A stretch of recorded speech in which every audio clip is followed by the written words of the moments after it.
Hello everybody, how are you all doing? I hope you're all doing well. My name is Paradise and welcome to the Paradise League HoN Pro Tournament Season number 2. We're gonna start off here with the winner bracket semifinals number 1 with Piston Monkeys against Anti-Agent Spray. And I'm joined today by Baza. Baza, how you doing today? I'm good, brother. I'm good. How are you? I am doing great, my friend, and you can take it over. All right. I'm excited for this matchup.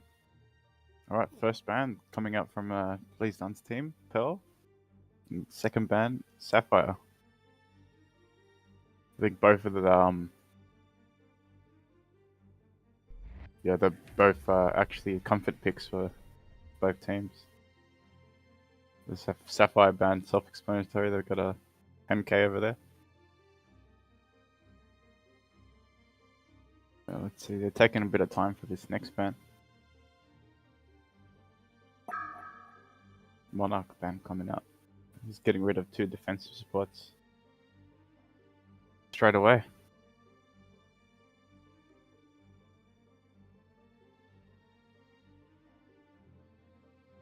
No, just interesting note, they don't have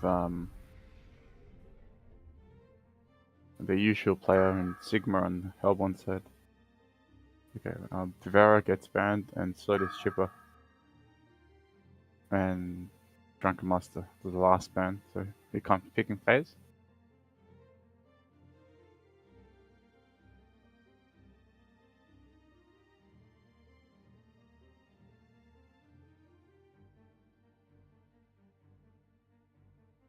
It's interesting to note that the Hellborn side banned Drunken Master themselves. They've been running it a lot, but maybe they knew that Legion was getting first pick, so they decided to ban it themselves. Almost a ridiculous hero to play against. Bushwhack! The Bushwhack first pick here on Legion side. Puppet Master. Puppet Master as well. Prisoner. Puppet Master Prisoner combo. This looks like usually it's run dual mid. It's really hard to stop.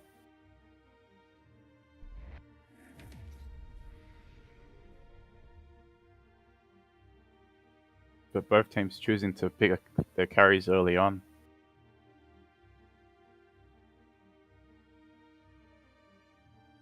So 2 more picks here from the Legion side and another round of bans coming out.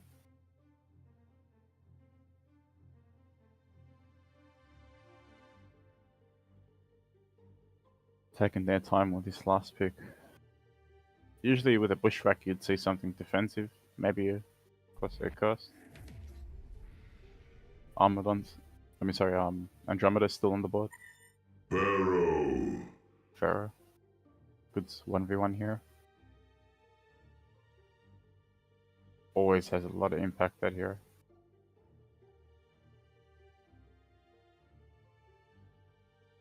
They're down to 30 seconds in the picking phase. Using up a lot of their time.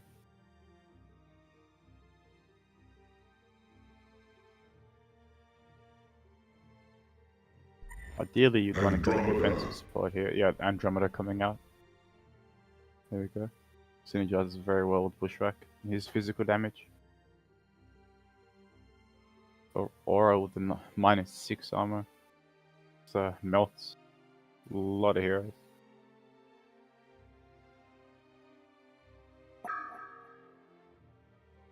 Jerizai ban coming out from the Hellborn side.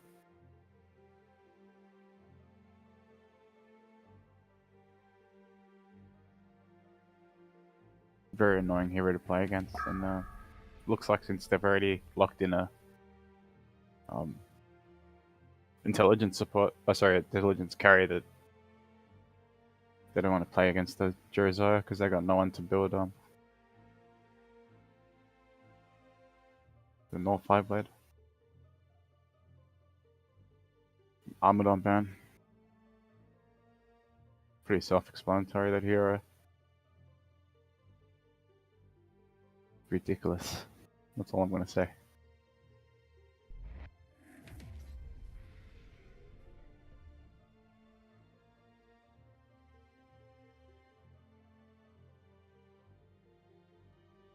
Puppet's all taking up a lot of time with his last ban.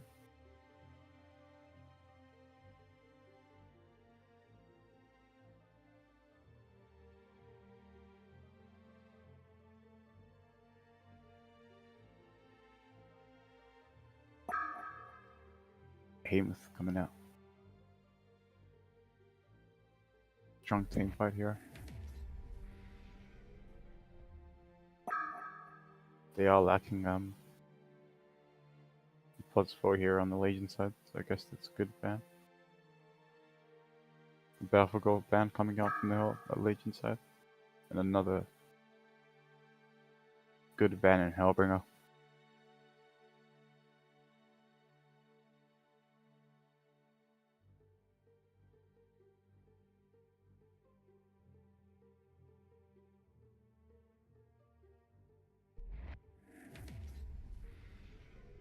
One last ban for the Legion side.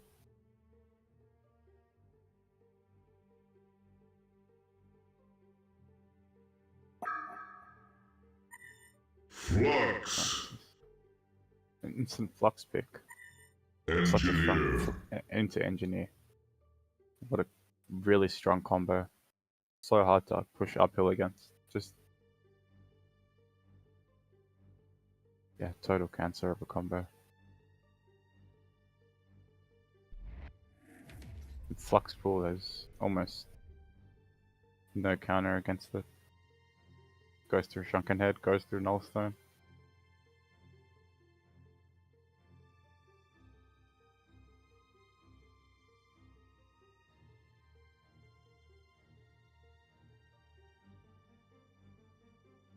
Interesting shadow picks. Draconis. The Draconis and a curse to follow up. Interesting strategy. I think maybe they're gonna run a dual mid with a Pharaoh offlane, a curse and Draconis mid.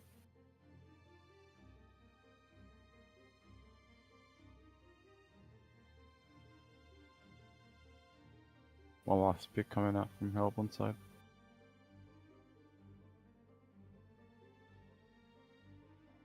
I think maybe a hard support.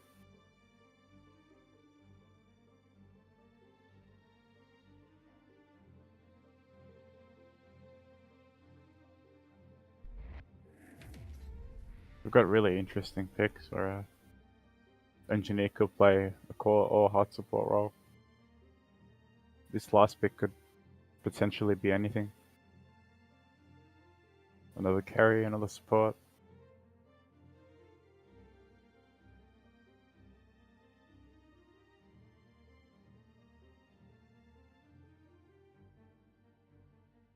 Taking up all his time. Zephyr. Another core hero. Interesting how they're gonna lane this though. Is it gonna be a solo Zephyr or is it gonna be mid?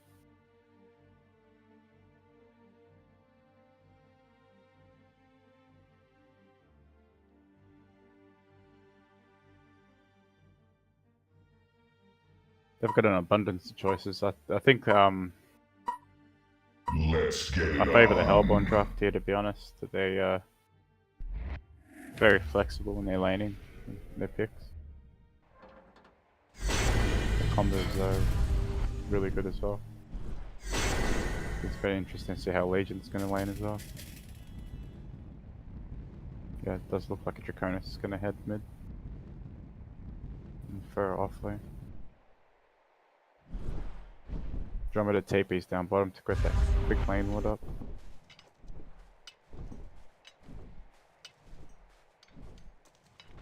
As I said, a dual mid between Draconis and Accursed, and the bot lane of Bushwhack and Andromeda. The Hellborn side's not quite sure themselves, I think, for which way they're going to lane this, but business seems to be running tough.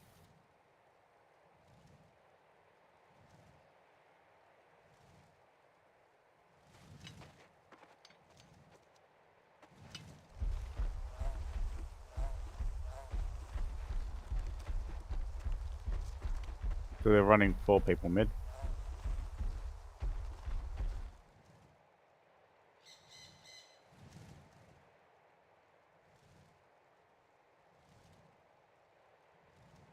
They've both got lane ward that's here on the cliffs. The one on the Legion side was placed a little bit earlier, so maybe they would have seen Krager go place the sword as well.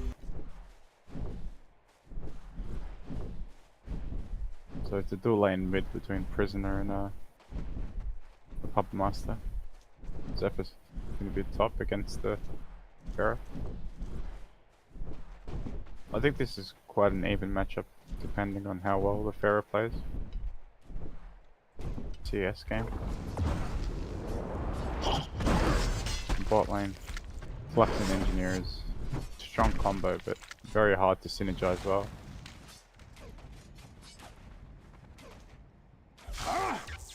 Flip coming up mid, starting to fight, but will be. Looks like he will be okay. He's getting body blocked, but I think the heal coming out from the shield coming out from the curse is enough to save him. That was an incredible hook from the Prisoner. Maybe one more auto attack from the tower and he would have died there.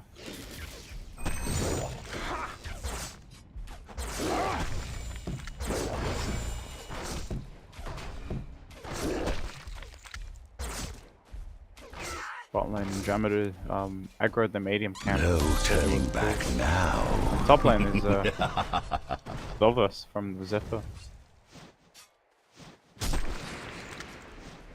All of a sudden there's a 560 GPM Zephyr.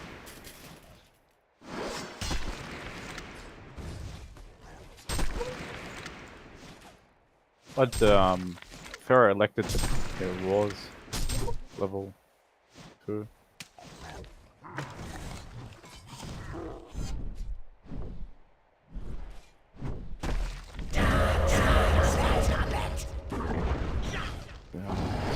Prison secure in part rune. There's a illusion rune top. Doesn't look like the Legion side has a bottle just yet. Curse is gonna go and secure that rune. And Zephyr's playing super aggressive top lane, still doing a lot of damage on the Pharaoh without aggroing tower. Those gusts are very strong. And the curse coming up top. I just support this Pharaoh a little bit. Make sure the Zephyr doesn't get too big.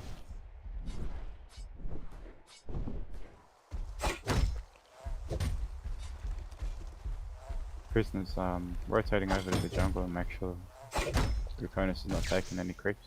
The water fight placed by Max. They can watch. Not escape this time. Get back Hook here. coming out on Draconis. Engineers. Stun connecting. That is a dead Draconis. So the two supports together for that kill. Meanwhile, Curse is top trying to help the Pharaoh.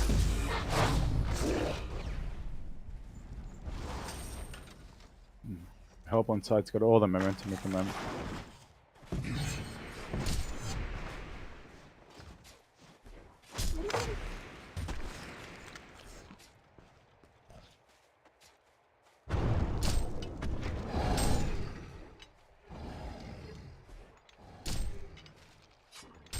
Just no, the mid lane Puppet Master's farming everything in at once.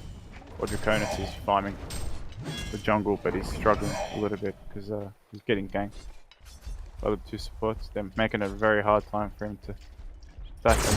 You will not escape Here this comes time. initiation on the Legion side. 3 of them here, 4 of them here even. To kick him out of the jungle. Andromeda gets the kill with the stun. Get back here. The hook coming out on the first.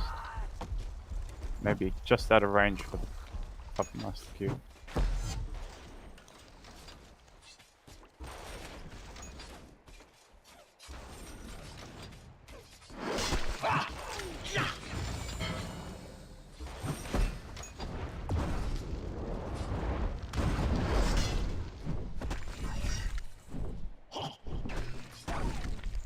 Both teams just trying to farm right now. No significant engages going on. Level 6 here on the Zephyr. He's got Helm of the Black Legion. He can play super aggressive, try to take the tower early. Doesn't want to get stuck into the tower though. Could be dangerous, man. Draconis doesn't want any part in mid. He can't get any creeps. He's only got 9 at the moment. Just happy to retreat to jungle and farm that. Fight happening bot lane. Engineer missed the keg, gets sidestepped. Flux just gets away. Looks like he came back in to try to pull. Top lane gets dived on the Zephyr. His ulti and everything, it kills him. You will not escape this time. I mean, Zephyr's spiraling out of control right Get now. back here. 600 GPM.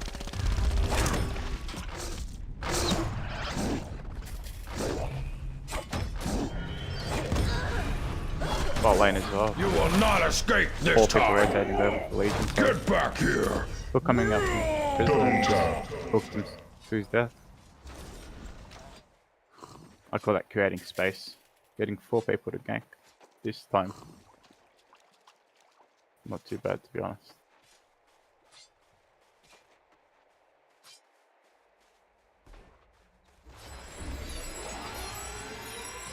Legion side, the Bushwhacks though, only one above 300 GPM. They're not having a very good time at the moment. Flux Engie combo is really strong. He's doing it decently well. Secure some farm.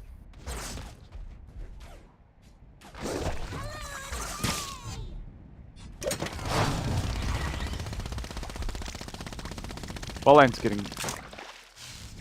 Andromeda's just direct passing through the trees. That was pretty impressive. Get away from certain danger. Bushwhack just pots up and comes back to the lane. Tries to get some more farm. Level 6 here on Pharah now. It looks like to be rotating somewhere. Maybe set up a kill. Oh, he's gone back up. Doesn't want to miss out on the farm.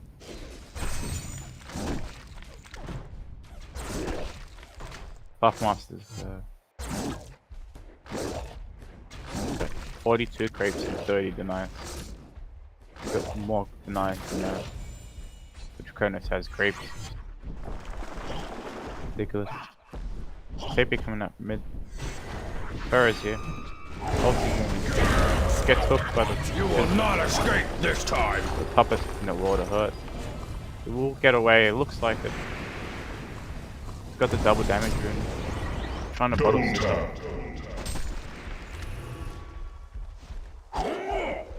Bot lane Flux just got double tapped from the carry. A lot of action going on both sides. Zephyr's just too tanky. Not to get in. Bushwhack TPing in, but there's not much he can do.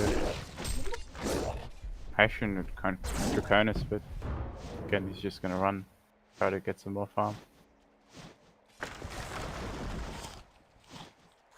Looking very grim for the Legion team right now.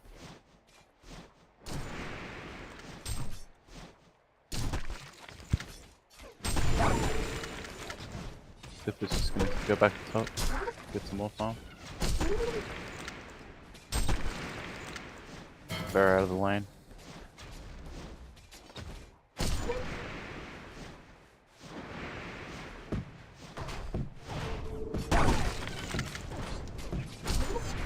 Zipper decided to start trialing bot, maybe try to prioritize some farm on Bushwhack. Lighting coming in, sidestepping on the engineer. Down goes Fox. Andromeda's looking for a stop, but he's just not quite in range. Get back here. Gets hooked. Andromeda stops coming in. Nothing happens from there.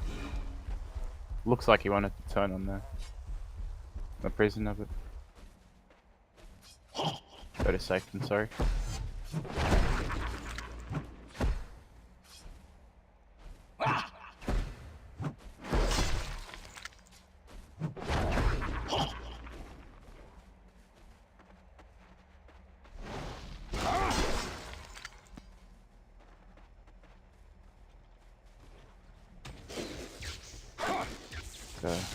Farming happening from the Legion side. I'm happy to take some farm.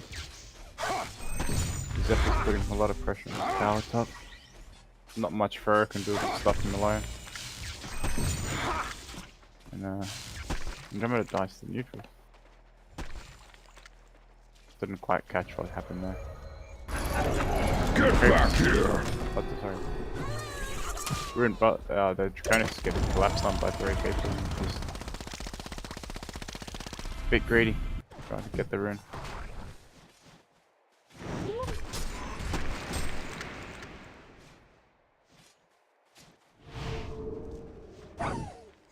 Looking to push mid tower. Top. There's 4 people here to defend this tower from this Zephyr. But he just pulls the lane. He's getting jumped on by the Pharaoh. Also coming in. Taking a lot of damage. Healing up. Too much damage from the aura. Much needed kill on the pushback there.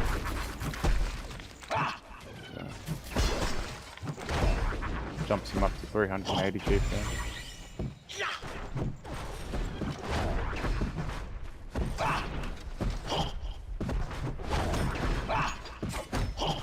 Very grim on the Legion side, but that was a bit of a saving grace. Getting rid of the Zephyr. I'm taking some stacks here on Conan.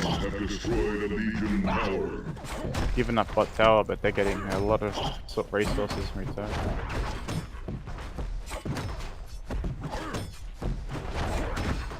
Working with Elbin double TPing, coming to defend Zephyr and Engineer. Looks like Legion's gonna retreat. It looks like he's stuck in a rock and a hard place, but they lack the stuns on Legion side to catch him.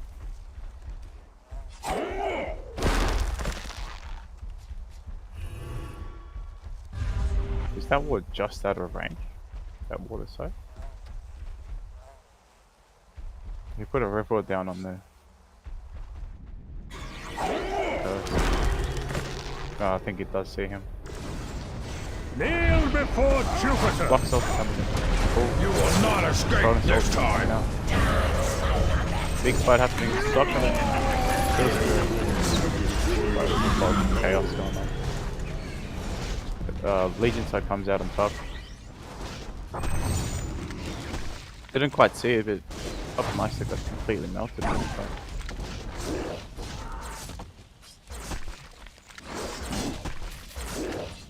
Curse and Andromeda combos super defensive.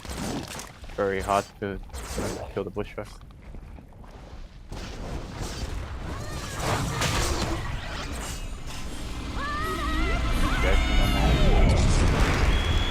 Hook misses, a stun on the Zephyrs.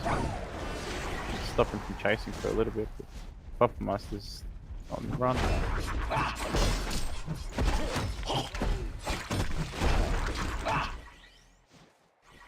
Hellborn coming back with a vengeance.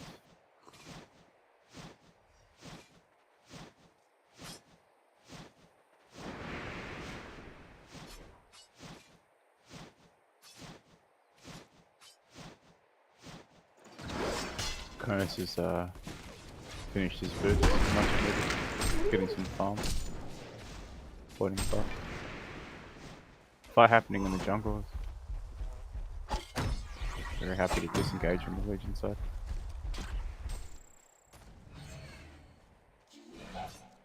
Let's kill some farmers, trying to drag out the game from the Legion side.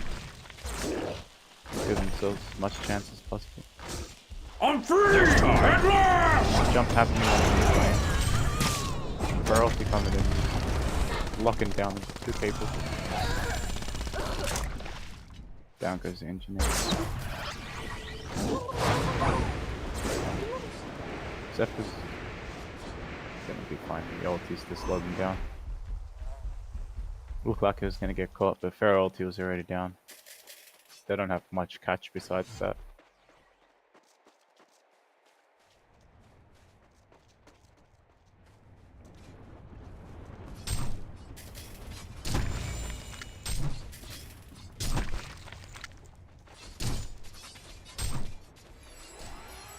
Legends are just doing their best to catch up and farm.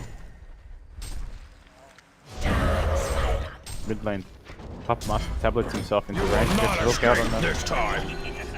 Andros stop coming in, saves him.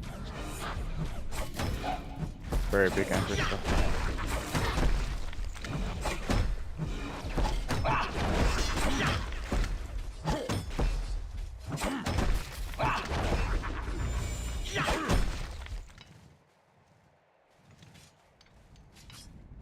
Melbourne side just trying to continue their dominance.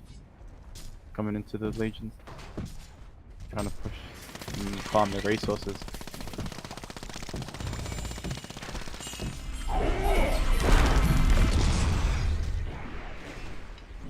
You will not escape this time. Legions are looking to start a fight. Emperor's coming in. Might be able to catch one. Big NGL. Big 3-man stun. 3-man hook. I think the Flux ult might have helped them there, but it's still good to clean up. Sparrow running for his life, there's not much he can do. Big fight. Flux doing too much damage here. I think this game's just got a little out of hand, a little too quickly. Zip up.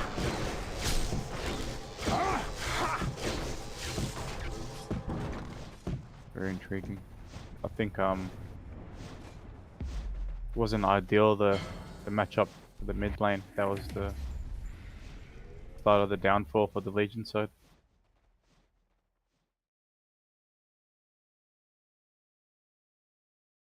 They had really strong lanes as well. I think they got outdrafted a little bit there.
Alrighty, here we are. Game 2 between Agent Spray, Anti-Agent Spray, and Please Done Monkeys. Game 1 was taken by Anti-Agent Spray, so here we go with a quick to the bans. Devour gets banned, so does Pearl and Sapphire and Drunken Master. Okay. Interesting band. They're very strong heroes. I think they're very respect heavy band.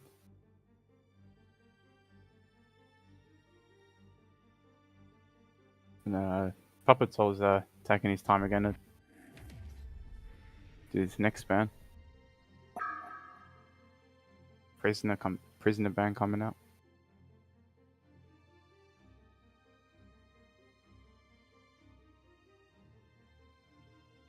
They just ran the prisoner, and now he banned it. Quite interesting. And the chipper ban coming out for the help on side. That's the last ban there. Let's see what the first pick is.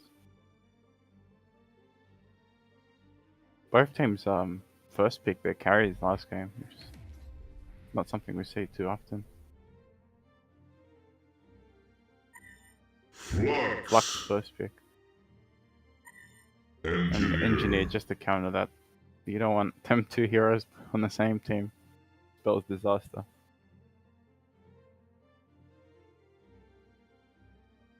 Flux just a ridiculous laner as well.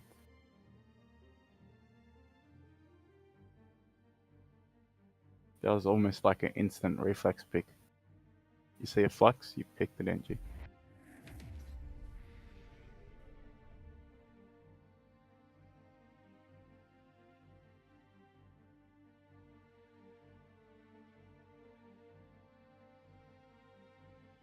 And they're taking a lot of time to pick their next two heroes on the next hero.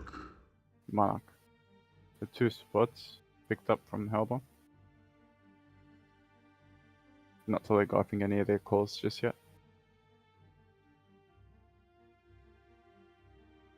So we've got two more picks coming out from the Legion side.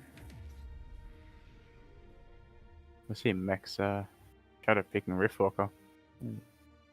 Go really well with the Flux.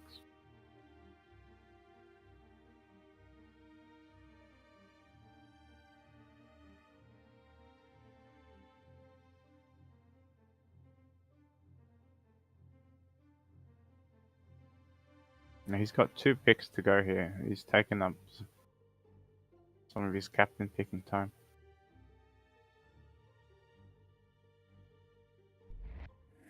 Probably not quite sure what to pick.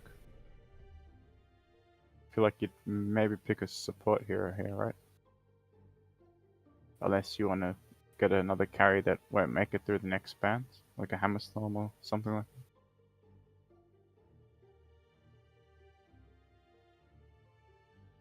Taking quite some time.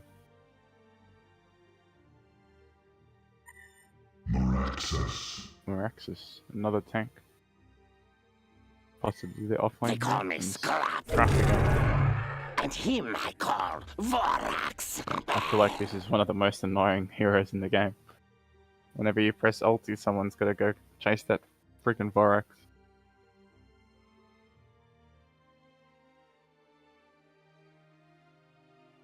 And all of a sudden you forget about Vorax one time and you lose 2 towers.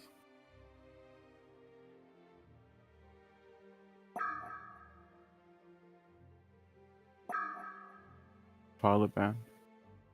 Corrupted Disciple also banned. Luna. It's the next ban. Wondering why he banned Defile. I thought they would already picked the mid hero on Flux. Or even Meraxis. Guess he doesn't have to deal with a push strat. Potential push strat, at least. Push strat getting banned here.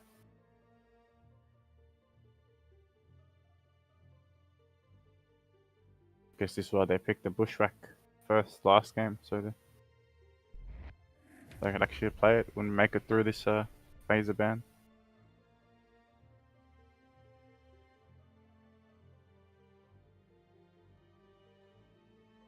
One last ban coming out from Please Done. He's taking his time to pick it.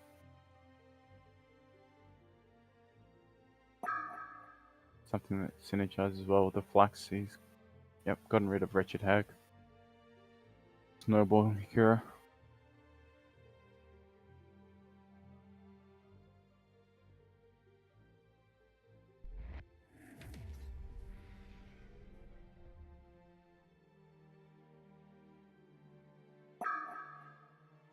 Jerizai banned again. I think that's the second time he's banned Jerizai this series. Definitely not a fan of that hero.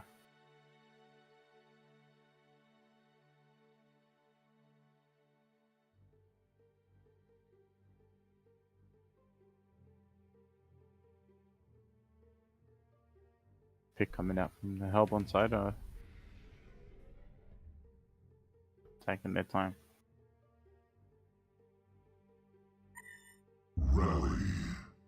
Rally.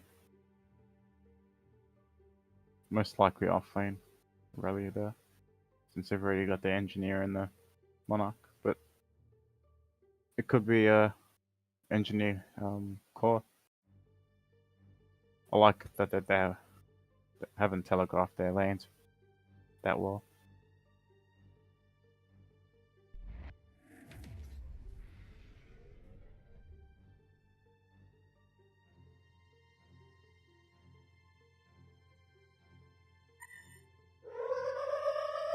Shell Shock. Oh my goodness. I have not seen this picked in a tournament ever. That's an interesting hero.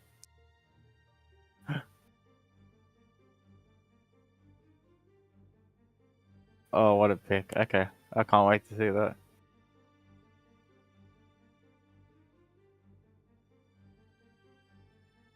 I mean, it does have its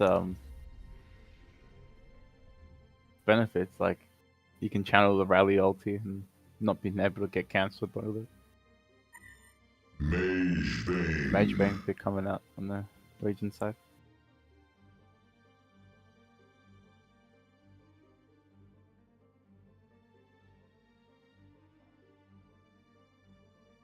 I'm just very happy to see a Shell Shock pick for once. It's not something you see every day.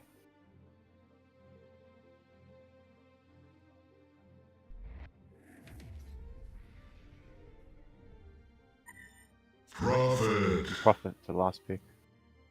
It's a strong hitter to pair with Mage Bane. I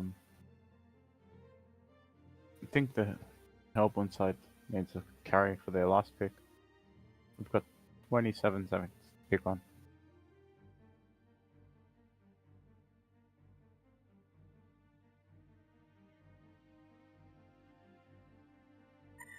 Madman. Strong carry hero, but I don't know if I like it against the Flux. I can always side him with his ulti. Slow him down. Very interesting to see. That I don't feel like they've synergized with the Shell Shock very well. Let's get it on. Besides, of course, the rally ulti, but maybe like Riftwalker instead of the Engineer could have synergized a lot better.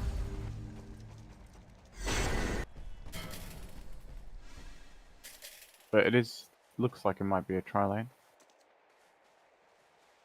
On the top, yeah. Engineer, the Madman, and the Monarch.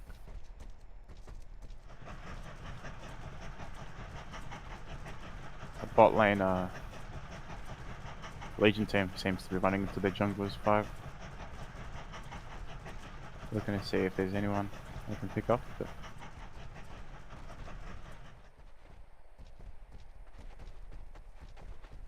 a little Congo train.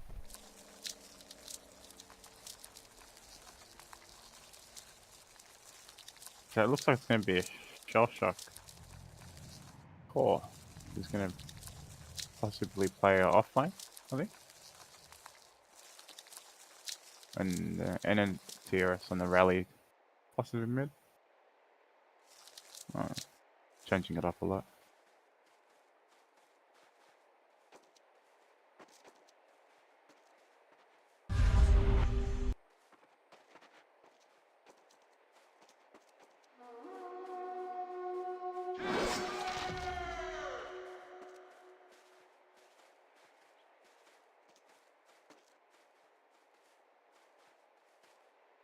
Here we go, game started, so looks like it's gonna be Raxus and a scrap against the trial lane of Monarch, Engineer and Madman. They do surprisingly do quite a bit of damage, so I don't expect them to get completely demolished in the lane, to be honest, even though it's a 3v2. Ooh, they give up the first blood here. Doesn't look like they want to go on the Miraculous, so they're trying to go on the Scrap and looks... He dodges their Engineer stun. He might get away here actually, the Boomerang slows him down. And he's actually might get a turn kill on the Engineer. Yes, he does! Sugar. Crazy.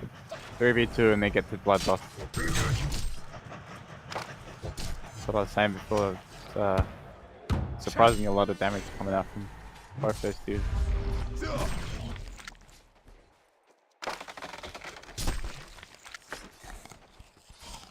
Bot lane pretty equal.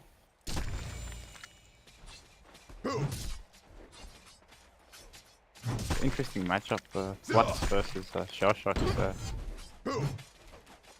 Wouldn't really say it's an easy matchup, but I think Flux should definitely win the matchup because the Harasser and Shell Shock's really strong.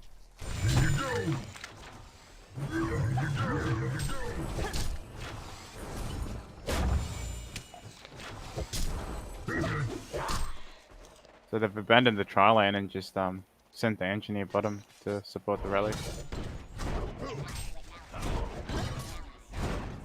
Gonna keep testing the lane too hard. I think Prophet and Mage Bane is a bit too strong in the lane. So.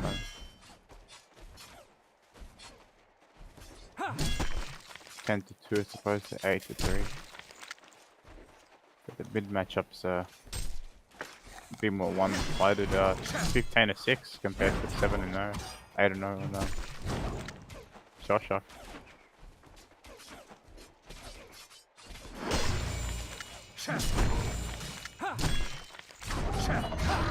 Initiation coming out in the rally. Blinks on the Mage Bane.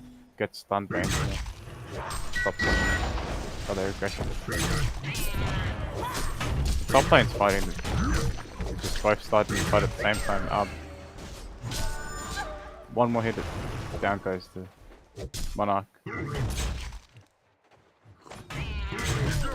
Down goes to...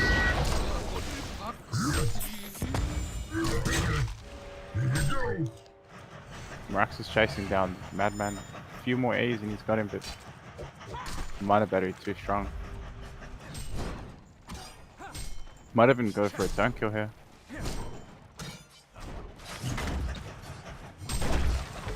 Grabs back in the lane as well.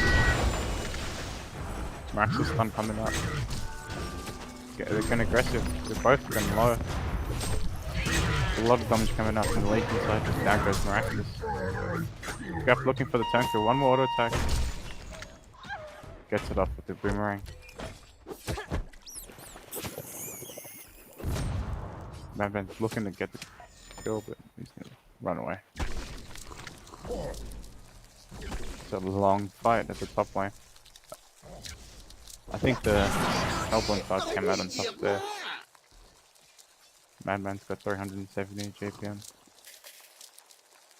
As opposed to 260 on the Maraxus.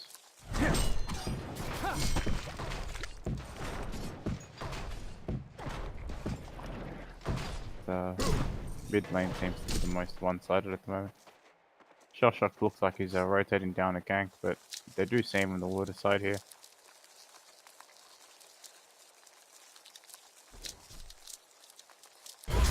Not a big fan of the no bid, no level 6 gank. Shell Shock is the one hero that can do it, I guess.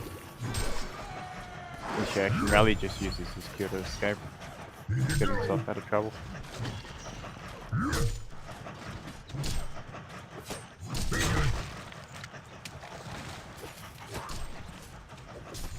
Flux coming back mid just to dominate his lane again.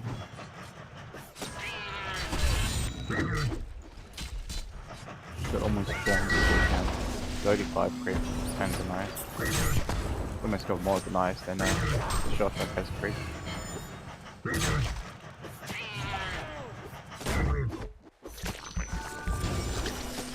It's looking very leading pace so far. Mageman jumps in, but he gets stunned by the rally and the engineer. He's waiting for his spot, but his spot's really far away. Blinks back out. Maybe looking to turn here. Fuck, it's doing a lot of damage. Mageman not interested in turning around. In top lane. Kills Claw. Gets killed by the... Shell shot inside there.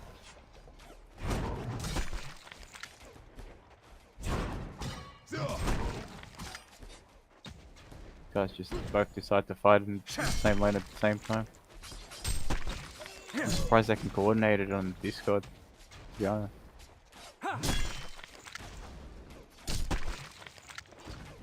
One person says go in and like the other person goes in, but he's not talking to his actual lane partner.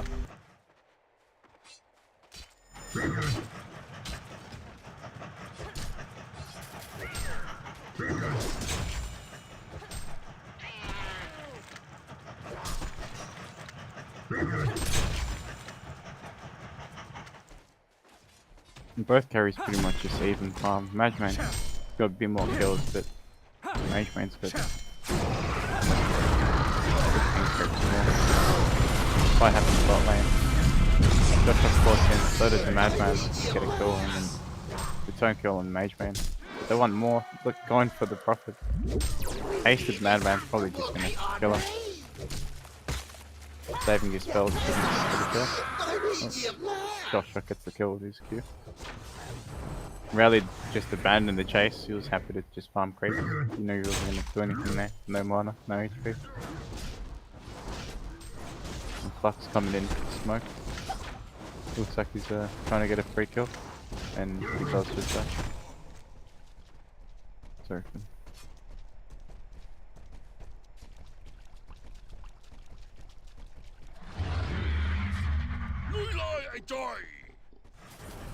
Madman running all the way back to top lane. The support's been happy to farm. Get some XP, get to level 6. It looks like he just put up a ward here. He was invis when he put the ward up, so I'm not quite sure if they saw him place it. Interesting to see if he goes and counter what's that.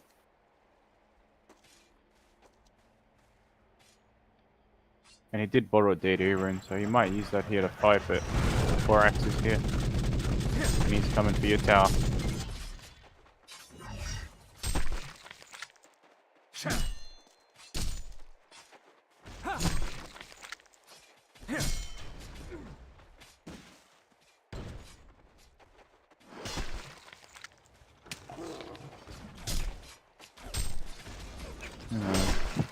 Bit of a pause in the game, they're just both happy to farm.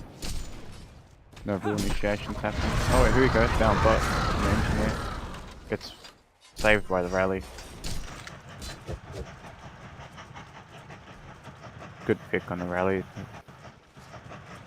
Would have fed a lot more times if there wasn't for a rally pick. Lane of Prophet and Mage Man's just so strong. Rally's just sitting there with half mile. The full coming out. 45 HP on this tower mid. They're not trying to deny it just yet, but I think they're trying to catch Flux. Madman's here with the DD rune.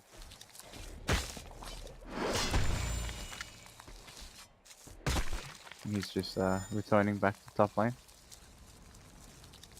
And they decide to not deny it. Oh, here he comes to deny the tower. They did see the Madman come back in, so they just return to the tower. Wait for that. Red had never maybe secure the rune top. More access. And Haishrin secured him with shell shot.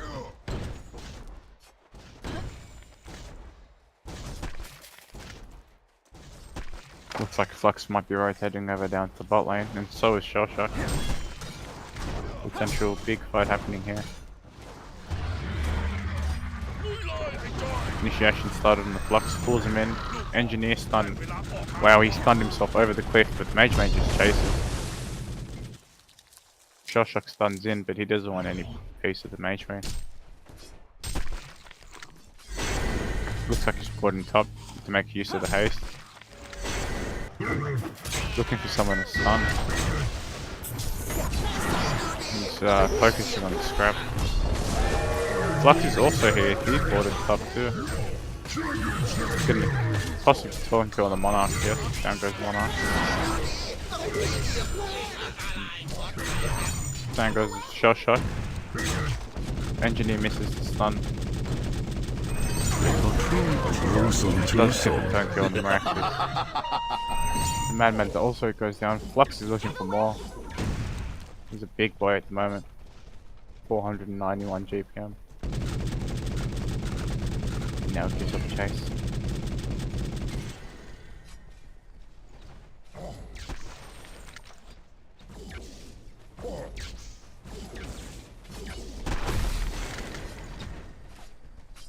Flux is still in. Oh, that's not scared or anything.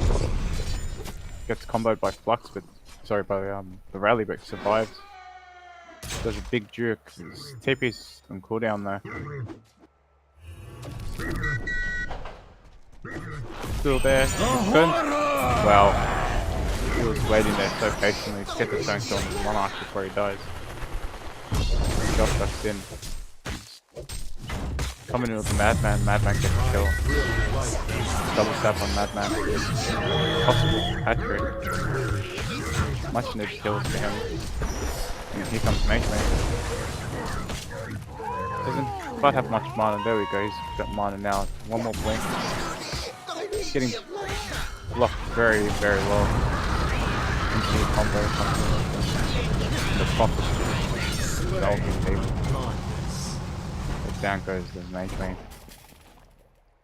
That was a huge fight for the Legion. Also for the Hellborn side. 3 kills for the Madman. Up to 430 GPM. Got his sustainer. Looking at time his cleaver. Meanwhile, man mode Flux pushes down the bot lane.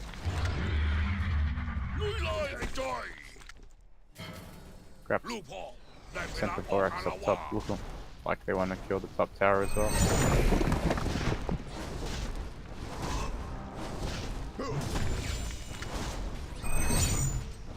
Interesting choice to send the Shell Shock mid instead of the rally, to be honest.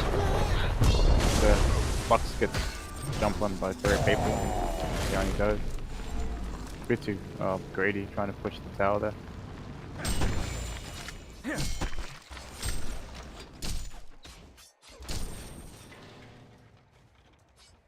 Shell Shock goes back top to defend the tower from Thorax, but not much he can do besides spam Q.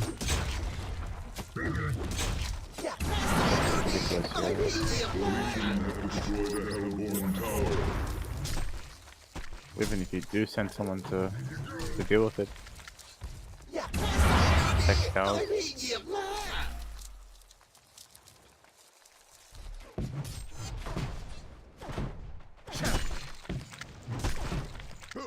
The Legion's up 2 towers to none. The effect of the Thorax.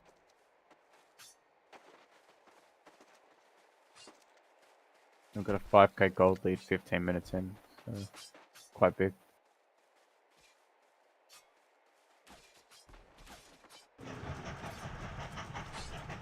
Denied. But Madman's still farming really well. Got a regen runes, nuking down the wave, or the neutrals. Almost got his cleaver, he's probably about 400 up.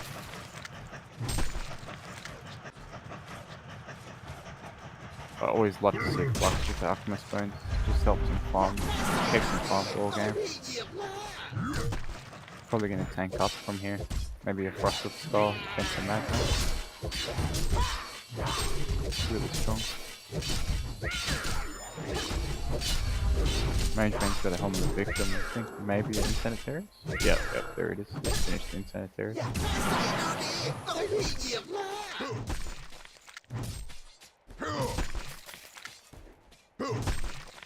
Not much happening here, just both teams happy to farm.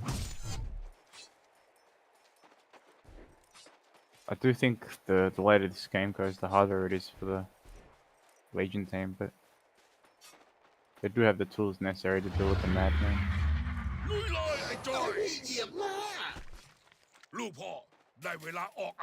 Mageman's more of a mid-game carry, I'd say. I think Madman just finished his cleaver, he's got DD rune. Double stack entrance, probably going to take that very soon.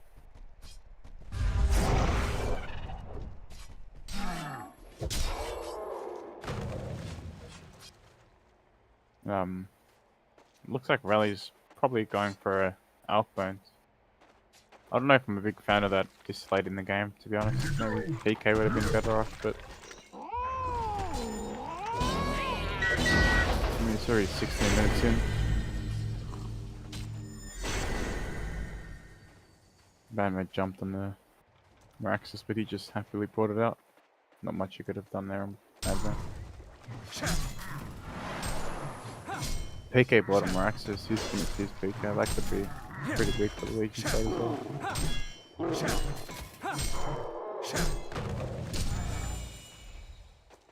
I think they're just waiting for maybe one more Vorax push. They can go get some more towers. They're 5k ahead at the moment.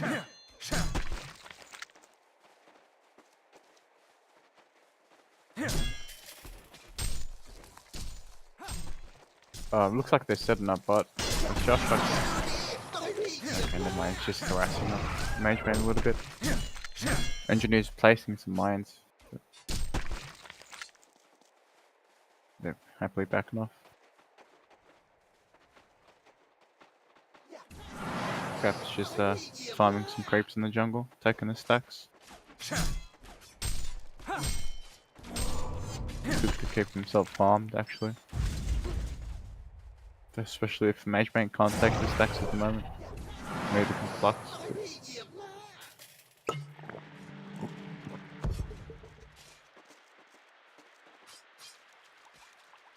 He's got the Alchemist Plains finished on Rally. They're looking to take this triple stack here on the Legion team. Or the Hellborn side. They may take a lot of damage, but he's more than happy to take this farm and run away.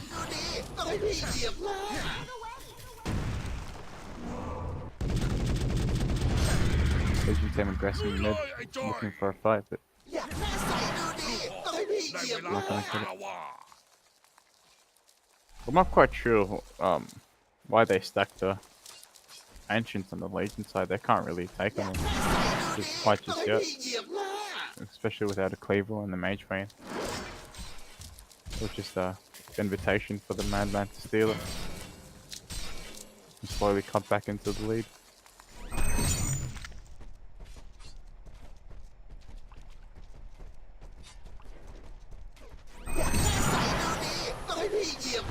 Josh like spinning on this flux here. Gone really deep though. Turned by profit. Flux is turning back in. Destroyed by the Mage Beam load. Don't go to Josh like. I feel like he dove a little bit too deep there. Especially without his teammates in his shelf.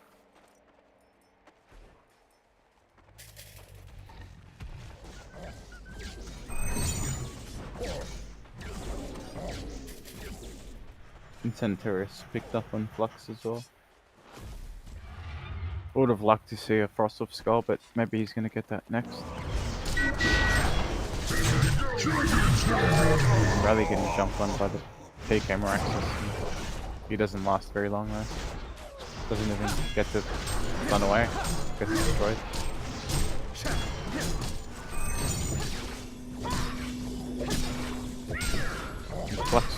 fighting mid. He's happy to man up against two heroes. There's Zelky running. He's chasing the madman. He's hasted. Rax is coming in as well. Doesn't get much there. Madman's too slippery.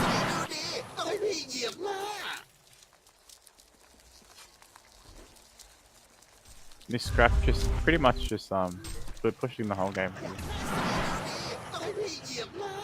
Doing really well.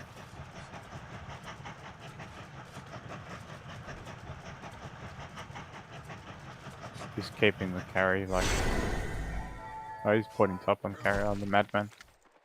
Maybe trying to set up and kill mage man, but here comes engineer as well. The mage man knows he's there. He just not really care. Very good ward here, placed by Max.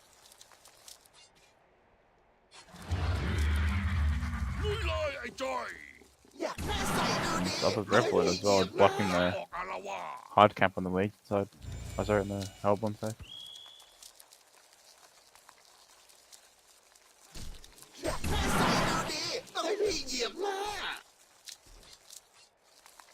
This is pretty much gonna be all on Madman's tab. Down bot Flux destroys the engineer. Good combo on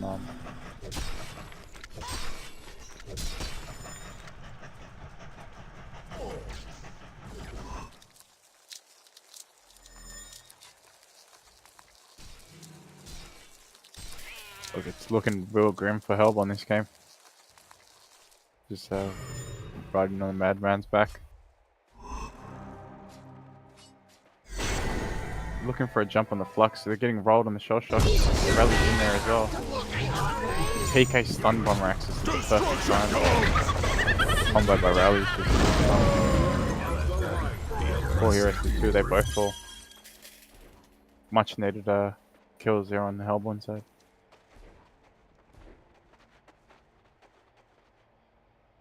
Madman's just jumped to the highest farmer in the game. I think this is their win condition on the Hellborn side. Takes smart fights. Mageman was jumping in. Shoshak did not want to take any part of that fight. DD Mageman.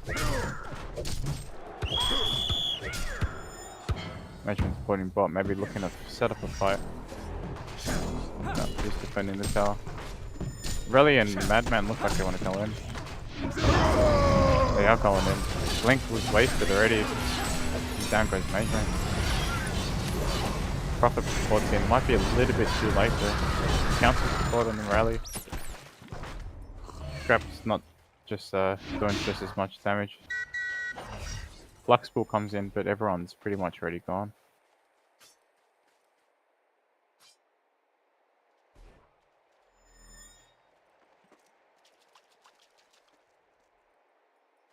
Very hard to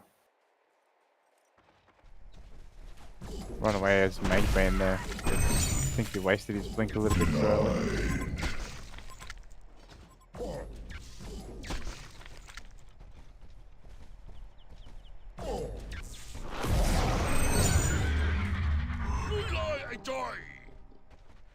Rune top is Invis rune. Looks like Shot's gonna run over and bottle that. Oh, Flux ended up buying a shield breaker. It's very interesting. He's gonna be doing a lot of damage. A lot of damage with his W.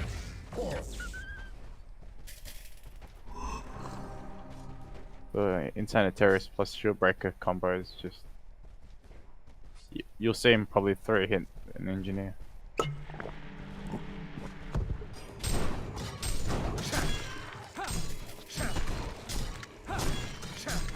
Engineer's just sitting up here invisible.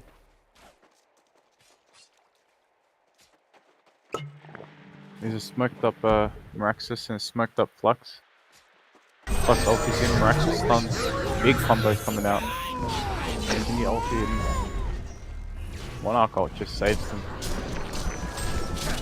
Madman. gruesome twosome. Too much damage coming out from the hell Legion side. Madman ports out, doesn't want any part of that. Happy to just retreat and go take some stacks. Maybe farm himself a couple more items before he can fight the whole team. Legion side's gonna push the top tower. Madman's gonna go kind of push mid.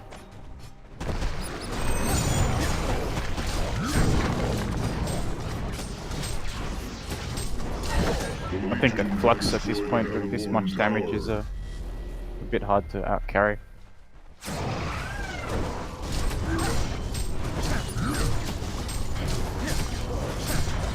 Minus 6, 7, 8 armor in the tower as well. Half HP already. Spell Thunder on the Shell Shock's quite a bit of harass, but nothing the Prophet can't take care of.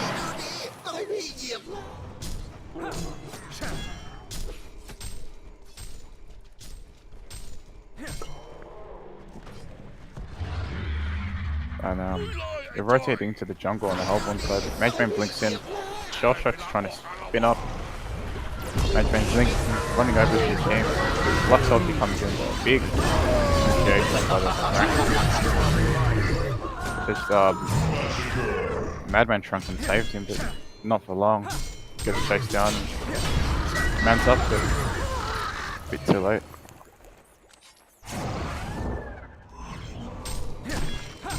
Taking a bit too much damage.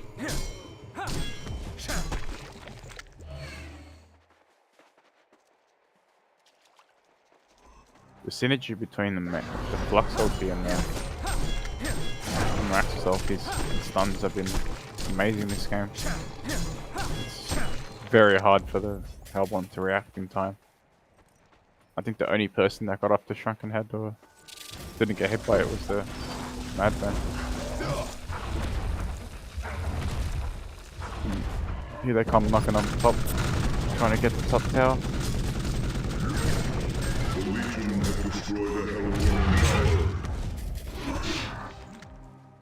And they retreat before they fight.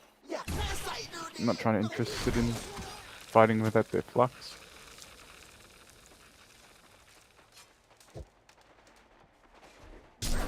Here's building damage by the scrap. He's got 40% of Legion's building damage. Ridiculous enough.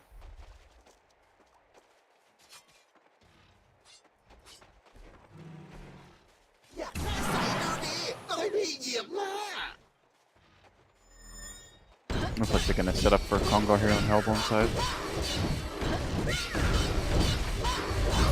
And then pops the ulti in. Pops swinging. Looks like they might get spotted by the illusion arrangement, but too little too late. Congo's already dead.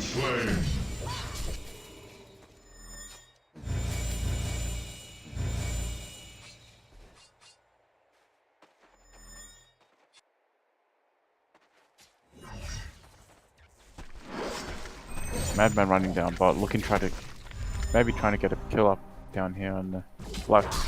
Initiating the Flux. Pops the Shrunken Head. Flux is porting out, but he might not make it. Gets stunned out. Gets a kill on the Madman. Much needed, 600 JPM. Monarch stuns Prophet, not much HP. Gets instantly put in mid so they can fight mid. Rax ult coming out. So much tank up there. This Madman's just everywhere, so slippery. Almost a quad kill coming out from him. Meanwhile, Magebane's smacking the Rax with Borax. And he's getting spun on. Jumping in on the rally. Pops the ulti, one more hit, doesn't quite get the kill. He starts the TPR just to save himself. 4 HP on rally.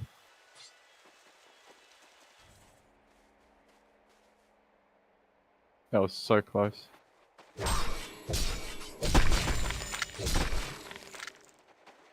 It's getting to the point now where the Madman's just a little bit too big for the Legion to handle.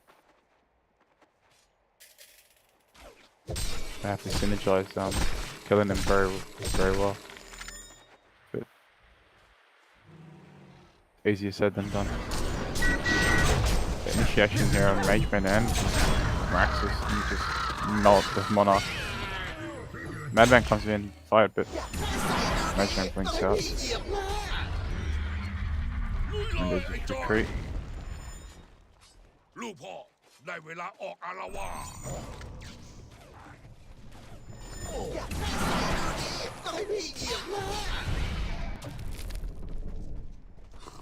Flux uses a defensive ulti just to get him off his back. He probably thought he was getting jumped.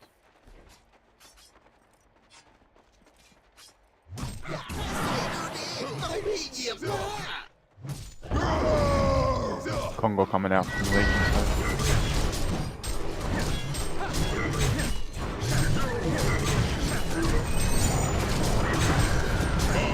Has been slain. Maracus and his axes, they do way too much damage to the Congo. They nerfed the chipper damage, like the extra damage he gets to Congo, but they didn't nerf it for Maraxis.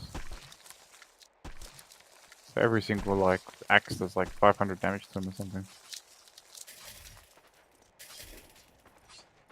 Anyway, Legion side's back up top looking to kill this Rax. They got the Varax here.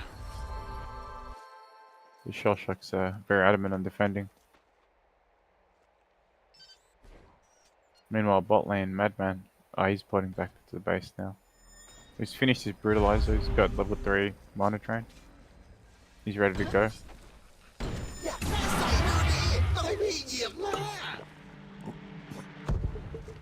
Just a poke from the Shellshock, just a lot. I think they're ready to come in. Engineer mine do a lot of damage. What a big combo from Maraxis, but the Shrunken Head of Madman saved him. Wow, what a fight from the Hellborn side. Just negated the damage. Could be a team wipe. No. Down goes there. There's a hat trick on Madman coming up.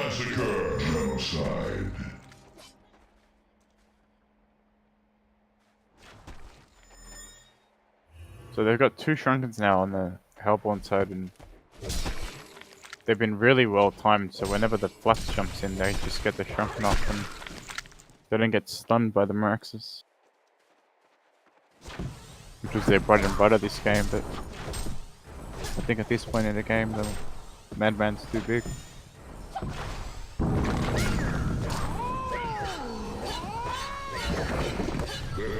Playing really well.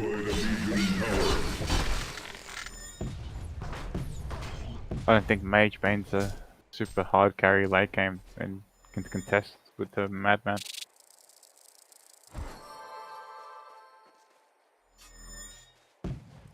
And in hindsight, the Flux not playing Frostwood Skull and going for Shield Breaker was maybe odd.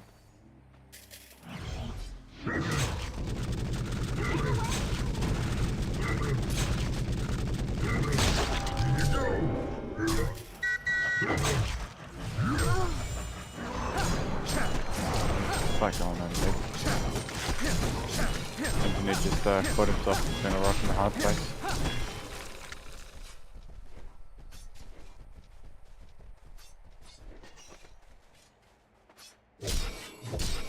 Legion side's just sticking to this push top this 5 strategy. Varax is coming up soon. Here he comes now. Looks like they're sending him bot there. Maybe they're not trying to force another fight like that. They got 3 Shrunken Heads now on the Legion. Also the Herald one side. One on the Shellshock as well.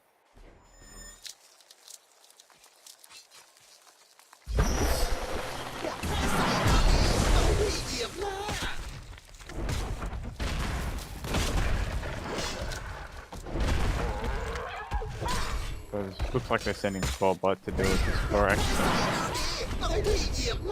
Maybe they plan on pushing the bot lane as well. And Legion responds by all running top.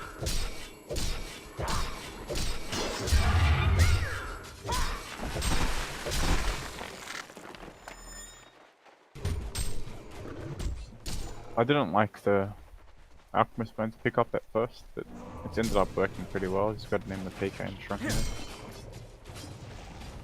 Almost nothing that can cancel him from using his ulti. I would like to see a staff next. Mid lane. He just gets completely destroyed. Rally and Shosha combo. Too much for him to handle. Even with the ulti as well, he popped the ulti and still took that much damage.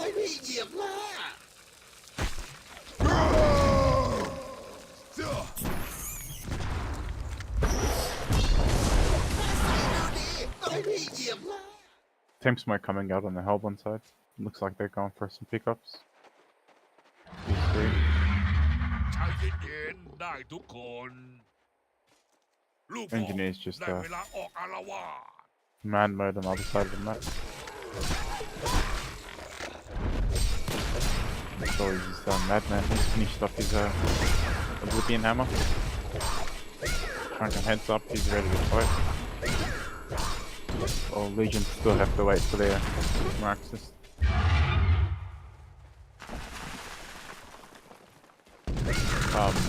Mage Range just used his Shrunken head. Probably by accident while farming the neutrals. Not sure what happened there. Maybe he used the wrong hotkey, but he's got no Shrunken head for 85 seconds now.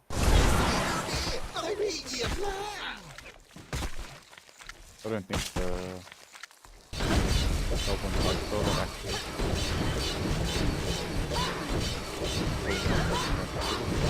Gondor has been slain.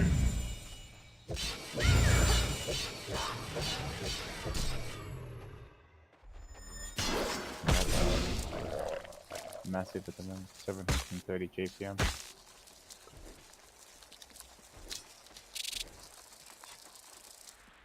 Even out the golden XP advantage. Now the Hellborn's on top. They've smoked up as well, looking for a pickup.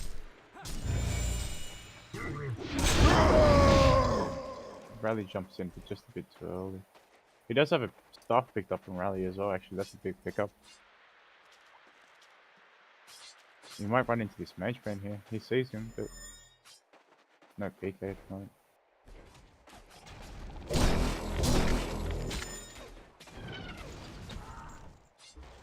And I think they did see the scrap place award mid. That award in close ใจ cover. เย็นๆได้ทุกคนลูกพ่อได้เวลาออกอารวาส There's another team smoke coming out from Hellborn. Looks like they're running towards the Legion Congo. There's a fight brewing. I see it. Major thinks out. Big motion going on. Hellborn looks like they're coming out of stuff. Sheep coming out on the madman. You get ulti by yeah, just pure domination. Not much Legion side can do.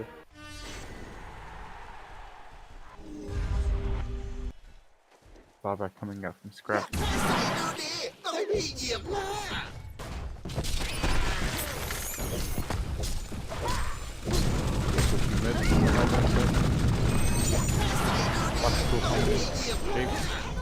Looks like they might just take him down.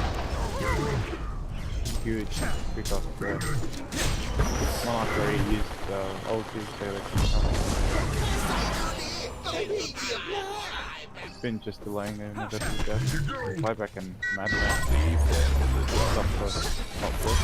Gets the knife as well. Just made it completely easy.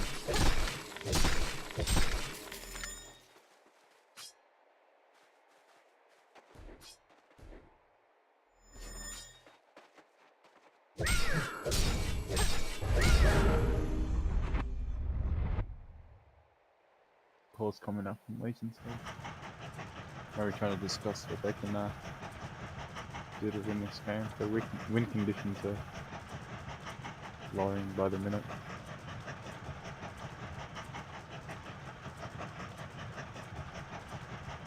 Just the Monarch is they do end up shaping that. Madman can just save him.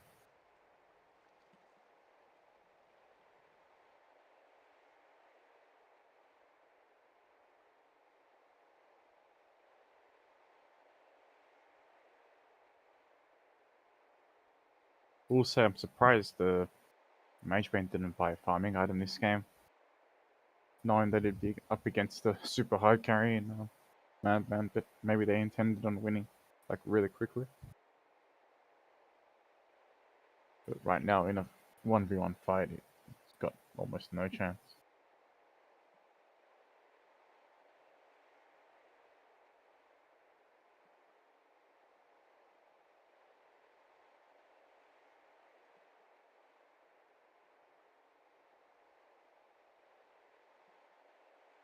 So while we're paused, we're just gonna might as well just go over the items and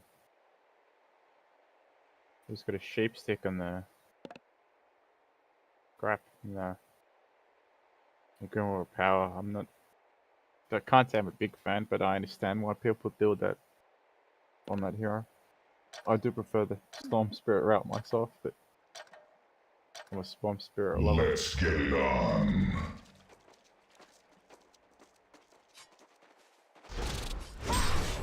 I feel like he would have been a bit better off maybe getting a bowl into this Madman though. ใจเย็นๆได้ทุกคน ลูกพ่อได้เวลาออกอารวาส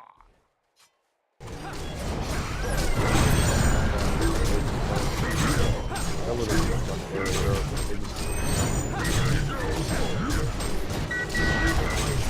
Gondor has been slain. big hunger.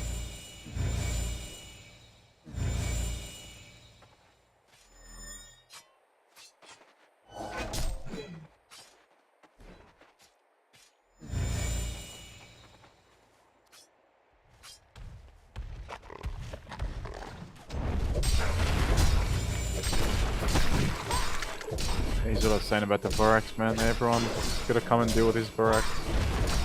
It spawns every like 100 seconds, and as soon as it does, you gotta send a few people. Big team smoke coming in, initiation coming in. Oh, he's getting killed. Madman's got the shrunken head. He's gonna try to retreat. Blink on by Mage Bane. He's trying to follow up, but I don't think he's gonna catch him. Engineer with the Void Talisman, gonna avoid any auto attacks. So that was a good initiation by Legion side. They got rid of the Monarch real quick. And Madman wasn't too confident in fighting without his Monarch.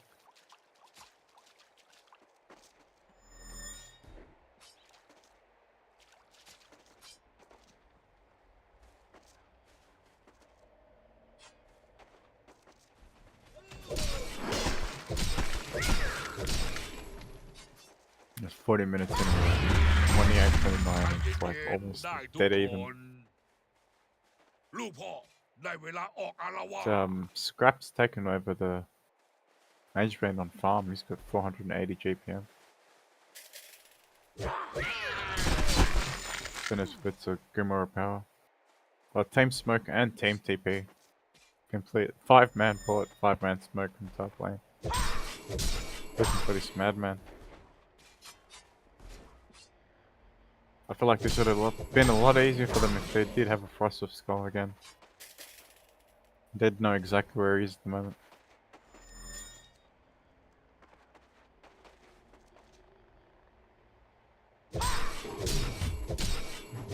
So it looks like they're eventually going to find him, but he goes invisible. Pops the shrunken head, he jumps on the Mage Bane. The Mage Bane goes down so quickly. He's not able to do a thing. He gets chased down as well.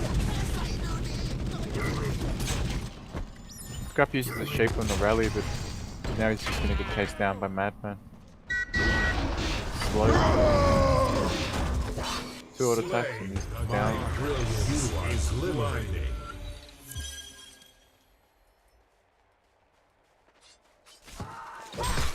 And then just so big at the moment. Measuring can't even stand up to him. Took 4 or 5 hits and tried to run away, but he couldn't make it.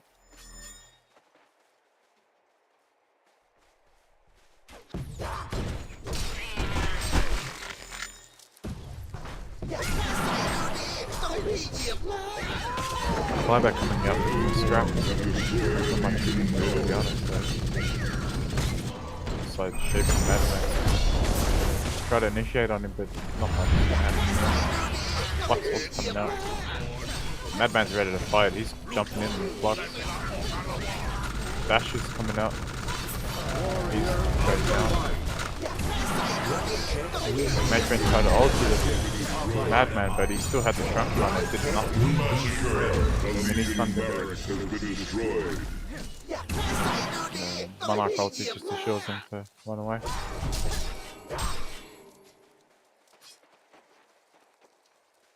Just like half a second too early on the Mage Brain ulti, otherwise that would have done quite a ton of damage. It did say 1,100 damage, but it did get negated by Shrunk.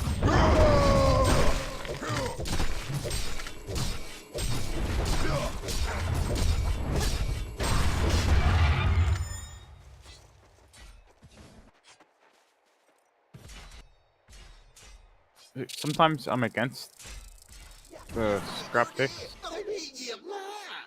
because they're always pushing the lane and just giving enemy space to come on their side of the map. I feel like what happened a little bit this year, but I understand that it also makes people rotate to it where you can push another side of the map. It's kind of like a double-edged sword, to be honest.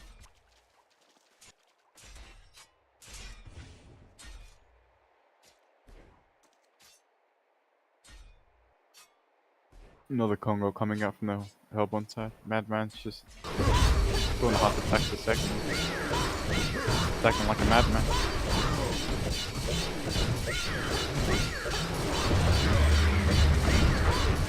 Congo has been slain.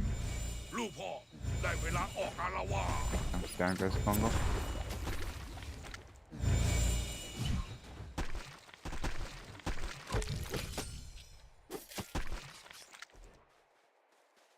It's so hard watching Mage Brain farm, just like without a farming item. Using the older parasite to farm.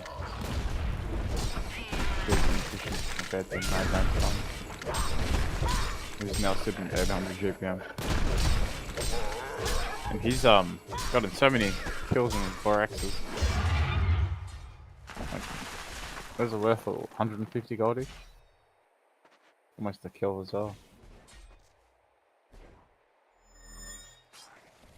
Got 8k gold saved up in the bank, interested to see what he buys.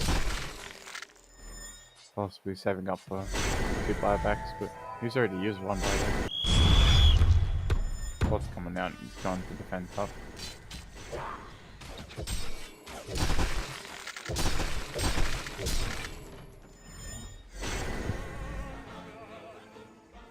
What's that effect?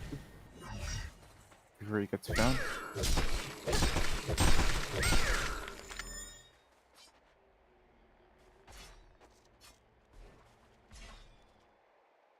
It's a smoked up Hellborn side, and then there's a DD rune. They're just waiting for Madman to pick it up. He's got it. Now they're ready to go end the game. Got Shrunken up. He's got 9k gold in the bank.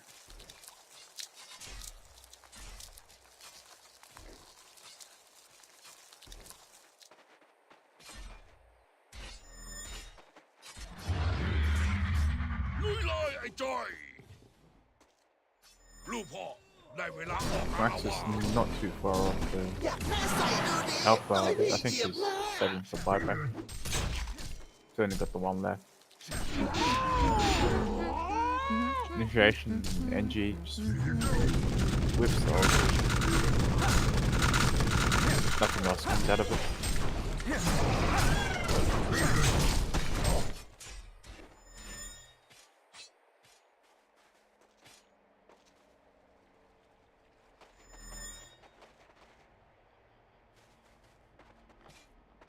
interesting choices there.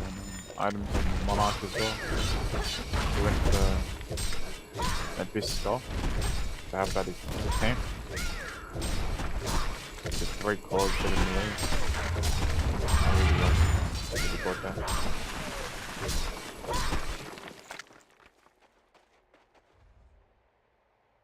Especially for his man as well. A bit of haste. Intelligence is knowing your ability. Mid lane, Mage rank gets kill and rally.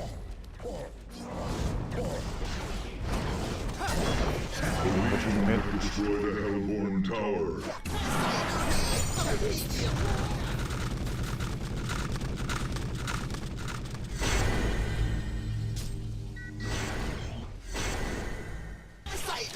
Massive push. Flux is pretty much got his demonic, but I think he's maybe saving for buyout. Not serious.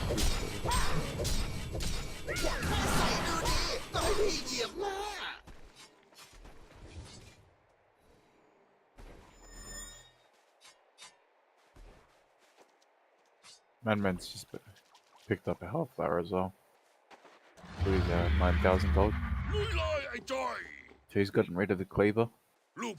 Just invested in the fight only build.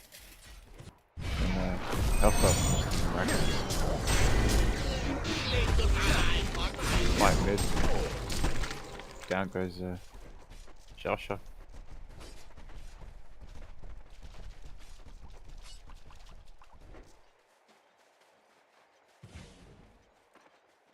Looks like Legion sides are retreating to their Congo. And Vance not too worried, he's happy to farm ball lane.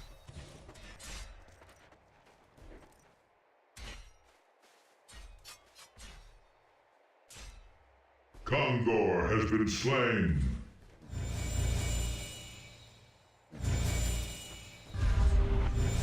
Still yet to see a Frostwolf Skull here in Legion side.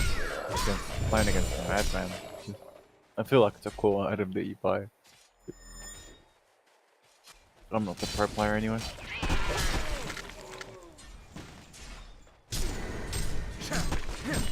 Madman going back to base. He sees the Vorax coming. He's like, nope, not on my watch. I'll take that money.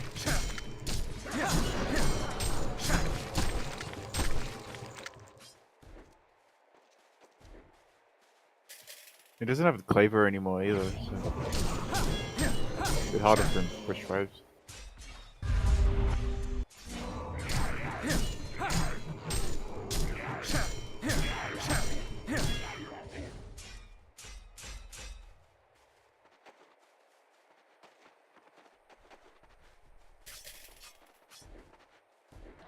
Still like really impressed by the farm on the graph. He's got bowler and PK now.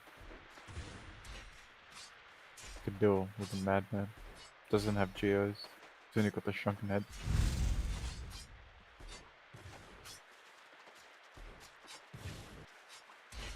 There's team smoke coming out from Hellborn side. They're looking for someone to pick up from the Legion jungle.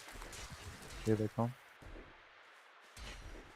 Doesn't look like they're gonna find anyone. Legion side might be well aware of this. Yeah. PK coming up. Initiation. Flux pushes them away. Please don't get sheep with Monarch ulti safe. Don't go to Crap. Interesting initiation. Mage Man just 4 hit that. Oh sorry, got 4 hit by a Madman. Done a lot of damage on that right now. Initiation like rally, but he doesn't get any of his abilities really. And the spin by shot like the Flux Arc with extra head. And man's just interested in hitting the base. Let him continue fighting. A Legion barracks has been destroyed. PK stun on Miraxis. Don't know if that was ideal, but Shoshok's chasing. And back off at the last second. Flux is trying to hit the Madman, but he just missed 4 auto attacks in a row. Flux just coming in. Flux full throw. He gets stunned out by the shell shot. Seems like a game over here. Stay dead, you fool. Tracking ahead with him. He's gonna kill the base.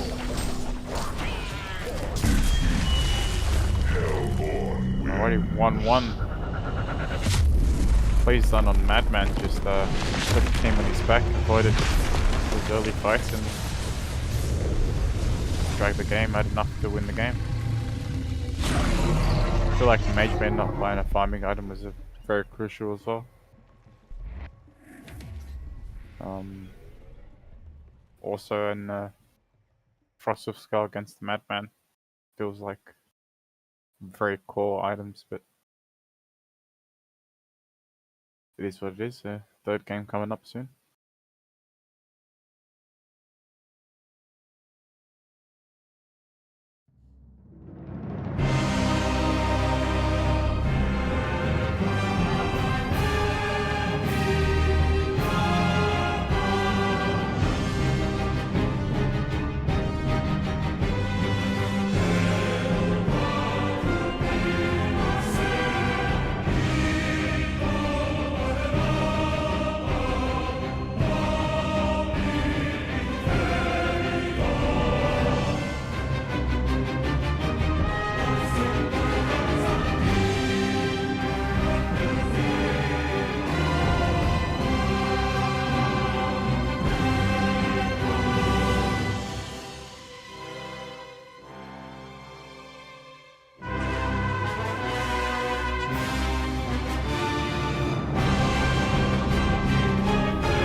Hey, Newerth.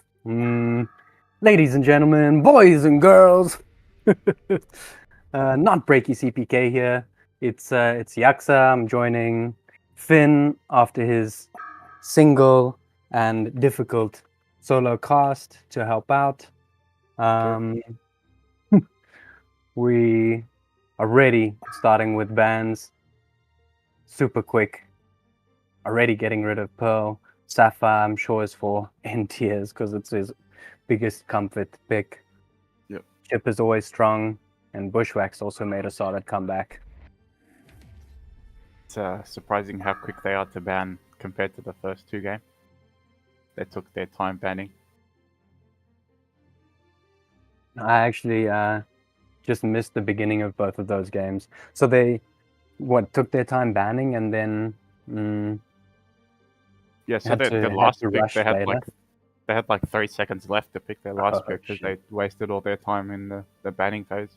Yeah, and I mean when you're against players that you know who you're against, Yeah. then at least you sort of know the comfort bands and the painful bands that you want to get out of the way. Oh, by the way, it's the final match between anti-agents and the piston monkeys.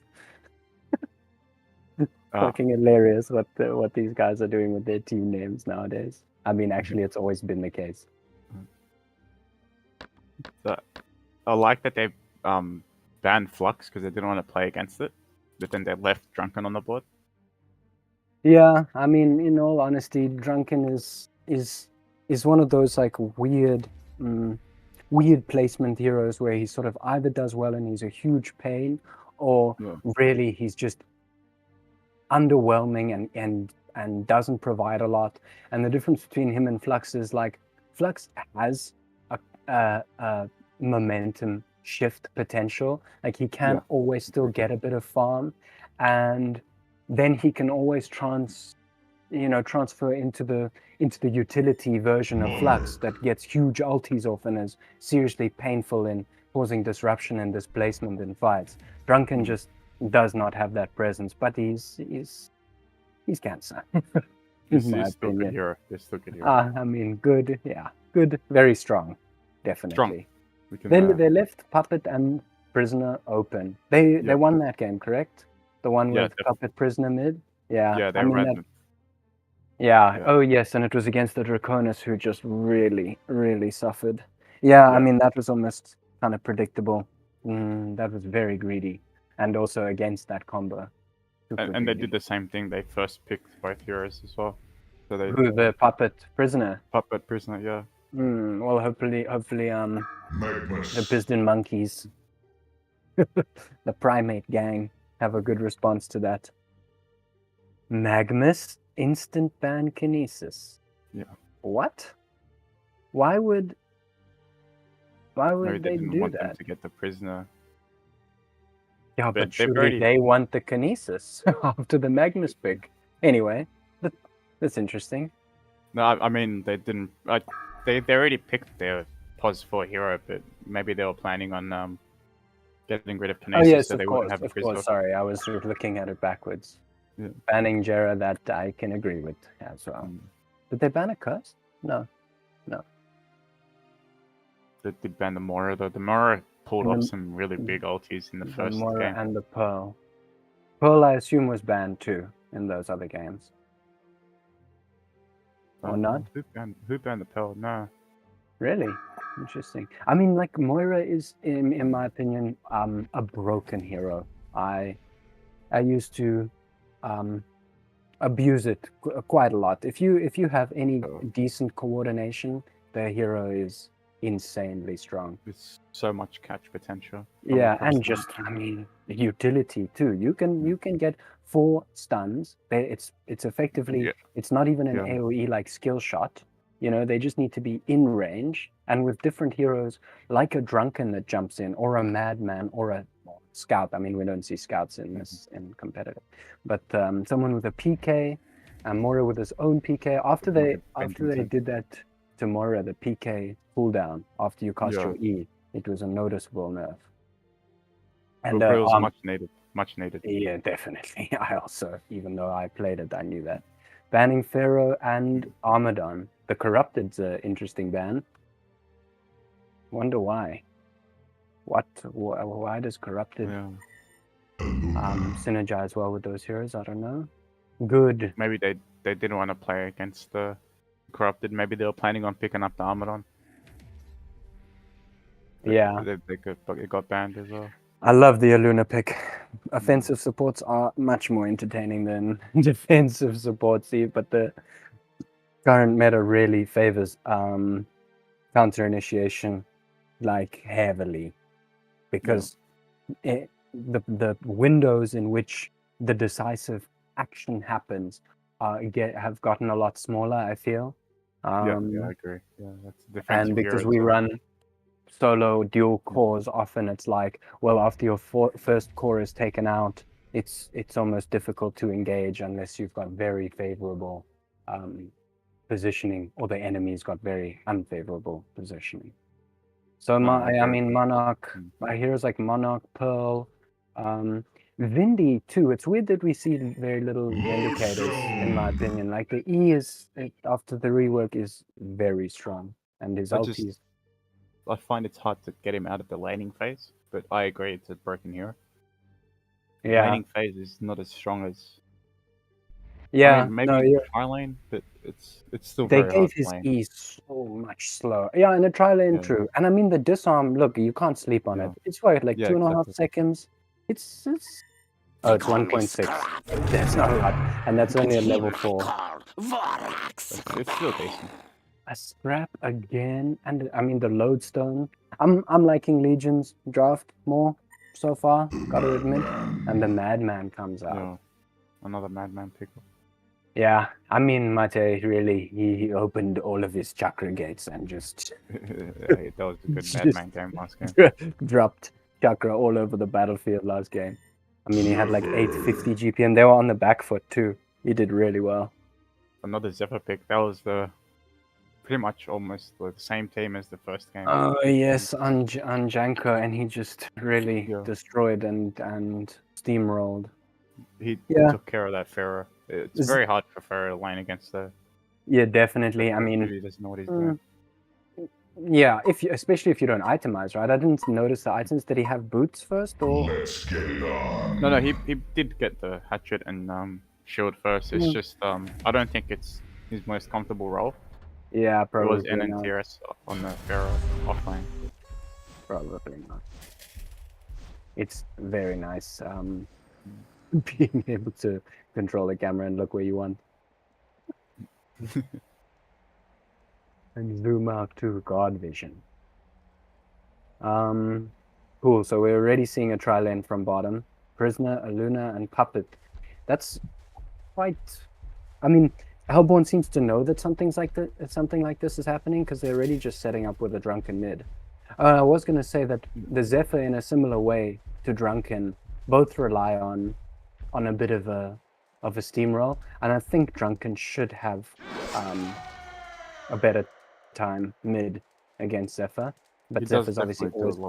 it does a lot more damage than the Zephyr at early levels. Yeah, and can contest the CS well, but Zephyr's got this small pull camp that he's already cutting trees to access. Just he'll always have that. What I was saying earlier with the first game against the Zephyr, it's a lot harder for the Pharaoh to contest the creeps. And if you can't contest the creeps, then Zephyr's just pretty much got a free lane. Like yeah, I mean, Pharaoh's Q should really shit on Zeph. But on top of the creeps, while Zephyr's W is hitting you, you're getting a bit greedy and ballsy contesting for CS. Then you're walking off the creeps. As well. Yeah, I saw that. That shouldn't happen. But anyway, it was unlucky. So Toast wards. Yeah, I guess they're not exactly expecting these lanes. He wouldn't have warded if they knew that it's just going to be a prisoner. Exactly right. And that should have been a reward if he knew there was going to be it should be a reward, exactly. And you see Scrap and Magnus just waiting. Look at Madman and Monarch, also a bit scared. They're like, "Where's Legion?" But now they're showing. I think showed at least 2 of them bottom, so now they know. Yeah. They're just gonna pull the off lane. Prisoner and Luna already want to skirmish. Did you manage to catch the trial lane that they ran the first or the second game? They tried to go for a first blood and they got turned on and just gave up the first blood. Really? Interesting. Yeah, Look how much damage Zephyr's putting on Drunken already. That's It's, quite yeah, that's insane. what I'm He's saying. even got his Q up. He might go for it. Ah, okay. Yeah. Nah, he thought better of it. Drunken actually leveled to be there. I thought that maybe he was going to go for his Q and get some return damage under the tower. But Still I wouldn't think have it even takes been a bit enough.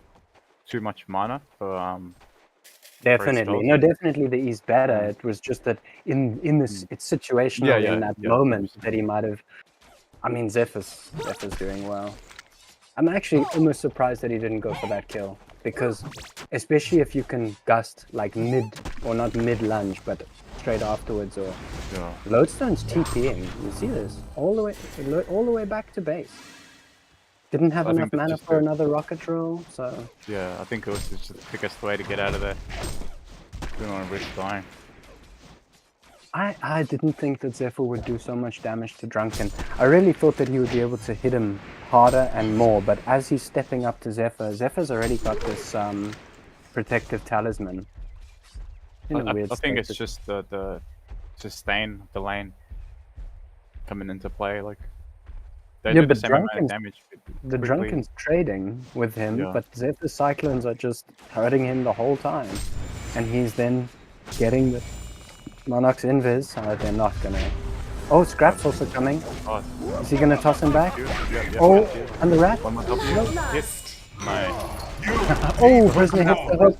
Oh, great foresight from Kregiko. Sort of setting up, noticing that like Scrap's missing, Monarch's missing. Better just sit mid for something, and getting the turn on Drunken as opposed to. Oh, he gets the Scrap too. Oh, if he had mana for his W there, that would have been a dead scrap. You think so? I think it would have been a dead scrap for sure. Oh, he would have taken like 2 more hits from the tower. Oh, Magnus getting... I think he should be okay here with W. Prisoner's out of sight. Yes! And does he have the stun, Magnus? Oh, no! That auto attack from Mex wasn't even disjointed from the stun. That was unlucky. That was Maybe good. if it was a level 2 stun, it would have disjointed. I feel like maybe it would have just saved him, but the Prisoner's in the right place at the right time. Interesting that they're not like prioritizing apples. You know, like this Lodestone has, like Puppet has. I think Prisoner had an apple. I can't remember. Prisoner's already triple stacked this medium and hard camp. Jeez.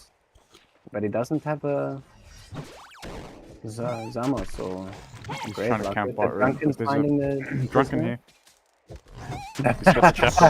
Get off, dude. That's my rune. He's gonna hit him. He's gonna bully him. Trying to block him for the Luna come in, but not enough damage coming in. Drunken's already doing a lot of damage. Poor Prisoner just with Striders. But being a pain like that, boxing him out and just forcing him to go on him and everything while Zephyr's hitting creeps, I mean, it all counts, you know? It's like... 100% he's got a free lane. Yeah, it's just about creating space, creating windows, like being a distraction and a pain. This Magnus... Yeah, sorry? The Drunken Master's doing a bit better than... In terms of JPM than the Zephyr, but... Zephyr's just gonna go farm these stacks and become What the huge. hell? I didn't notice that. Every time I looked over, he seemed to be not doing as well as the Zephyr, but I guess I wasn't paying attention to the CS as well. Oh, Zephyr's okay. It was inflated by the bloodlust that Drunken Master got. Oh, of course, yeah. Oh, he actually got the kill as well. Though I just lagged. I only saw the boomerang going out and saw Scrap was level 1, so I thought, oh shit, are they even gonna get it? Yeah, I was gonna say this Magnus is like, I don't know if this was intentional, but it's such a hard counter. The Prisoner W, I mean, he can't stun, he can steambot, but they'll see him.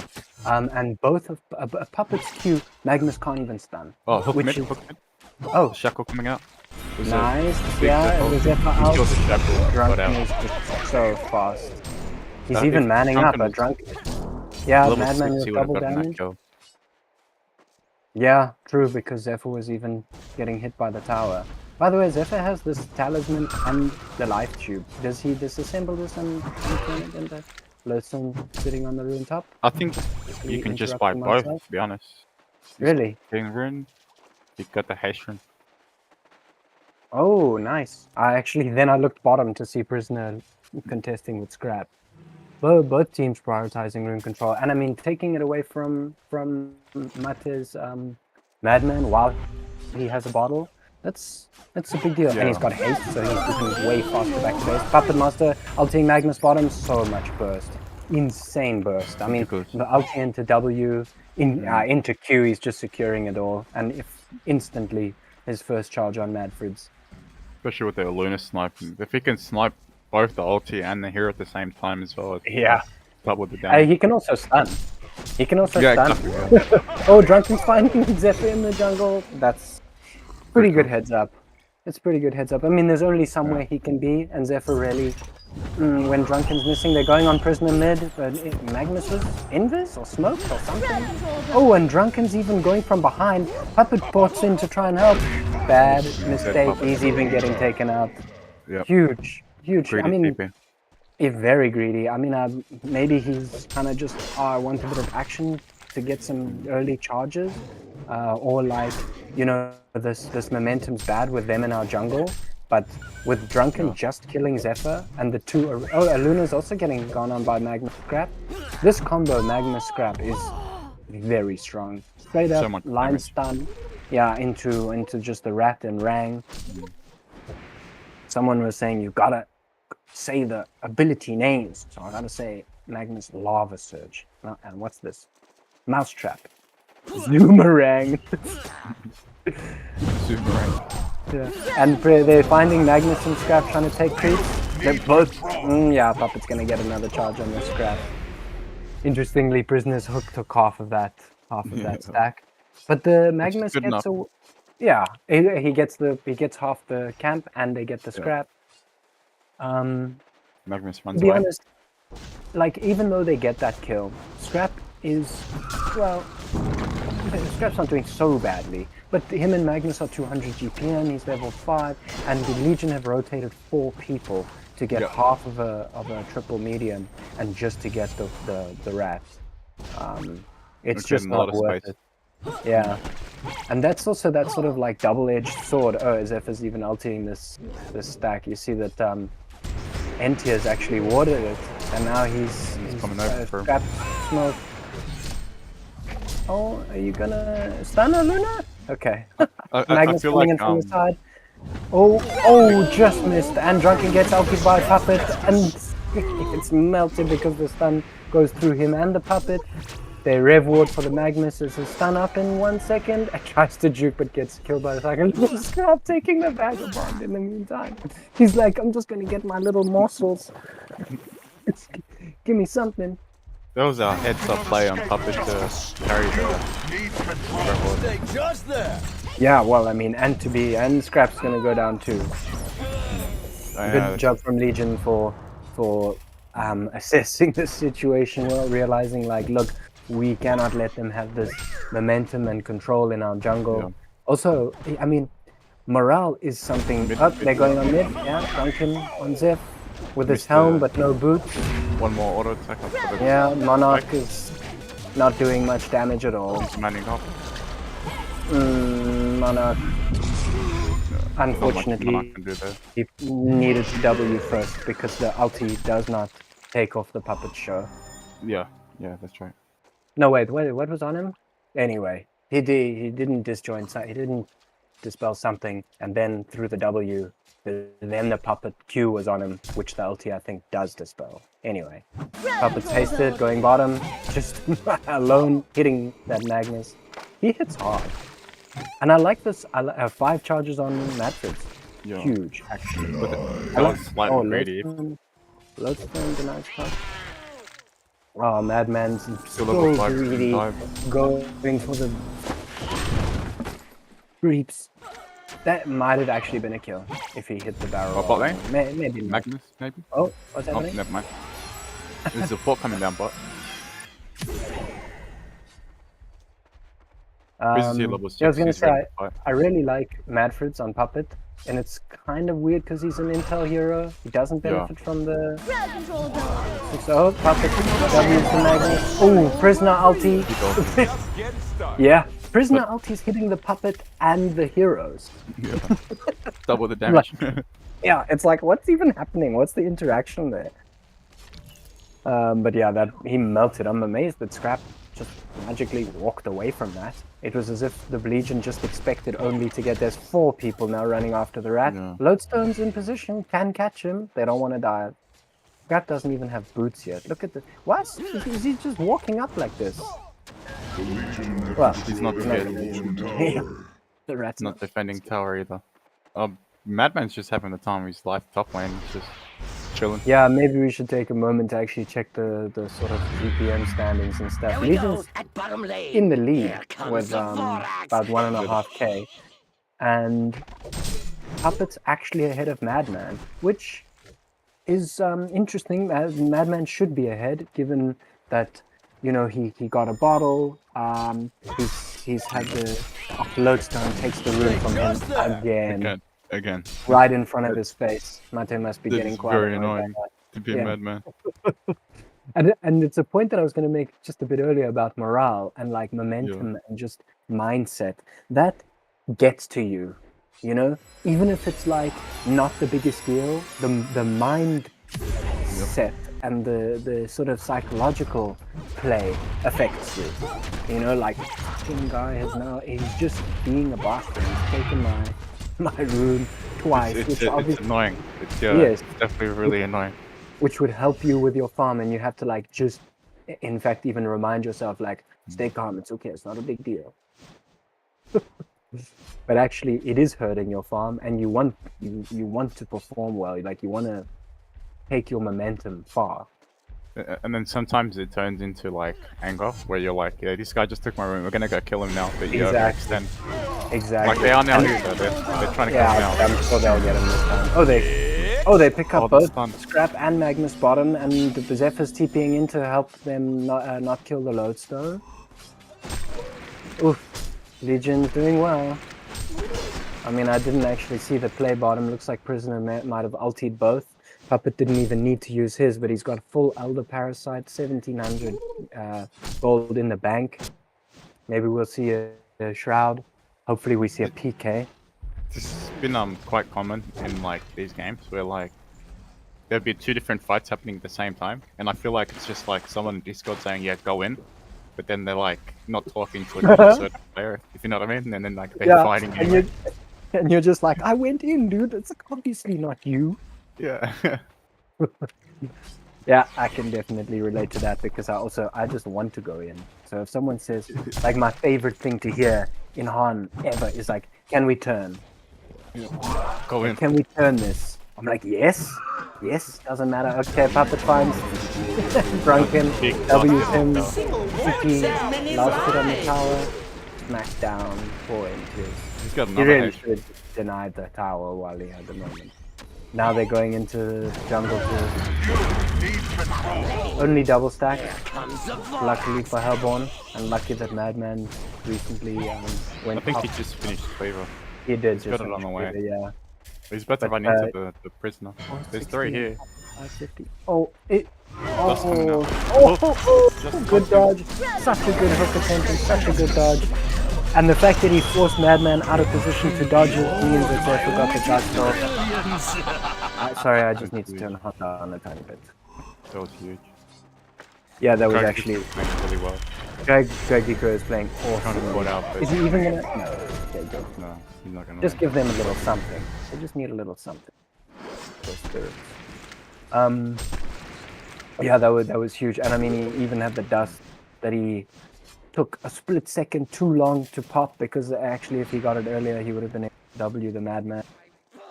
You probably can't barrel roll if you have that tackle on. No, you can't. No. I was looking at the abilities, and it's It the works old so well ball against and the Drunken Master as well. yeah. His prisoner's Q is called the old ball and chain, and the W is called shackled. But the W should be the old ball and chain, because it's like old school prisoner, you know? when they're lugging around the thing. Yeah, no, I get you. It's a odd name. The whole ball and chain. Some of the titles and lore and wording of everything is just hilarious in HoN, and like just how many references. Okay, there's 3 smoked bottom. Prisoner just instantly pops his ulti. That was a good decision. Forces all 3 of them to disengage. Falling before he finishes the spell. Yeah, three smokes result in Prisoners very quick reactions of just instantly ulting. Two appear out of nowhere, and he's just like, I'm gonna ulti. And of course they don't have time to burst him. They need, okay, Puppet finishes his full shrunken head. This is looking dire for the Piston Primate. But this is what it was looking like last game as well, until they put their foot on the gas. Puppet's a little bit different from Magebane. Magebane didn't even get a cleaver or thunderclaw. No, this is true. Mark. Yeah, he didn't get a farming item. And even if he did, went from grief items, if I'm gonna be honest. I like the Shieldbreaker. Honestly, I love the Alkbones, Insan. No, I like the Alkbones. I don't mind the Shieldbreaker. I didn't mind the Shieldbreaker, but Shieldbreaker's weird. It should be the Frost of Skull. Frost of Skull is just too good against the Madman. Yeah, he didn't get it, did he? No, he didn't get it at all. There we go. And I mean, bottom lane. yeah, anyway, My I shouldn't say it's stupid. rampaging. It's just it's a preference thing too, and a comfort thing. I mean, I don't hate the Shieldbreaker. I just I mean, to be fair, we're talking about Magebane lacking. There's posturing bottom. Yeah, we were talking about Magebane lacking in damage potential, so they need someone to do it, you know. And Flux with the Insan, and they also had the Prophet. So like with a Prophet buff, with an ulti maybe, you know, and Flux just hits I see the very vision. hard. But, Yeah. Snaking up. Yeah, maybe it was a risk. Too much good farmers on the Legion side. Vorax has fallen. Kill them all.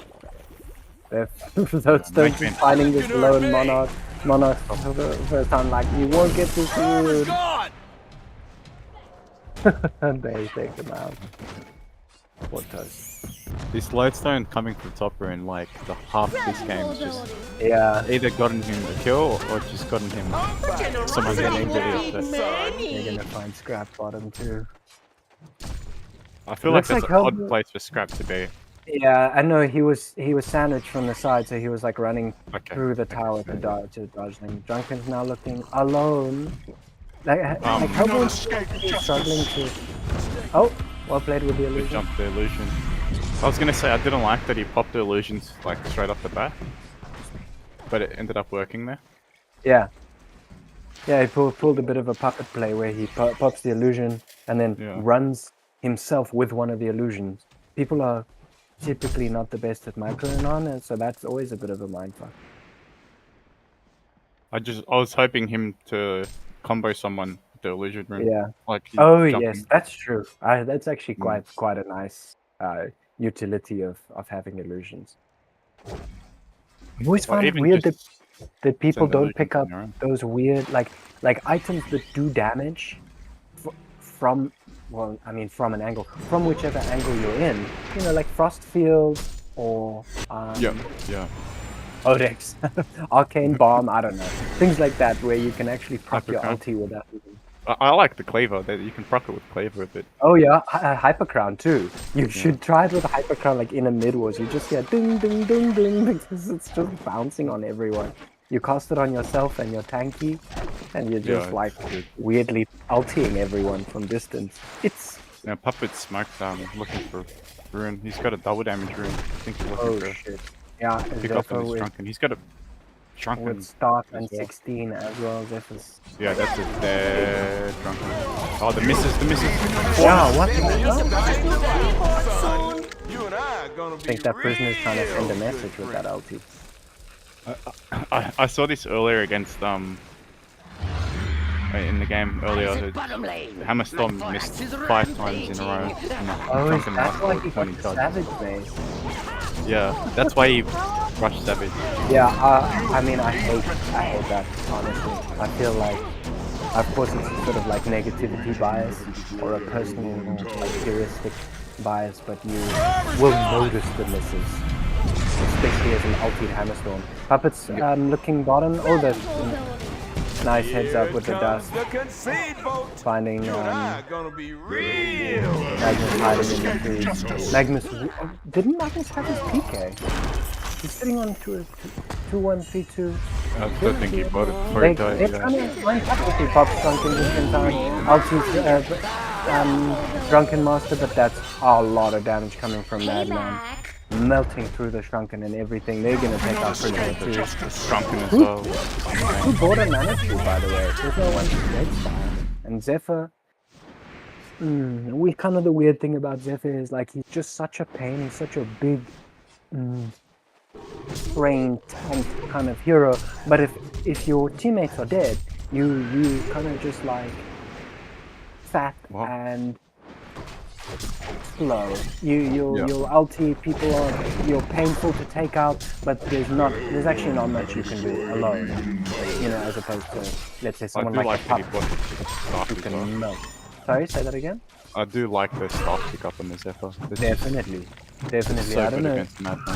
I don't know if he'll plan on upgrading it at any point. I think the prisoner staff is like criminally underrated, to be honest, because you don't. I do like it, but I also like the Puppet Master stuff. It's the ulti that gets buffed a lot, right? Yeah, quite a lot. It goes back to the normal, to the old Puppet Master. Yeah, but I mean, like, dude, on prisoner, it's a ranged ult. It instantly shackles. It's perfect for the Madman. Oh no, Monarch's ulti will take it off. Monarch's ulti It'll only take off the shackle part. Oh, okay. So he'll still like get stunned, guaranteed.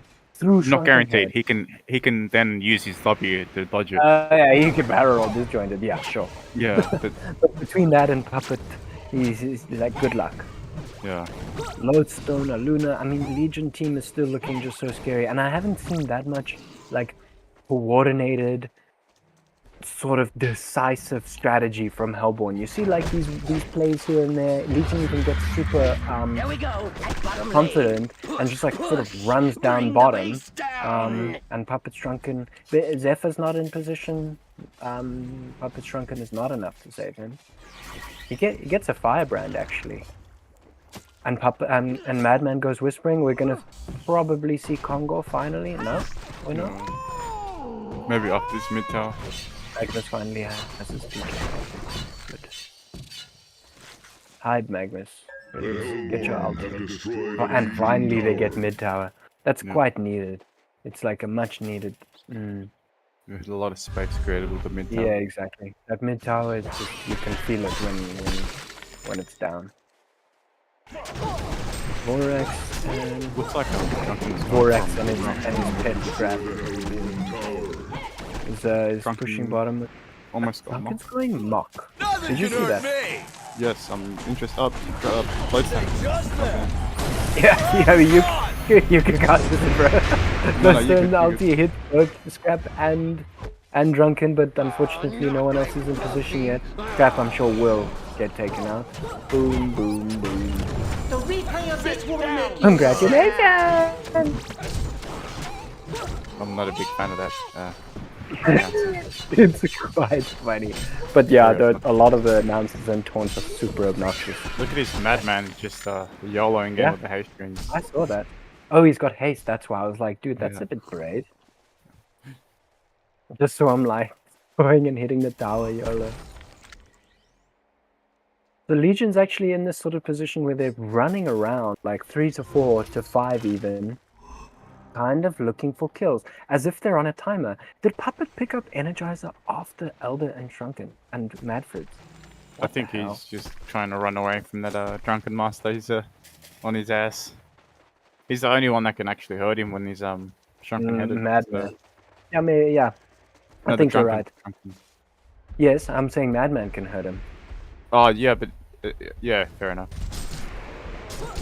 And Drunken doesn't finish barrier. I mean, Legion almost has no magic damage between Lodestone, Luna, and Zeph. Yeah.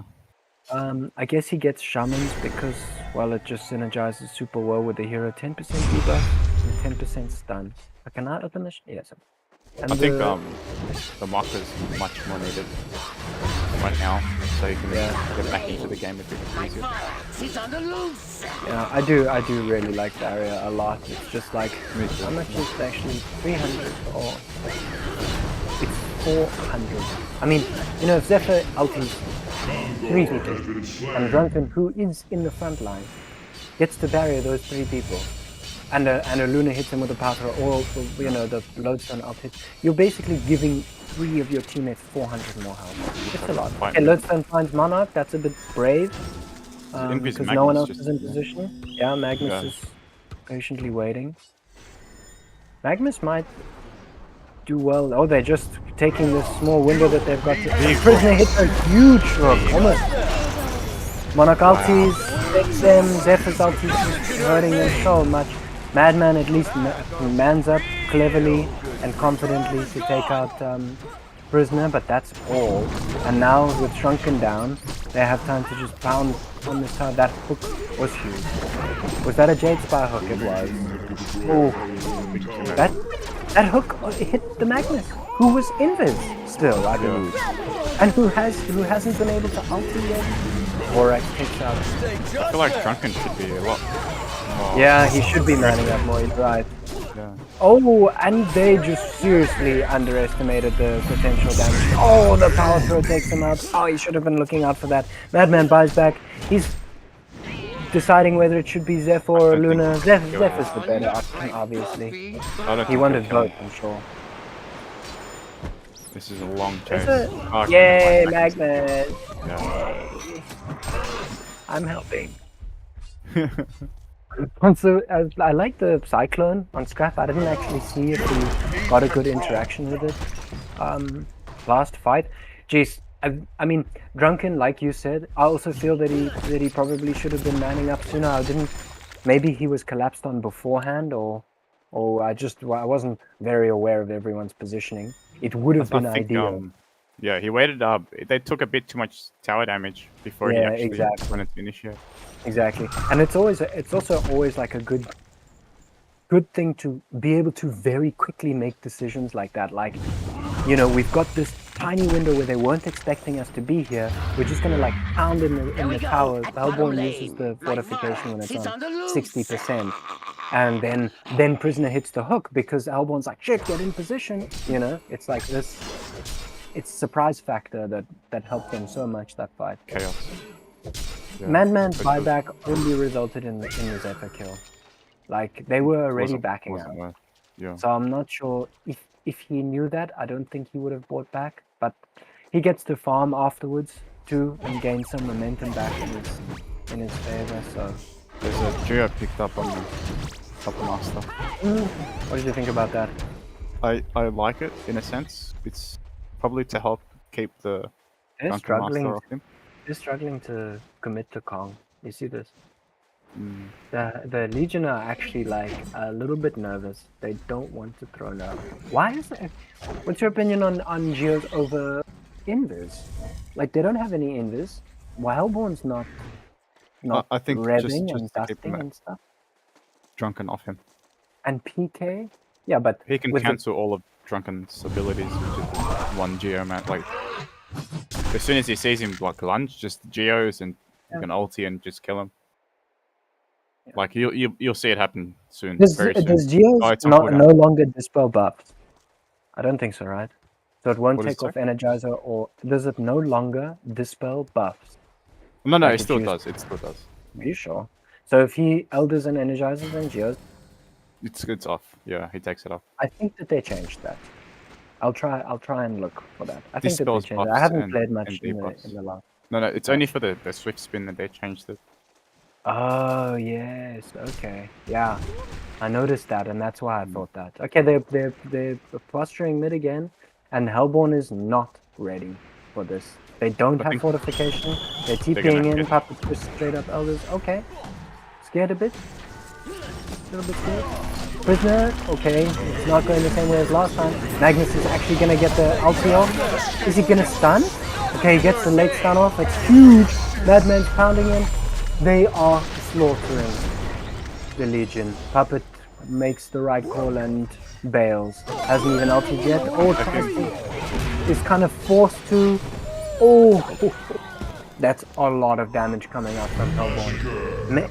Do you think Legion's on as much of a timer as they're playing? As if they like need to take racks now, right? They've lost their advantage. It's literally 1,000 gold and 1,000 experience.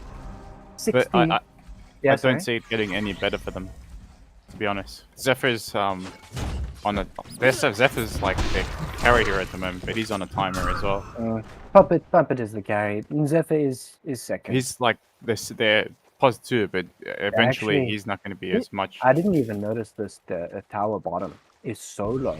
Puppet doesn't even have a buyback. Zephyr does. Power of the strike. Zephyr buys back with only 18 seconds left. But he's Ooh, hook. Monarch and Drunken. Monarch, no ulti. On tablet. Hellborn are bailing. Agnes. Oh, yes. Mana stun out, mana battery tablet, and PK. Nice. That mana battery from the very first like 2 minutes of the game just saved them with a nice tablet. I think Drunken's just doing too much work at the moment, which is why Drunken the is being impressive. Puppet try to go for the geos, but it's not ideal. I mean, Armor of Mad Mage. Zephyr has demonic, but like Puppet has 13 armor. 13. I'm I guess not a big fan of the geos. If Zephyr hits him with the plated, agreed. Plated still gives 10% base damage. Why don't people get this item more? Insane. The Lodestone's invis. They want a pick off on Madman, and I agree. So if he sees this this Madman and he smells him, he's sniffing around there. Come on. Look at this scrap. This is what the scrap's been doing all tournament. Just ignore team, go bot, go somewhere. Yeah. No one else is. Just push. Rat gaming. If there's no one responding to him, it's the responding to the Vorax pushing them. Yeah, exactly. But honestly, sometimes feels like it's Vorax and his ulti scrap. But scrap now with Cyclone and his skill set, like in fights, that rat and boomerang can actually be impactful even into the late game because the cooldown on the rat is only 12 seconds. That's quite long. But if he catches his boomerang, it's like 6 seconds. It's really low cooldown. Yeah, and the damage is negligible late, but the slow, the utility from the slow is not. I just feel like the hero pays off late game with items, and the Through items scrap. have got really good. Yeah, the it's scrap. true. It's kind of like that's almost his design. Ooh, PK on Magnus. Slowly. What? He dodged the abilities on Lodestone and thing, but he really? he PK'd into them, but he still dodged it. Oh, that was awkward. But PK'd into the creep wave? No, he tried to run away from the puppet and PK'd into the Lodestone, but then he dodged the stun. Oh, nice. Damn, I missed that. Hopefully the Drunken's coming in Drunken here with with double double damage. Yeah, he was like starting the slow turn. Hit him!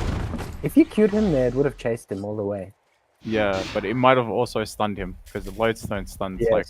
Yeah, stupid. true. He's like doing the ring around the Rosie mid, Yeah. and then he might just get left behind. And sometimes, to be honest, that can leave you with your pants down because you're like, Yeah. you want to. Didn't plan to go all the way over here.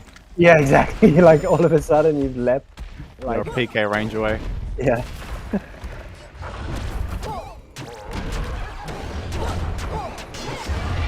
There's some hilarious interactions with things like that. You never forget someone trolling with Pharaoh ulti and Pebbles toss.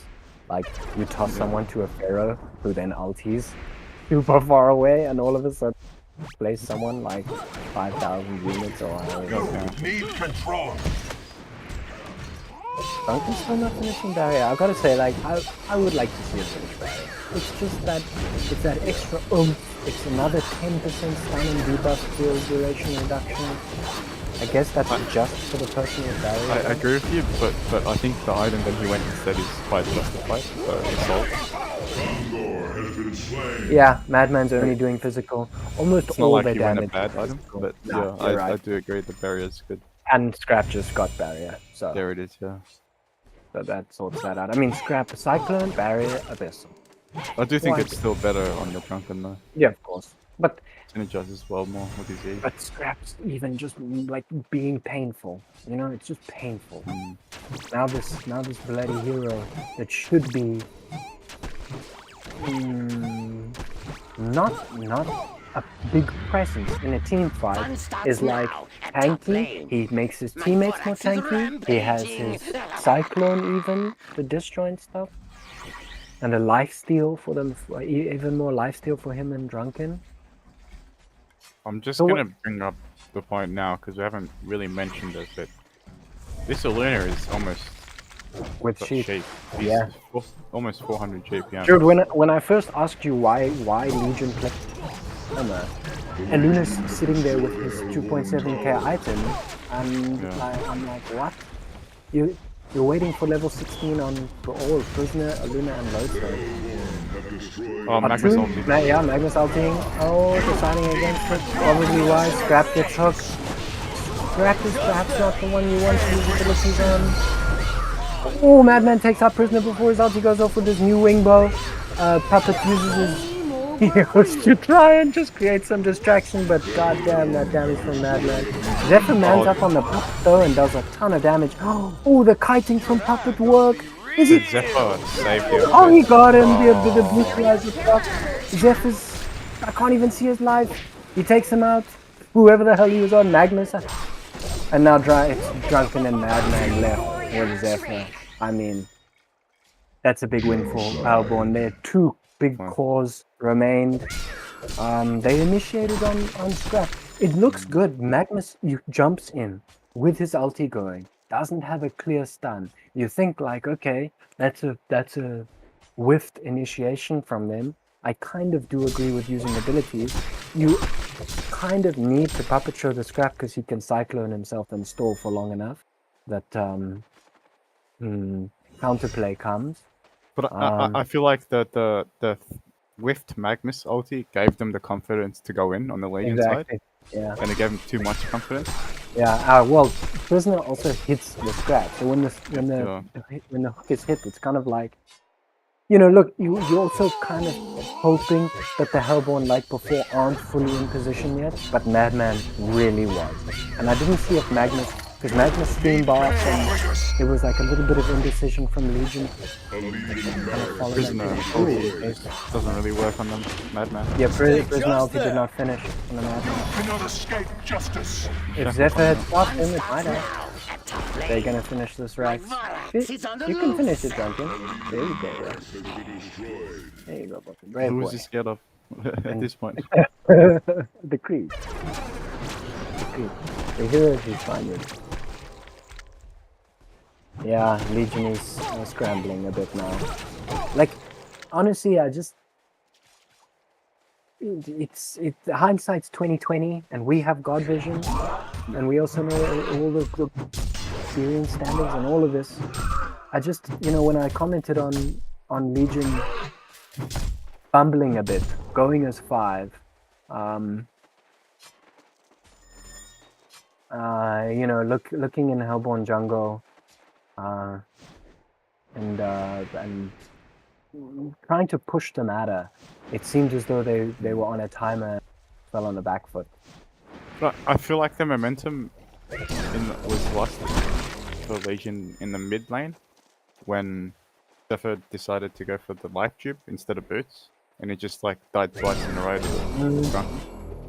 It That's just gave also Drunken so much time to snowball. It's also true. I mean, Drunken picked up the mock after Shaman. Yeah, look at the GPMs now. Drunken's so much bigger. And it's also an 8k difference. Yeah. But that just allowed Drunken back into the game, to be honest. He had no game before that. The team smoke coming up from Legion. Sorry, I was a bit distracted. I have a baby crying. You're What were you saying? Oh, team Legion smoke. team smoked, but look at their base. I think they just realized that. Smoking for the creeps. And Scrap's just like sitting there smoke, watching the creeps and the racks. Oh, like, it's an awkward thing. Puppet's W is obviously stronger than the Q because it's effectively a stun. But there is nothing that Scrap can do if Puppet Qs him. Nothing at all. He can Cyclone himself and stall his own death for a moment. Yeah, But it's just a instead he stall. Ws him, Scrap walks away. But Scrap should have died there. Obviously, Yeah. Legion don't know where help. They assume that they might be close. Scrap was, I don't know if you saw it, he's just smoked up the hill, staring at the melee racks. I think the only like Lane. thing, the reason I'd give is the range difference. The W has a bit bigger range, which was struggling there, but I didn't see the interaction, to be honest. It's 100 extra range, yeah, you're right. That's the only reason I'd say like you'd use that first. But if there's no creeps, then it's quite useless. What's the time there, by the way? 4 a.m. Well, thanks for yeah, I'm seeing that. But Scrap is just ratting. He's top while his Vorax is bottom. He forces a Zephyr ulti out. Oh, Zephyr got Bowler, by the way. They find Lodestone. Lodestone can find that. Yeah, everyone has to pull back because Vorax is going bottom. And Yeah, Vorax is exactly. gonna cause some damage. It's like Papa Master's smoked up twice just to run back and defend Vorax. Yeah. Baby, you okay? Now they're just taking Congo on the Hellborn side. Taking Legion's Congo. Luna goes for one snipe. They stop. Congo's just like missing Duncan. Yeah. Like Congo, dude, he's right there. Just hit him. It was a That smart play, sucks, actually. honestly. Stop I hitting hate Congo. evasion as a mechanic. I hate it. I hate RNG involved in it. Yeah, me too, dude. Like, remove RNG. Why the hell do you... Why? Okay, I won't get into it. I won't get into it. Yeah. Some RNG is necessary, but why does Drunken Master, for instance, right now he's doing 261 to 268 damage. Why does that exist? Yeah, They're seeing Puppet mid. Oh, Drunken Pup. They'll take prisoner. Magnus. Drunken's hunting the Puppet. Luna has a sheep stick. Who did he use it on? I didn't see. Looking dire for Legion. Yeah, Puppet the Puppet doesn't have Master buyback. tried to Geo Bane and use the illusion to run GG away. Frog. That was honestly really well done by Hellborn. They just like last game, they really kept their composure and patiently sort of didn't lose their cool despite being on the back foot. I thought for a while they looked a bit aimless. They definitely did look a bit aimless until the Drunken Master came back online. They came together and just jeez, you see that Zephyr taking forever to go down, just like watching in the back. And the pest of the freaking Scrap is just so annoying, man. Yeah, that's true. In fact, I think Scrap's presence in this game was deceivably large. It creates way too much space for them. Yes, and it came down to sort of like the structure, makeup, and strategy and initiation. Yeah. So having this little presence all the time just affects your ability to be in a positive formation to take on the enemy. I should say 100%, one person. I agree, because deal you with the definitely have to Vorax. send either the Zephyr or the Puppet Master to deal with Vorax, because none of the other supports can have anything to do. Yeah. Like, they can't man up against them, and then you're one core short in the other lanes if you do need to fight. Yeah, exactly. Well, I guess we're going for a break before the next. Well played to the Piston Monkeys. Yep, the and winners. well played to both Drunken and Mate. Entias and Mate are doing very well. And their supporting cast incredible. And well played to Legion. Well fought. Well fought. There was actually well played on both sides. The prisoner had an incredible showcase for both games. Yeah, Krigigo is super impressive plays, honestly. Mm. Yeah, cool. I guess we taking a break before the next game. Yeah, awesome. Cheers, Newerth. See you in a bit.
Hey, Newerth, we're back with the next round, best of 3 between Team America and Team Europe.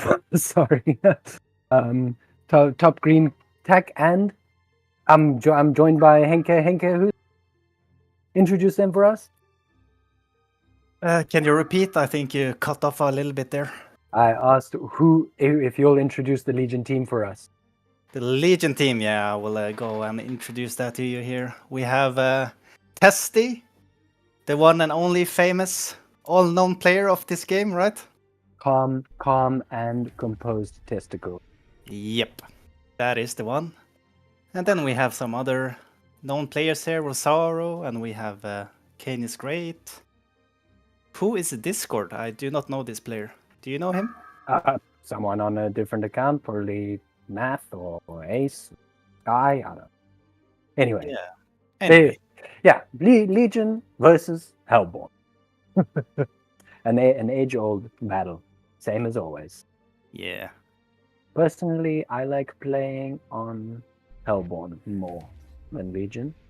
Don't know why, I just do. I think it's more fun. I think it's more natural to go down and left than up and right for some reason.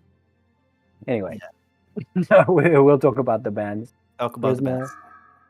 Prisoner by Legion, Bushwhack by Hellborn, then Demented, Puppet, Engineer, and Defiler. Don't think we saw Defiler band before. No Engineer. No Puppet, actually. Yeah. We saw... did we see Prisoner band? We're seeing both Prisoner and Puppet band. But I feel like you kind of just need to ban one of those. Those are the two that are played together. Anyway. Isn't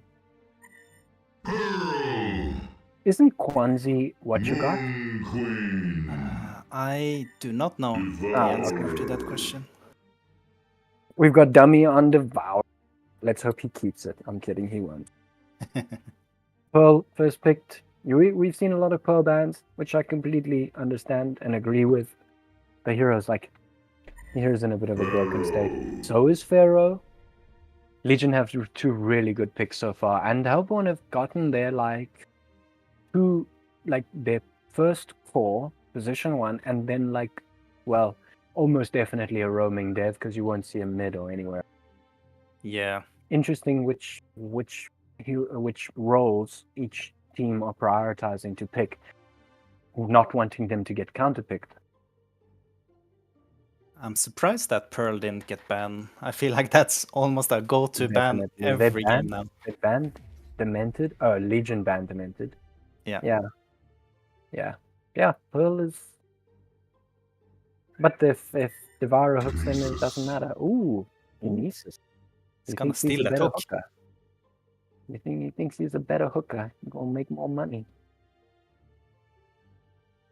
Make more money for your pimp. Band Hammer. Hammerstorm band, yeah.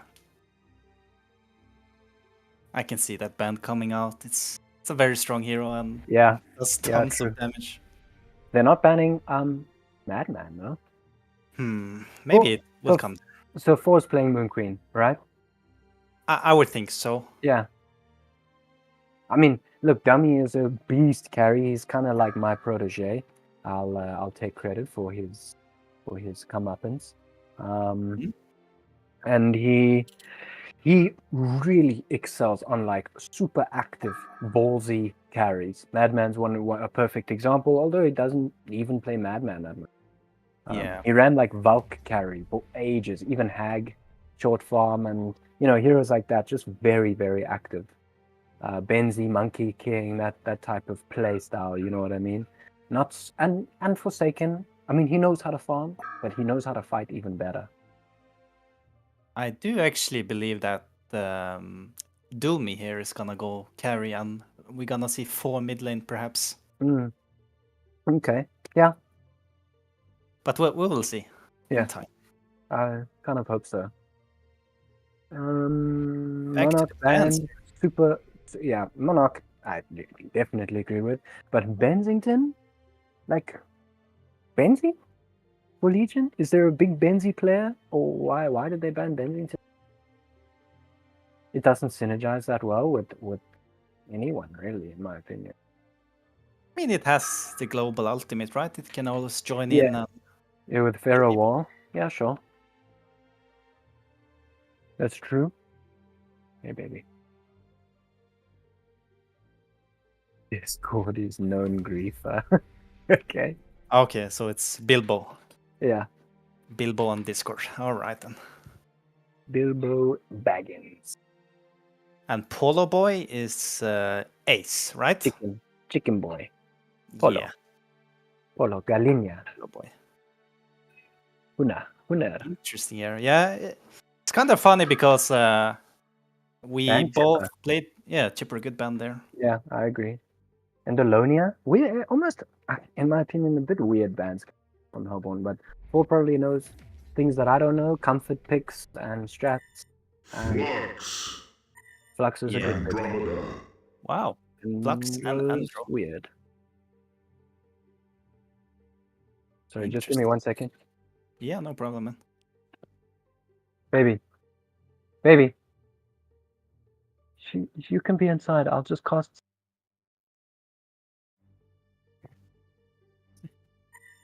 No problem. Corrupted being picked up here. Baby trying to sleep. I see. Yeah, corrupted is such a strong pick. Like he was also my like go-to carry for ages and ages. So is Clanks. We don't see him much. No. But corrupted is just so reliable. Corrupted is a nice carry, I must say. Even though you don't see it that much. Armadon here. Oof. That's a tanky monster. Yeah. Really interesting here. We didn't see ban on Armadon, not Drunken Master, not They Mage. picked Armadon. Oh no. Yeah. Armadon and Pharaoh. And the corrupted. Lee, what are you thinking about the drafts? Wow, so weird. I was gonna say Pestilence. For 4 on mid. Just for some reason it just came to me. And now with the Armadon, I like. But yeah, sorry. Tell me what you think about the draft. I think draft overall is pretty good here. Well, I must say I really like the Hellborn team though. The Really? Armadon and the Pharaoh. That's Legion. Yeah, sorry, Legion. Yeah, a bit grief there, but I mean, I cheer for both teams here. They have good players on both teams, and very, very talented, many of them. But I feel like Tasty's kind of like old reliable, and unfortunately, you not quite the same sort of style bender or like risk taking playmaker. Yeah. That really in the meta now, it's almost necessary. Like there's a reason why Eston's just stomps so hard, and it's really because of that edge that he has in reaction time and risk and quick decision making, and also like aggressiveness. Super aggressive player. So it looks like we're gonna have a Trilin versus Trilin on top lane here. Oh, what do you think about that? Is sunk bobber. Trilin versus Trilin? Oh, yep. Andrew Moon Queen Dev. Ordinarily I would probably give it to Legion, almost definitely, especially with this conduit and the fact that they'll be slowed.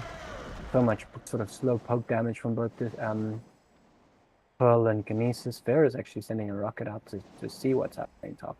And they ported to get a lane word up. Yeah. Good for them. But I don't know if it's a tri-lane yet. Dev's starting in the jungle. I was saying ordinarily I would give it to Legion, but an Andro stun into a Dev hook, and what's Legion gonna do? Yeah, it's dangerous. If you get hooked into the tower, you're 95% dead, right? Yeah, you've got the Andro stun to follow. Oh, if Andro's already stunned, you've got some hard damage from Moon Queen. Yeah. But we'll see. Like Kinesis can potentially take the hook. The hook is really the only great thing for the Kinesis. Yeah, Just- the hook is dangerous. They don't have great Qs at all. Now I was right here about 4 going middle and Doomy going on the short farm. Yeah, good call. Sucks with the mana battery. I was assuming that Armadon would be. And Yeah. Miraxus versus Armor bot. Miraxus, I'm sure, will just buy mana battery first thing. So Legion obviously are like, where's Devourer? And this is one of the crazy things about the hero. The hero can be AFK and still be having an impact, because him missing on the map, it's like a fade. It's like, where is Fade? A fade with a codex. So you always have to play differently because you can't see him. And he's True. just chilling, actually taking a stack. What do you think about that, by the way? Oh, Kinesis took Moon Queen's Q. He did, yeah. I mean, you're completely right. Like, having a Devourer missing, like, you just think all the time, where's the hook coming? Where's the hook coming? Is it here now? Yeah, I And was asking more what you think about Dev starting taking it instead of setting up top where they know that it's. Oh, he tried to hook the Pharaoh smoke. Nice. Pharaoh doesn't have his Q yet. Kane is going down. That was that hook. It's level 1 and he smoked. It was on the tip of the hook. It just scratched him with it. Just the tip. Yeah, just the tip, and it was enough. Enough Yeah. for Pharaoh to green. I mean, starting with a Devour jungle like this is very common today. You stack easy camp and you smoke, and And then now he you gets try the- go for a play, and it paid Yeah. off. Gets the ward down and scouts both the Kinesis and the Pearl, leaving Look. top to go and secure the room. Yeah. And let's not forget, it's not just any Devourer, it's Sunkbob Devourer. Oh, look at that. Moon Queen here. Ah. What do you think about the Moon Queen's items here? So much stats. Moon Queen, yeah, completely agree with it. It's a try lane. Oh, look at bottom here. Armoran's getting caught. Lux coming with haste. Chasing him down. Will they get the Come on, kill get here? him. Armadon Oh, doing awesome. damage. Oh, Oh, there we go. good. I must admit, I have a huge bias against Armadon. It's so boring. It's so boring to play. It's so boring to play against. But I'll try and leave that out of it. Yeah. It's a strong hero, we can say. It's very strong. It's very strong. It's Oh, look at Sunkbob here going with the hook on the Pearl. He leaps but away. Pearl's got his jump. Andrew's He not in position. is fine. Yeah. Corrupted started conduiting the Moon Queen. Shame that Andrew wasn't in position. Yeah. Andrew didn't even use his W. How much armor does this minus eventually? Imagine the Devo hook armor minus armor. Ouch. It's Yeah. already -3. That's all of Pearl armor. That's all of it. I must say I'm really looking forward to see how this game goes. Yeah, I also hope that it turns out to be a really good game. I want Legion to pick up some momentum. Looks like Kinesis is on his way. He's just going for. Come on, steal the hook, bro. Steal the hook. Nah, he's scared. He's scared, and he should be. But he wants the hook to get it. Look at get it, Devo here. Roz. Hook. Yes. Gave the hook Yeah, away. hook him. Hook him. Hook him into the tower. Oh! Oh, close hook. I'm so surprised he didn't go for it. Like, why not, dude? I know it's a bit risky, but your mana pool is enough to afford 2. You know, you've got 420 gold. You've got a Lunateer, and if you hook the Devo, it's a much-needed kill. Yeah. There's not a lot that Hellborn could have done to save the Devo if he got hooked with a Corrupted. And that's the other crazy thing about a Corrupted. Like, when you engage with a Corrupted, you better be sure that you can either get the kill and get out, or kill him. Because otherwise, like, he can sit just getting so many charges, and the early game, that's more than a double damage. All of a sudden, he's just like, hitting like a truck despite being a level 3. Super easy to like not. Oh, That's quite uncharacteristic of Sunkbob to hook a creep in its ass. But done for, and it looked like it was going to hit Kinesis too. But yeah, like I was saying, it's quite deceptive, the fact that those charges can go off without a lot of animation. Oh, And look all at of a Devo here sudden- going on Pharaoh. He's hooking in middle. Oh yeah, But I don't think... Oh, Flux ulting to try catch him, but no, it's not maybe enough. a bit of miscommunication. If he'd ulted a bit sooner, might have been. Yeah. Hellborn has a slight lead. 900 gold. Actually, that's not slight for this. What's under 6 minutes? 800 experience. Top lane here. Kinesis Yeah. hooking Moon Queen. They're trying to burst him down. Pearl using his Q Being and conduited Erupted too. going off. They're chasing the Andro. Andro goes down here. Wow. Yeah, Pharaoh Double caught kill. it and ulted, and it was completely unnecessary. I think he even hit the creep, but you know, what's done is done, and it's about sending a message. He's also Yeah. not gonna get top rune. Devo must have already been there. Devo's quick, running around, super Peter Gonzalez. That was much needed from Legion. As I was saying, the gold lead, they almost completely equalized it. Yeah. Very Now quick kill on look Moon at- Queen, and yeah. Look at bottom here. Flux is almost besides armor down. Does he know where he is? They have a ward, so they do know that he's there. Oh, lowing armor Armadan down. turns his ass. Axis turns coming in, his but ass to misses. him. Ah. Nice try. Nice try by Flux. Yeah, he's got a regenerate, but that's the other unfortunate thing about Armadan is you have to commit so much to killing him, and he can kill you just by you trying. Yeah. Look at this Divar here, just trying to hook them. Will Yeah, he get one here? yeah, Look at this. doesn't- Here we go. And Yes, the hook he will. on the corrupted. And the hook back by Moon Kinesis. Queen is being so patient with his Q. No. What is this? Look at bottom It here. would- Rax chasing wouldn't have down been- armor. Will he commit on the play here? Oh, he's gonna Using die. his Oh, he ulti. gets his Oh ulti. my god. Down Good. and explosion. Down he goes. Valka, well played. I remember Valka doing some crazy shit with a suicide Moraxis. Much in like in spirit of Oh, top lane hooked. Coming both. Valky. Kinesis hooking Andrew, but Devo hooking him back. So Really? that's the end of that story. Oh shit, I missed it. That's an interesting interaction, top, honestly. Yeah. And Oh. when we saw the Moon Queen pick up, I thought for a small second, like maybe one day we could see a. Look at the hook coming in. Oh, he misses. But Nice Flux try. is close on the top lane here. Are they trying to bait it out? Here we go. Hey, Flux coming out. Is slow being popped. He's just getting stunned by Andro and he goes down. Does Devour have another hook here? He does not, but Decay doesn't Reach need it. Oh, gets but he- hooked by Kinesis. Pearl goes down. Will Devour survive? Yes, he will. Wow, think it was good gank worth by Flux. You think it was worth it for Kinesis to actually kill the Diva there instead of backing? Maybe not. I don't think it's worth much. Oh, Give me your candy. look at bottom here. Morax is going in on Pharaoh.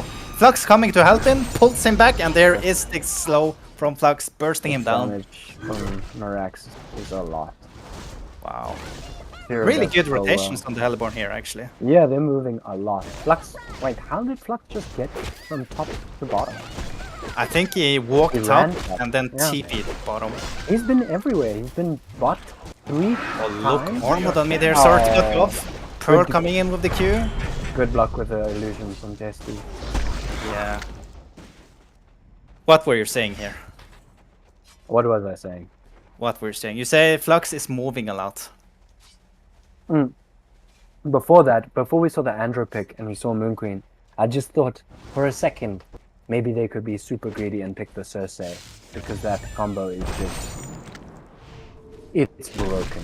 Cersei Yeah. Moon Queen, like, and we just never see it abused. And Cersei, it's kind of situational, but the hero, it's very strong. It's actually very strong, and like, I wish people didn't sleep on it so much. Like the amount of info, like reconnaissance type play that you can make. You can always be putting pressure. You can always be breaking smokes. Just with one ability, you can always be getting vision and information. They're kind of pressuring Devo top behind the trees That here. is true. Well, Devo do a hook here. Let's they- see. see him. They just put the sword down. Are you gonna conduit maybe? Interesting that they don't let Pearl Q first, because Devo's like doing a little square dance. True. Flux picking up a double damage again here. Oh, Kinesis found the Andro. Swap the Devourer in. Swap him! He's tank. It's too late.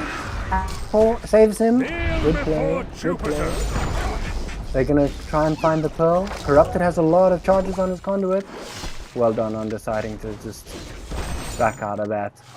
Rockets? Oh, the rocket! Oh, it just misses. But the electric tide is definitely gonna be enough. Oh, and the hook hits Flux and the hook doesn't. Oh no, he goes down. So close. This Devo and Corrupted is now even conduit. Oh, Corrupted! Oh my god! Oh, he goes down. Okay. Yeah. But Corrupted picking up 3 good kills there. Yeah. Unfortunately, he doesn't have like a Mad Fritz or something, because that would have yield like exponential results. Moon Queen goes Whispering over Elder, probably for the best, right? Yeah. I agree there. Yeah, means micro. Look at bottom here, Devar setting up. Morax is chasing down the Armadon. Oh, he misses the stun! Yeah, wow. He's got 5 axes left. Weird. I mean, guess he just thought he was in range, right? Yeah. It happens. Kinesis Look setting at up Moon mid. here. Oh, and Vagabond's gonna use his Q. Moon Queen almost just solos him with the no. Good hook coming out. Yeah, I guess good. He was looking What for about the Pharaoh? I think. Yeah, Pharaoh's dead. He's getting. And look at the Devo here. Oh, missed barely on the Corrupted Disciple. Corrupted's going Lightbrand. He is, yeah. He tries to kill the refresh with the Merrick's Rune and he's out. He's going Lightbrand. Yeah. Oh. How do I bring back the extended hero panel? One more time. How do I bring back the extended hero panel? Somehow I closed the items and stuff. Yeah, F1. Thank you. Thank you. Oh, Pearl zipping I out. probably pressed F1 to try and center on my hero, like. Yeah.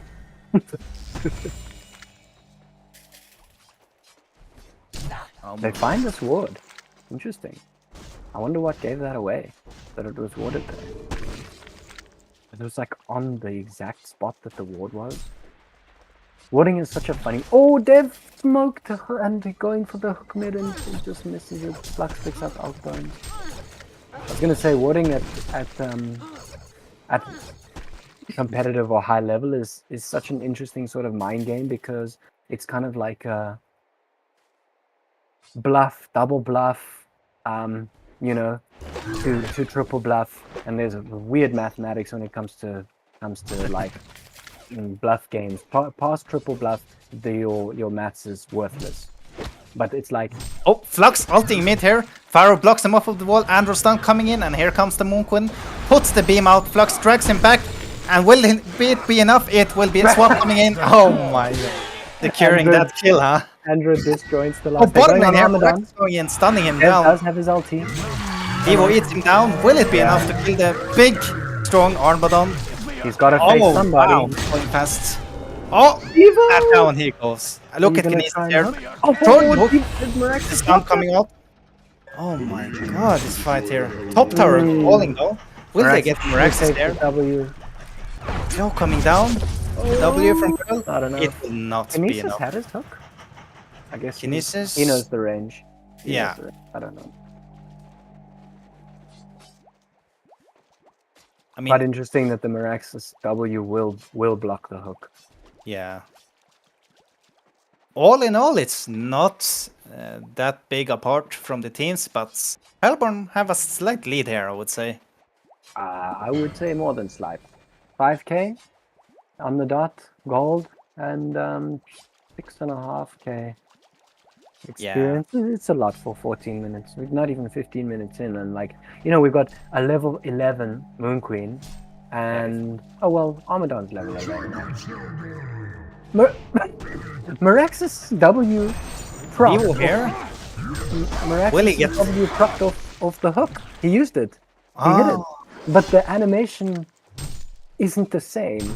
as if Devourer himself hooks a Meraxes. Meraxes even stalled for a like 10 split seconds, like, what the hell just happened? He didn't realize that it proc. Yeah. That was super interesting. Quite funny. Look at bottom here. D was Yeah. trying to set up a hook and he hooks the Got pearl. him. Eats him up here. Moraxis throwing axes, but Kinesis hooks him back. No. Man, people just was- getting thrown around here. Yeah, that's funny. I was literally just about to say, how can you give Sankbob Devourer? And I guess Kinesis answered that for me. Devourer with the with the save. I mean, yeah, giving Devour Sankbob is something dangerous. You should not do. Oh, barely hooks Flux on the mid layer on the Kinesis. Yeah. So Now it's Devor's turn. He's running for it here. Oh no! Close hook again. Devo was. And if there was a Cersei, oh no, wait, we can't have a third hook. I mean, he could alter the Kinesis while Kinesis has Devourer Q.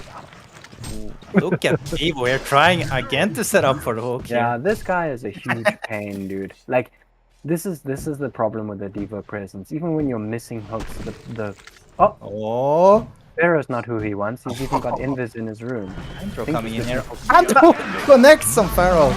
But Wow. what was that damage?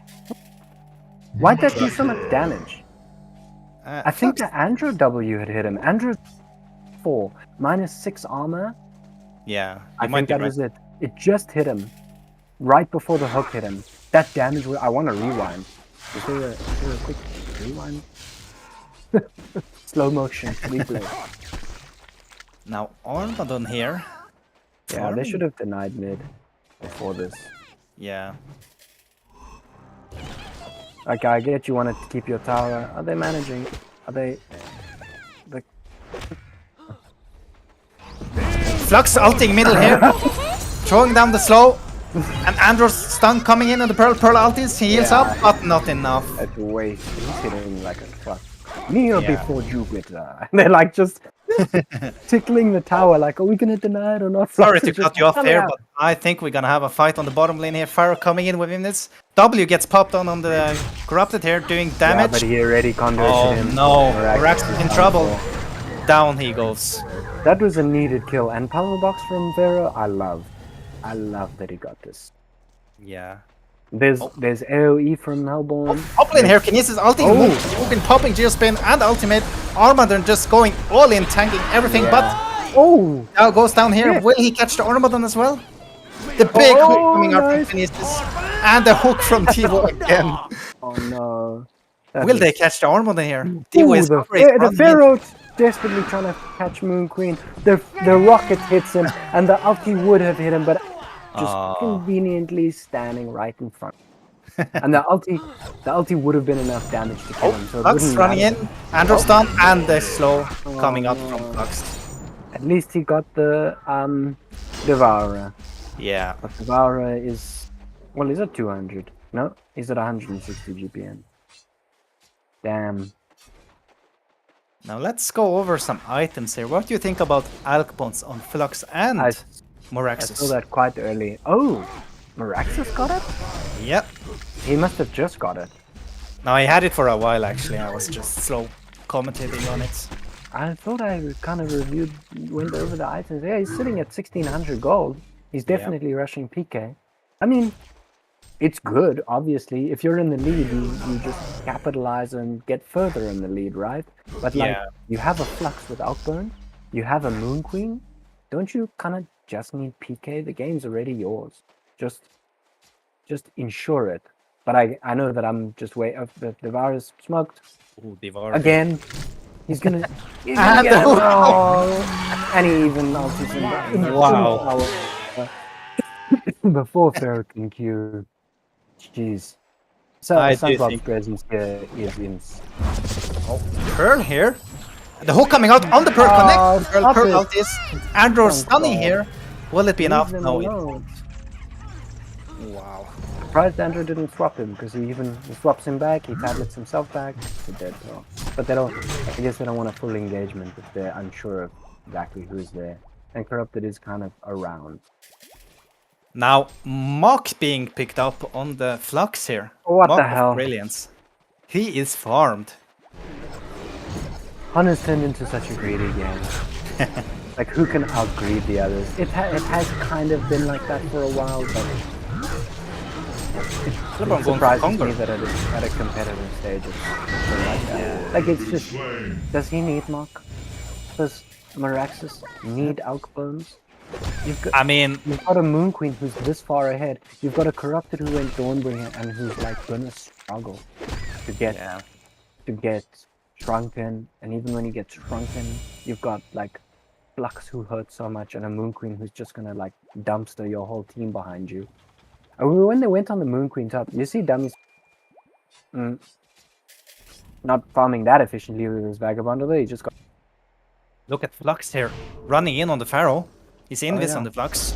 And he slows him down, the Mock doing damage. And And then, oh, he misses the Flux ulti being popped. W on the Flux, and down he goes. Using Q. Nemesis. Oh, Yeah. Oh, come on. that's a close one. Yeah, I feel like the hitbox for Devourer should be a bit bigger. Basically hit him. Now Meraxis picks up a PK as well here. Yeah. Oh, that's all he needed. It looks Yeah. very dire for Legion. If they could capitalize on Hellborn's insane greed, they should, but I don't think they can. Like, they need, what do you think? They need to fully commit now. Hail Mary plays, like 3 smoke. You need perfect. Corrupted needs to conduit them. Moon Queen needs to whiff his ulti on Pearl's Look out at and Armor on Ramadan's here. pass. Bits. Will he get caught here by the Devo? I doubt Devo he'll go is down. chasing him Oh. down, but Pharaoh Why coming is here, Ramadan will he help going him for out? it? Oh, that's why. And there we go. Unshrunken, and it's just gonna start pounding. Oh, Ooh, Pharaoh not enough. escapes. I'm surprised. he Here didn't comes the deal Corrupted. with it. Yes, some turn. Will Moonqueen go down here? Gets a kill. No Oh. way. He should have turned on Armadon faster, to be honest. Like, damn, that damage while Armadon was facing him, that was a lot. Armadon has no armor with his souls on negative. Damn. Interesting. And if Moon Queen also geoed while they were behind the Pharaoh wall, like the 3 other times that one's been hooked, he just instantly. Up in here, Morax Yeah, stunning yeah. on the Corrupted. Flux strikes him back. Oh. Andrew swaps him even further back. Pearl Come on, coming in Pearl. here. No. Oh. Good try from Pearl, but unfortunately too late. Yeah, Corrupted buys back. Interesting buyback coming out here. I mean, in a way, it's kind of like what I was saying just now. They need to do something now, because it's just gonna get worse. So like, Yeah. you know, the buyback. It's almost like you're on a timer, and if you're dead, the timer's going even faster. True. I don't know if the buyback's correct, but it's a mental thing. It's a momentum, psychological. Yeah. I mean, you're completely right. Hellborn, I mean, Legion has to do something here in order to win this game. They cannot just sit back and farm. The lead is just going more and more in favor for Hellborn. But then they also constantly. need the most favorable sort of initiation, like I was saying. Yeah. Moon Queen needs to waste his ulti on Armadon's ass through a Pearl ult and on Puzzle deal to even stand a chance. Yeah. Moon Queen's auto attack, so she'll be able to 1v5. You know, like level 17. What's he got in the stash? Must have something. Jeez. Did you see that? You having Moon Queen clear that creep wave with Andro W's? It was like 2 autos. They just. It's some damage for sure. I mean, it's Andro's W plus his E. Yeah. 22 base damage. Moon Queen's only is. Oh, 20% look at Devo here base smoking in on the mid lane. Will he try to get the hook here? He will try. Oh, he will definitely try. Yes, he will try. Oh, Morax is coming in here, stunning wait. on the Pharaoh, and the hook coming from Devo. Kinesis ults Moraxus. Pharaoh goes down here. Here comes the Armadon with staff And rolling Morax around. manages to proc his W even. Nice. Yeah. Oh, Moraxus popping ultimate, super ultra tank. coming here. Devo hooks back Moraxis. Unfortunately, he didn't get anything else here, but good fight. Devourer decided to give Legion a break. Miraculous is like, let me at him, hold me back. Devo was like, I got you. Oh no. It does not look good here for Legion. It does not look good. Props to them for staying in the game. I've Yeah. always sort of think about the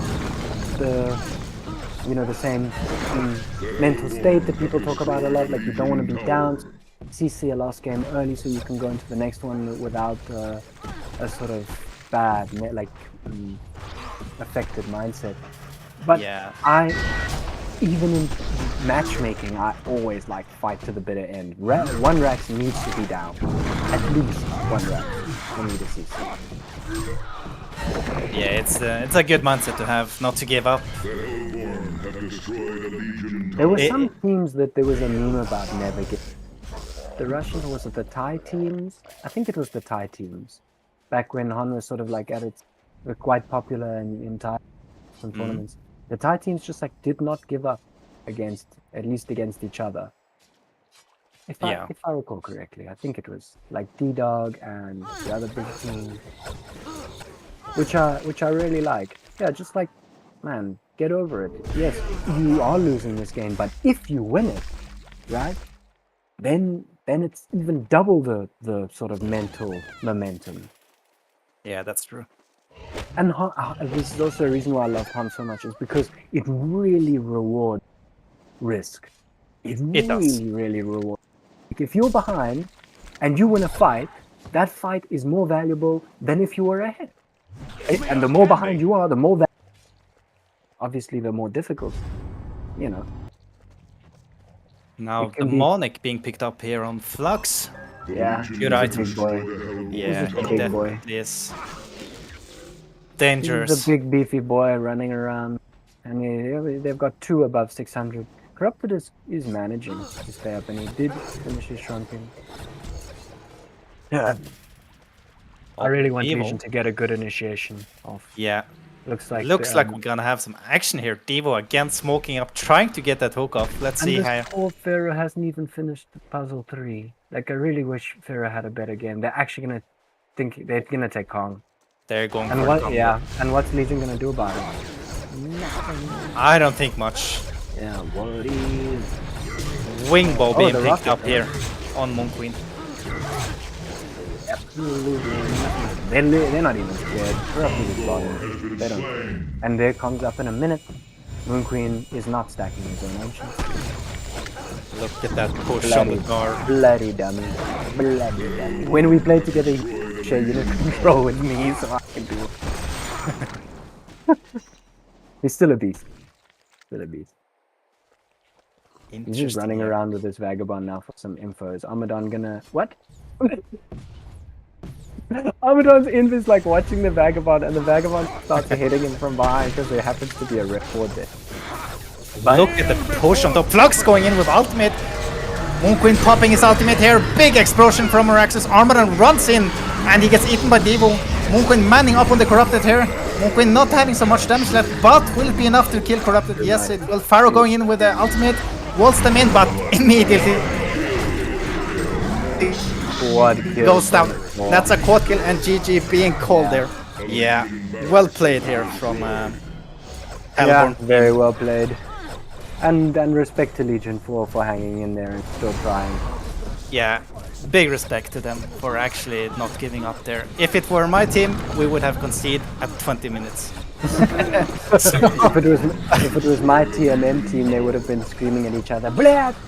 Blat!" and then just defeated. Oh man. Yeah. Wow. Well played and GG. Yeah, GG. First game on our hand here. Let's go over to the second one. Let's take a quick pause.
And welcome back here. We got game number 2 on our hands here.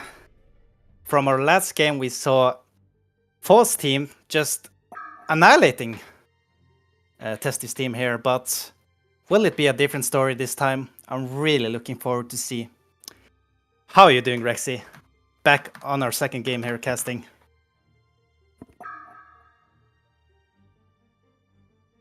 Hey, Henke. Rexy? Jaxa, sorry.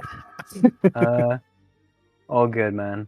I actually really hope that Testy's team wins it so we get a third one. Yeah. It's definitely some interesting games here. Now let's... Oh, yeah. All the strong carries and Devo. Good. All the strong carries and Devo. Yeah, that's true. Clever to ban Devo. Ban both Prisoner and Devo from something. Moonqueen being insta-picked once again. What is it with this hero? Why is he getting first picked? I guess it's kind of just reaches that unstoppable point. They didn't even rely on it as a solo core. They just ran it like with Moraxis even could have been called a core with his farm, Alk Bones. But Flux was even just doing enough. It's too much to deal with, I guess, the Moon Queen. True. It almost felt like every player was a core last game. But let's not forget the Devour, the true MVP from that game, hooking pretty much everyone at any time, at any moment.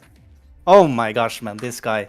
Insane Devour plays coming out. Devo's presence was felt too much, I think, by Legion. At least they're not going to have to worry about a hooker this game unless they just randomly pick Gauntlet, but I doubt it. Yeah. The NG Flux combo. Interesting. Wonder if they'll go with a Shell Shock too. I hope so. That would be amazing. Me too, but at this level, people will not fall for it. Just stay far away. Let one person die instead of your whole team. Yeah. So what do you think about the Demented Shaman and Pharaoh pickup here on the Legion team? I guess Demented's making like a big comeback, which makes a lot of sense. Hero's like underrated, and the fact that like his ulti isn't visually like seen easily, and it's just not respected, but it really should be. Like fighting under a Demented ulti, you see a demonic on the enemy team and you think that's something to be considered, but a Demented ulti is like potentially 5 times stronger than that at its peak. It's a lot, and it's just awful to like not know the timing. You initiate on someone who's got 25 armor and rising when they've got no armor items. Yeah, I agree with you there. Demented Shaman ultimate is very strong, actually. And the staff, like the staff is 30. It goes to 30 seconds. The cooldown's 40, so the ulti has a downtime of 10, and it peaks at. Does it go up and then down, or just all the way up and then stop? It goes up, right? To 24. And then it goes down slowly, right? If I'm not wrong here. Yeah, so at 15 seconds. Oh no, it's 24 seconds. So at 12 seconds, it's the most for your team and the least for the enemy. Yeah. Yeah, anyway, it's broken. It's strong. Now let's go over to some bans again here. We have, from the Hellborn side, we have Salforis, Drunken Master, and Tremble ban coming out from Testy. What do you think about those bans? Well, he doesn't want 4 on Tremble, I guess. And yeah. Tremble is a pain to deal with. It's like similar even to the dev, just the sort of global presence in a way when you don't see him, or even when you do, but him just on his mounds is a lot, and then you have to commit time to removing them. Drunken, I understand. The Corrupted, I don't know why they feel the need to. Like, they know that they'll put him to sleep if they have him. I guess they just like don't even want them to have anything. But even banned Hag. Silhouette. Hag, yeah. Still? Interesting. Who plays Silhouette? That is a great question, actually. Andromeda. I do not know if any of those players play Silhouette. Not that I'm aware of, but I might be wrong here. Now they've got the Flux and Andro, so they'll be displacing them a lot. Yeah. First game, the Legion had both Flux and Andro. Or Interesting. Hellborn had it. Yeah. Now, Hellborn banned Corrupted Disciple, Hag, and Sapphire. Oh, now we'll be on NA and American servers. Yeah, that's correct. Now it's So US servers. Something that's actually like noteworthy is the fact that the NA players will play on EU, kind of because they're forced to, but EU will most likely not play on NA because they don't have to. And why would you want to play at like 150 ping? And if you're not used to it, you know, things like last hitting and everything can be quite Yeah. difficult. Yeah, Even that's just correct. reaction time on things like drunken pops, you know, skill shots, blah blah Yeah. blah. Yeah, it can definitely be a disadvantage playing with high ping on a different server, but at least they get one game each on God. their server, Demented right? and Pearl together. That's just so painful. 2 defensive supports coming out Yeah. here. I would have liked to see Pearl on Hellborn. Like, why isn't we've been seeing Pearl banned every time? Why aren't they picking it? And I like Andro, especially with Silhouette. Like, I hope we get to just see ridiculous damage coming out. Riptide. Riptide. Wow. Weirdly Interesting enough, Riptide. weirdly enough, when we were talking about the Tremble ban, I thought Riptide's another hero that, like, you actually need to be seeing him. If you know, all of us at a high level look at the map all the time. I think it's still the case that you actually need to be looking on the water to see Riptide. Otherwise, you just don't see him. Is that right? Or did they remove that? I think they removed that, yeah, at Okay. this point now, so you can see Riptide as long as you have vision of the hero, of course. Yeah. Even in the water. Okay, all right. Yeah, I I'm just not thought to myself, completely actually- wrong here. No, I'm sure that you are right, because I can't think of a time recently when I couldn't see Riptide just because he was on the water. And the Kinesis last pick. But Kinesis? what's even the Ah, queue that they want? that's an interesting pick coming here. They Even want- as last pick. Yeah, as last pick without any really great queues. Do you think they want this for like a tri-lane control? Just so that they can like Yeah. have better presence in a tri-lane with pulling, with poke damage, with... Let's get it on. Oh, well, stealing Pearl's Q, I guess, will remove Demented's buffs with Cape and ulti. Well, I mean, you're not wrong about that, but I do not see this Kinesis pick Yeah, as that a is really weird good pick. pick here. He's going middle on Kinesis. Interesting. Alright. Who's playing Kinesis? Kane is great. Oh, okay. Is his name. I think I've seen him playing it before.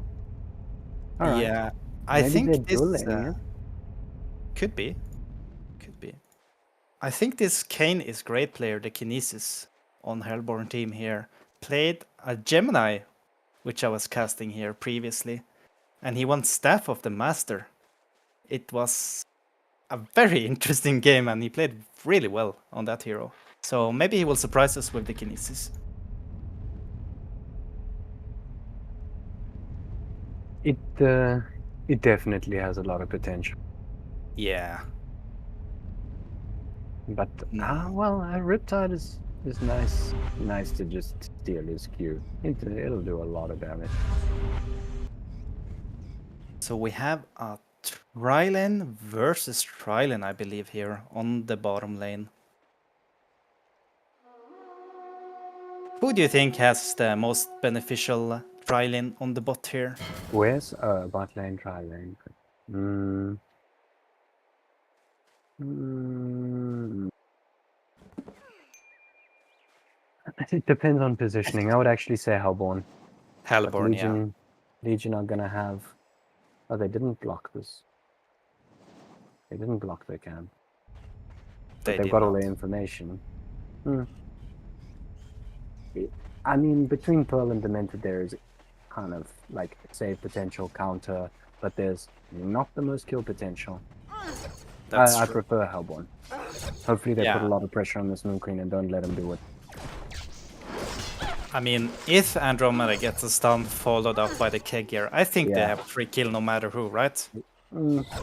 Maybe not on the Pearl, but the rest. Yeah, Pearl will probably take his E level 2. Demented will probably have double in you know, his heal and his cape level 2, so I'm not even sure about.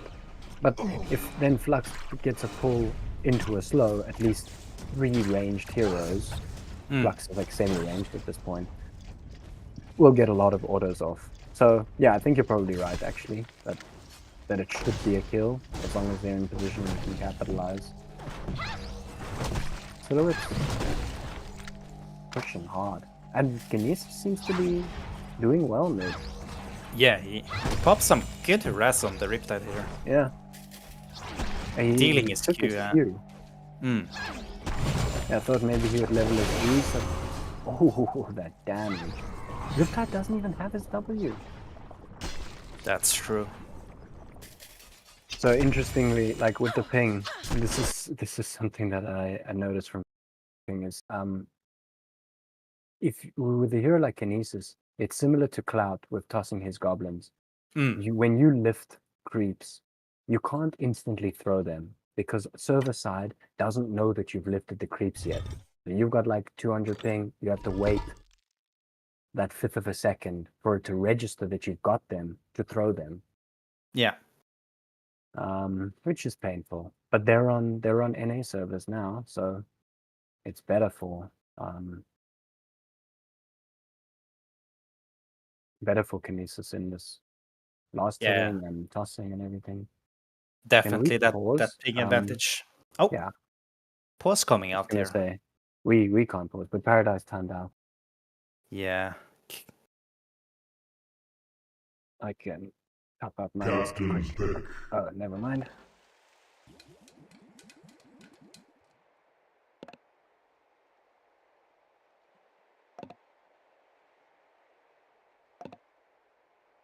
Oh, well, he came back really fast here. That's nice. Now let's see if we can get this game going Kinesis again. is actually maxing his Q. That's a ton of damage. And interesting, it's like it's always funny when it's a Kinesis and someone else's Q, because Kinesis has 520 base mana. Riptide has 270. So he has almost double. He can use that twice as much as him. Yeah. And it's even a level higher. So he's hurting Riptide. It's a hurting. That's a pounding. Pulse coming out here. Let's see. Oh, Engineer counterwarding the ward here. That's a good ward to get rid of. Yeah, I wonder how. Oh, look at top lane here. Pharaoh's a bit kind of out of position here. He mans up with the Q. Will we see a kill coming out here? It's a lot of Silat damage. running for her life. Mid lane. Oh! Kinesis drops the Q into the cage stun. Wow. He wasn't even invis or anything. He just chilled behind the tree after countering that ward. Good heads up. Yeah, that's a really good first blood coming out there. Yeah. From well played Kinesis. from them. Interesting. Yeah, also kind of weird to see 4 on Riptide, to be honest. Yeah. I mean, it's not his most played hero, but he definitely plays it here and there. Okay. Yeah. Now, who would you favor on the top lane here? Silat or Pharaoh? Who do you think have the best hero for this lane? I mean, Silhouette can always grapple out of danger, but the fact that there's poke damage, like Mera has refreshing ornament and freeze, it looks like they're close to each other bottom. Yeah. No. Riptide for jumping Fang- on the Kinesis air, but Ooh. unfortunately not enough damage to take him down. Yeah, he's just poking him. Yeah. Yeah, so, I mean, Silhouette actually got this Nile Crystal, which is proccing on every rocket. Pharaoh maxed his Q. Oh wow, interesting. Yeah, quite interesting. Like, he's doing so much damage with this rocket. Oh, and yet- look at Kinesis running top here with the haste. Oh no. They were trying to take down the Pharaoh. Silhouette grapple coming in. He's Oh, he going eats a down. tree. Will the Q come off here? And that's the kill for Silhouette. Well done. Good kill for Silhouette. Now, it's a very good slow movement. game on our trial here. Nobody's really going in for the commitment here. Oh, they're trying now. Engineer here popping off the keg. Flux dragging him back and kills him immediately. I just have to eat my own words here. Yeah. It kind of seemed like a slow, like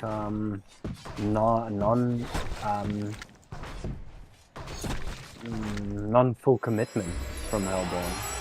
They weren't decisively committed, and they kind of like paid the price. Yeah, that's true. I mean, from Legion.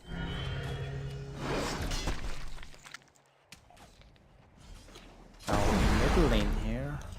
I mean, Kinesis is doing slightly better than the Riptide here, but not that At least much. slightly. Yeah, It's true. not Riptide that managed to big get back difference. to over 300 GPM despite being first blooded. I mean, Yeah. he does have the last hitting edge. That is true. And Kinesis is slowly gonna struggle to keep up. As long as Riptide's on full HP, he shouldn't be under. He should just be sitting on the creeps and Yeah. Now let's see. Engineer here. Meeting up on the Pearl. They're both mining up on each other. But Engineer runs away here. Look at top lane here. Silhouette and Pharaoh both going for the rune, but Silhouette grapples out. yeah, he's bailing out. And in fact, that would have been so good for him to get that It would. illusion in his bottle, fill up his bottle, and get lots of damage and kill potential. Because the illusion Yeah. rune stacking his E, which is level 2 by the way. Oh, Andro stun coming out here. Followed up by the keg. Flux dragging him back. But will it be enough damage? Pearl healing up, pops the apple and leaps away. And that's no kill for Hellborn. Yeah, too Well much played. potential. Yeah. And Demented just managed to level up and get his W just to. That's... Oh, middle in here. Kinesis picks him up and just burst him down. Really? Almost from full Nice. HP. Wow. Yeah, Kinesis level is playing 4 really well. Q, 330 damage. Yeah, That's a lot, especially He on the has- Riptide. definitely. Oh, top lane here. Silhouette going in on the Pharaoh. Pharaoh ult is back. Will it be enough? Silhouette chasing him around, swaps out. But the rocket is enough to shut him down there. Well played from Volka. Yeah, good turn. Wow.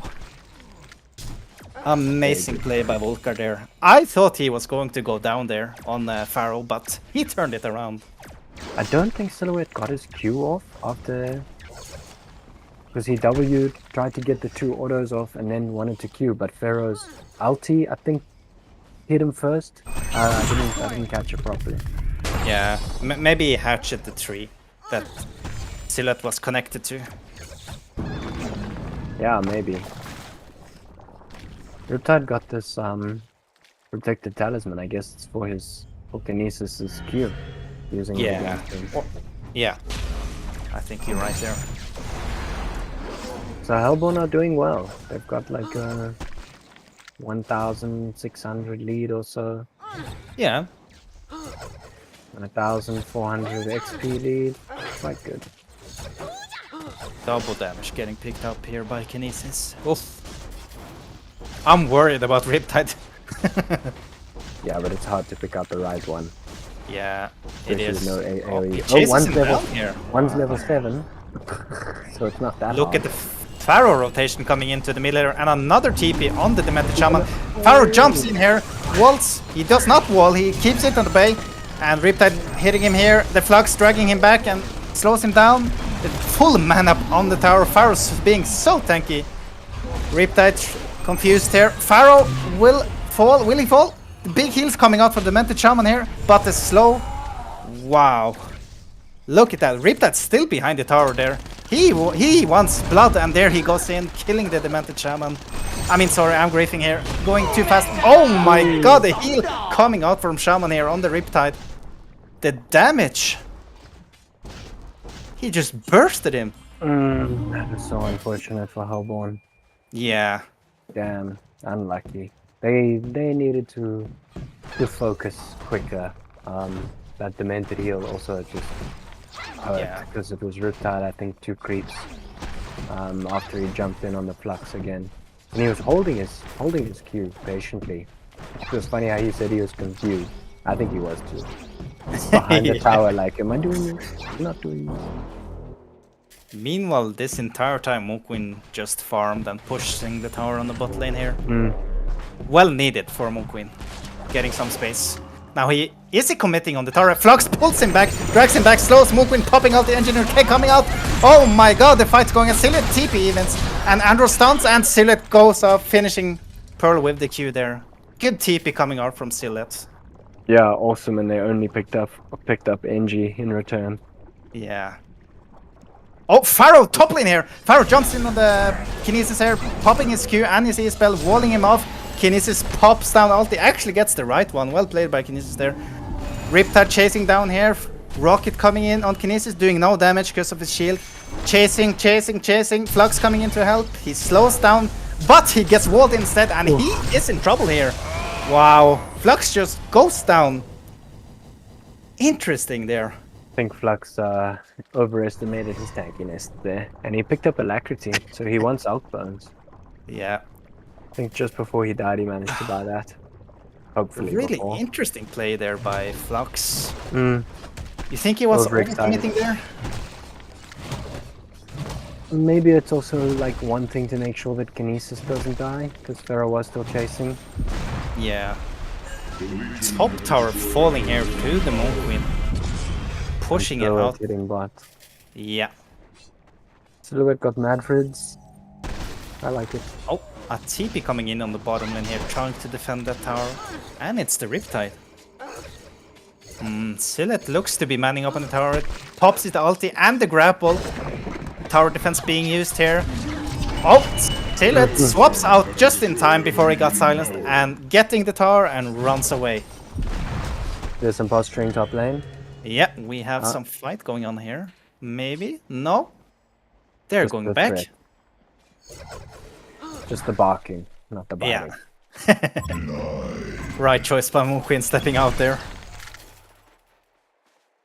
Wow, good play by our Silhouette here. Getting the tower and escapes. Yeah, and the deny. Oh, Pharaoh going in with the ultimate here. Walls in the Kinesis. The Demented Shaman doing all the damage he can. But Andrew swaps him out. How will this... And that Flux popping his ultimate. Silhouette coming in from the side. But looks like nothing more is going to happen here. Nobody died. Wow. Well played by Andrew. Good positioning. Yeah. I was good just swap. thinking to myself, like, I'm sure this Kinesis will go tablet because, you know, like Flux is struggling. Kinesis is kind of second call at the moment. Look at and Riptide though. But he got nose. He got Look at nose. Riptide here. Yeah. He's thirsty for blood. Will he go in here? He goes in, meets up with the NG, silences the NG, but Andrew didn't get silenced, so he's done them. Keg return. Kinesis picking him up in the air. Pearl throwing ultimate to reduce the damage. The Demented Shaman throwing up every heal he has on the Riptide here. Riptide mans up, the Unbreakable pops. Oh my god, the walls coming out from the Pharaoh. Riptide falls. Look at Silhouette here coming in the background, doing some heavy damage, but Kinesis goes down to the Pharaoh here. Look at Pharaoh trying to chase down the Engineer. Will he do it? Pearl with the Q, the keg coming out stunning, but he goes down. Silhouette 3 grapples and kills the Demented Shaman. Well played. Wow. Good What is fight. going on here? Good fight. By both sides. You know what's just so weird is this interaction with Pearl's ulti, and like the way it should work is only if they're inside, not if you're inside and they are outside. Because Kinesis, he couldn't work out if Riptide was in the bubble or not. So he runs. NG's ulti is overlapping Pearl's ulti like a Venn diagram. But Kinesis is like, which one am I? I don't know. and goes into the middle of the Venn diagram, but Riptide was actually outside of the Pearl ult. So when he dropped him down with his full ult and his W damage, it did next to nothing. So what do you think about Demented not leveling his ult? Not bad, I guess. There's not that much physical from Hellborn apart from Silhouette. Yeah. And it's mana intensive, and I guess he is using all the mana he has. Yeah. You were speaking about the Riptide here, right? No. Demented's ulti for the Demented. Yeah, sorry. I mean, Demented now is level 8, so I don't hate that he didn't spec ultimate, but I definitely think it's time now to get it. Yeah, maybe level 10 is the best. Level 10 and 11. Yeah. Probably like Riptide will do too. Oh no, Riptide didn't. Anyway. Yeah. I'm not familiar with Riptide's like optimum leveling. The gnomes I from play them so much. The gnomes from Kinesis is nice. Yeah. Red boots though. Interesting game we have on our hands here. Yeah, and it was like dead even a second ago. Yeah. Hellborn's done well to get the lead early, but after these first like few fights, Legion just between Pearl and Demented, it's painful for them to commit. Sorry to cut you off here. Pearl going in, slowing down the flux, leaps back. He will but misses the throwback here on his bubble. Here comes Engineer, but Pearl doesn't know. Pearl throwing his ultimate up, trying to survive the best he can. Oh my god, Pearl goes down. Big keg coming out from our Bilbo there on the Discord Engineer. Wow. Good Engie there just hiding himself in the trees and turns it around. Mid lane here, Riptide going in, jumping, silencing the Kinesis. Kinesis picks him up, ultis, and here comes the Demented Shaman throwing off his Q, getting a little stun there, and that's the end of that story.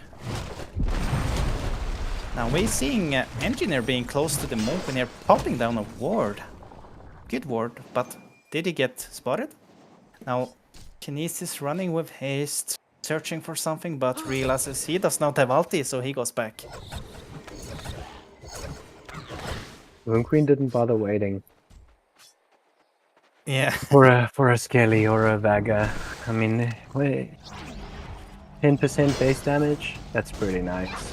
Especially on top of her own 20 to 30%. 30% at night. Silhouette gets Thunderclaw. Nice. Thunderclaw. Yeah, this is a puppet soul build. Thunderclaw, yeah. Which that's the right item? I think it depends on the player. I wouldn't be able to pull it off. I think it's absolutely... Sorry to cut you off. Farah ulting the Flux bottom. His Q. Oh, Flux, huge ulti coming out. The rocket slowing him down. Pearl again uses his Q, slowing him down. Demented Shaman uses Q and slows him down, and down he goes. On the top lane here, Riptide. He is maybe in some trouble. No, he gets out. Silhouette just missed that grapple. Might have even been a stun if he hit it. And Testy's got 1700 on Flux. He just died with 1900 or so. You reckon he's going PK? Oh, they're going on top. Oh, up lane here, you're correct. Silhouette in trouble. Andrew stuns him, but Pearl sleeps after big ulti coming out from Silhouette here, dodging his Q here. Man's up with the illusion. Big silence coming out from 4, but huge Angie ulti and the Pearl ulti trying to save them, but it's not enough. They fall. Well played by Hellborn. Riptide actually initially thought that he found a Sorry to cut you off our mid lane. Kinesis ulting Demented Shaman, but does not have enough damage to that cape. burst him down. Super annoying, that cape. Yeah. Yeah, Riptide initially thought he found a Silhouette illusion. Because he didn't commit and then was like, wait a second, that's real based on the reaction. And what do you think about Flux rushing this PK? I would assume he's rushing PK. Over like, I don't know, finishing an Astro or working towards an Insan. Yeah, let's see here. He has enough gold for the PK. Only now. Yeah. I mean, Legion have collapsed on him a number of times now recently. What did he buy? Frost Brand. He's going the Ice Brand here? Ice Brand, yeah, sorry. Yeah. I like it. I like it. Why save up 2.2k for that, dude? Yeah. Like, that strength item would have been helping. But I guess it's also just, do we need PK or not? And then, you know, True. then you make the decision at some point. So Kinesis is still red boots and has now gotten his tablet, like I thought he would get first. But still with red boots, it's like Snark POV. Look at middle lane here. Kinesis is Maybe. invis, but they have seen him on the Revord here. Are they trying to bait him out? Yeah. Oh, the archer knows? shot on the Kinesis, yeah. Interesting here. Now they're going for the mid tower here. Savelet coming in with the grapple, throws the auto attacks, and the tower goes down. You're probably right of Pharaoh to not try and tempt fate. Yeah. Oh, Lux look is- at this here.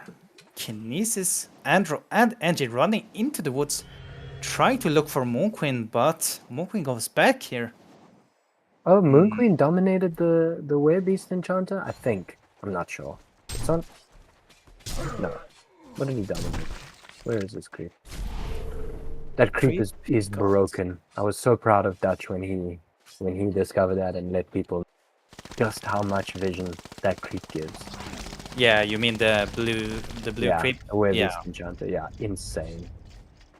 Yeah, that creep is very underrated. Yeah. Gives a lot of vision actually. A ton. And the fact that it can just keep casting it on such a local... It's like a Pharaoh Rocket, but bigger. People also never get the large Snotter. But it's 12% movement speed. It's a lot. It is. Yeah. And nor do they get Ice Ogre, which I think is 8 armor, which is huge. That's huge. 8 armor with 0 downtime. You can, with actually double uptime, so you can keep it on 2 people at once for the max duration. And the Alchemist Ogre is something people never get either. But the amount of times I've taken one, even with an Ophelia, and you just hide it in the enemy jungle. Slowly Yeah. just take their large creep. They're taking Kong. They're taking Kongor here, yeah. And Geospin being picked up on the Moon Queen. The gold at the moment is was directly even. Yeah. It's pretty much completely equal at the time. 500 gold lead only. I like that. I like that a lot. I hope Silhouette manages to find his like awesome rhythm in some fights. Yeah. I think Silhouette's one of the most like beautifully designed heroes. Most difficult to play, most stylistically interesting, and just like gorgeous. When players play him well, I was gonna say earlier about Puppet Soul never getting Nullstone on him. I have nothing but respect for that. Yeah. Silhouette is a nice hero. And Puppet doesn't throw Nullstone. It's so mind-blowing to me. Like, it's so painful playing against the Silhouette Nullstone, and he doesn't even bother with it. He'll get PK and Hyper Crown. Mid lane here, Riptide going in, slows down Pharaoh using ulti to catch the Kinesis. Kinesis goes down, Mookie coming in the back here, popping his ulti and just burst down the Engineer. Yeah, NG blinked. Yeah. He just got melted by the Mookie ulti here. Yeah. Huge push coming out on the mid lane here. I think they might try go for the second tower here. You mean Rax Tower? No, they do not. They want the Kongor, it looks like. Getting that token for next fight. Interesting. Between Legion's initiation and counter initiation, it's so hard for Hellborn to fight. Absolutely. They have to like really do scrappy fights to get anywhere here. This is gonna be... Yeah. That's a token for the Moon Queen. 2 Kongors equals token. And Moon Queen's only 1 for 1 at the moment, but of course it's just a monster that's sleeping, you know, and like he'll wake up soon. True. Now, I almost feel at this point at the game that it's going slightly more towards the previous game, where Moon Queen just gets the monster he is, and they're just getting too far ahead here. What do you think about that? Do you think Silhouette and Flux can deal with a super strong Moon Queen, super fat Moon Queen here? I don't. Nah. Nah. I like it with the scrappy fight, yes. Like a Silhouette just kiting and dodging and picking off the others until Moon Queen's left alone. Yeah, but then in a sort of standard 5v5 where both teams have their most ideal formation, nah, Legion has the upper hand. Yeah. Like, it's not only Moon Queen having 560 GPM here, there's also Ripta with 400. Now, a Shadow Smoke being popped here on the Legion team here. They are looking for blood here. Kinesis might be out of position. Here we go. Will he get the tablet? They are spotted. The smoke being broke, but Pearl, what a leap coming over the cliff there and pushes back Kinesis. The Demented Shaman Q getting Kinesis ulting the Demented Shaman. Huge tablet coming out. Will it be enough for his escape here? Let's see. He runs for his life, but Andro swaps him. Will it be enough? Moonqueen Beam coming up and the Pearl. No, it's not enough. Wow. Nice attempt from Kinesis. That was really good from Kinesis. I think it was a bit late from Andro. He didn't know if he was safe, I think. Yeah. Now both Shrunken on Moonqueen and Silhouette has been picked up, but they are going for the push on the mid lane here. 40 seconds on token. Yeah. They want to commit on the tower, it looks like. Andro has no swap and Kinesis is dead, so this is the perfect time to go ham on that tower. The Mental Shaman. I just noticed on Legion. Yeah. Now look at that damage on the tower, just bursting it down. And they are continuing on the racks here.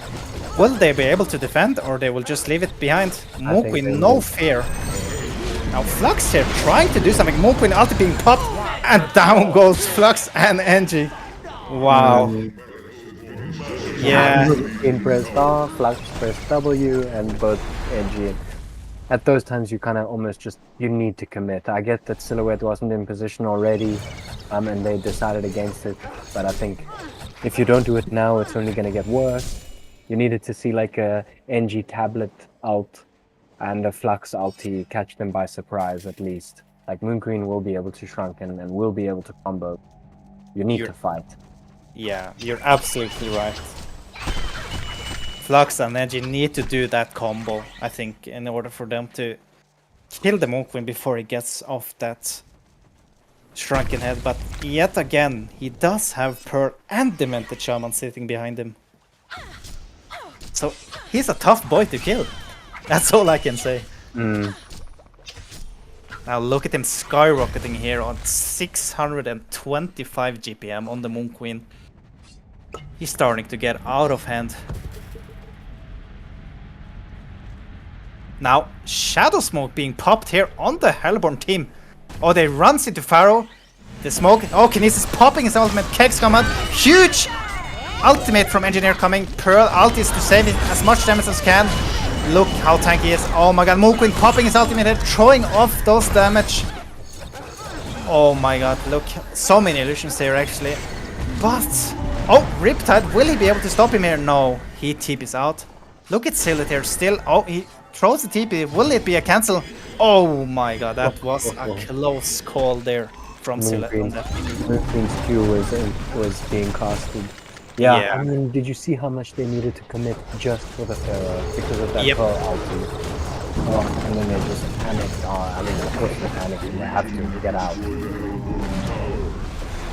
This is a tough game here for Hellborn team.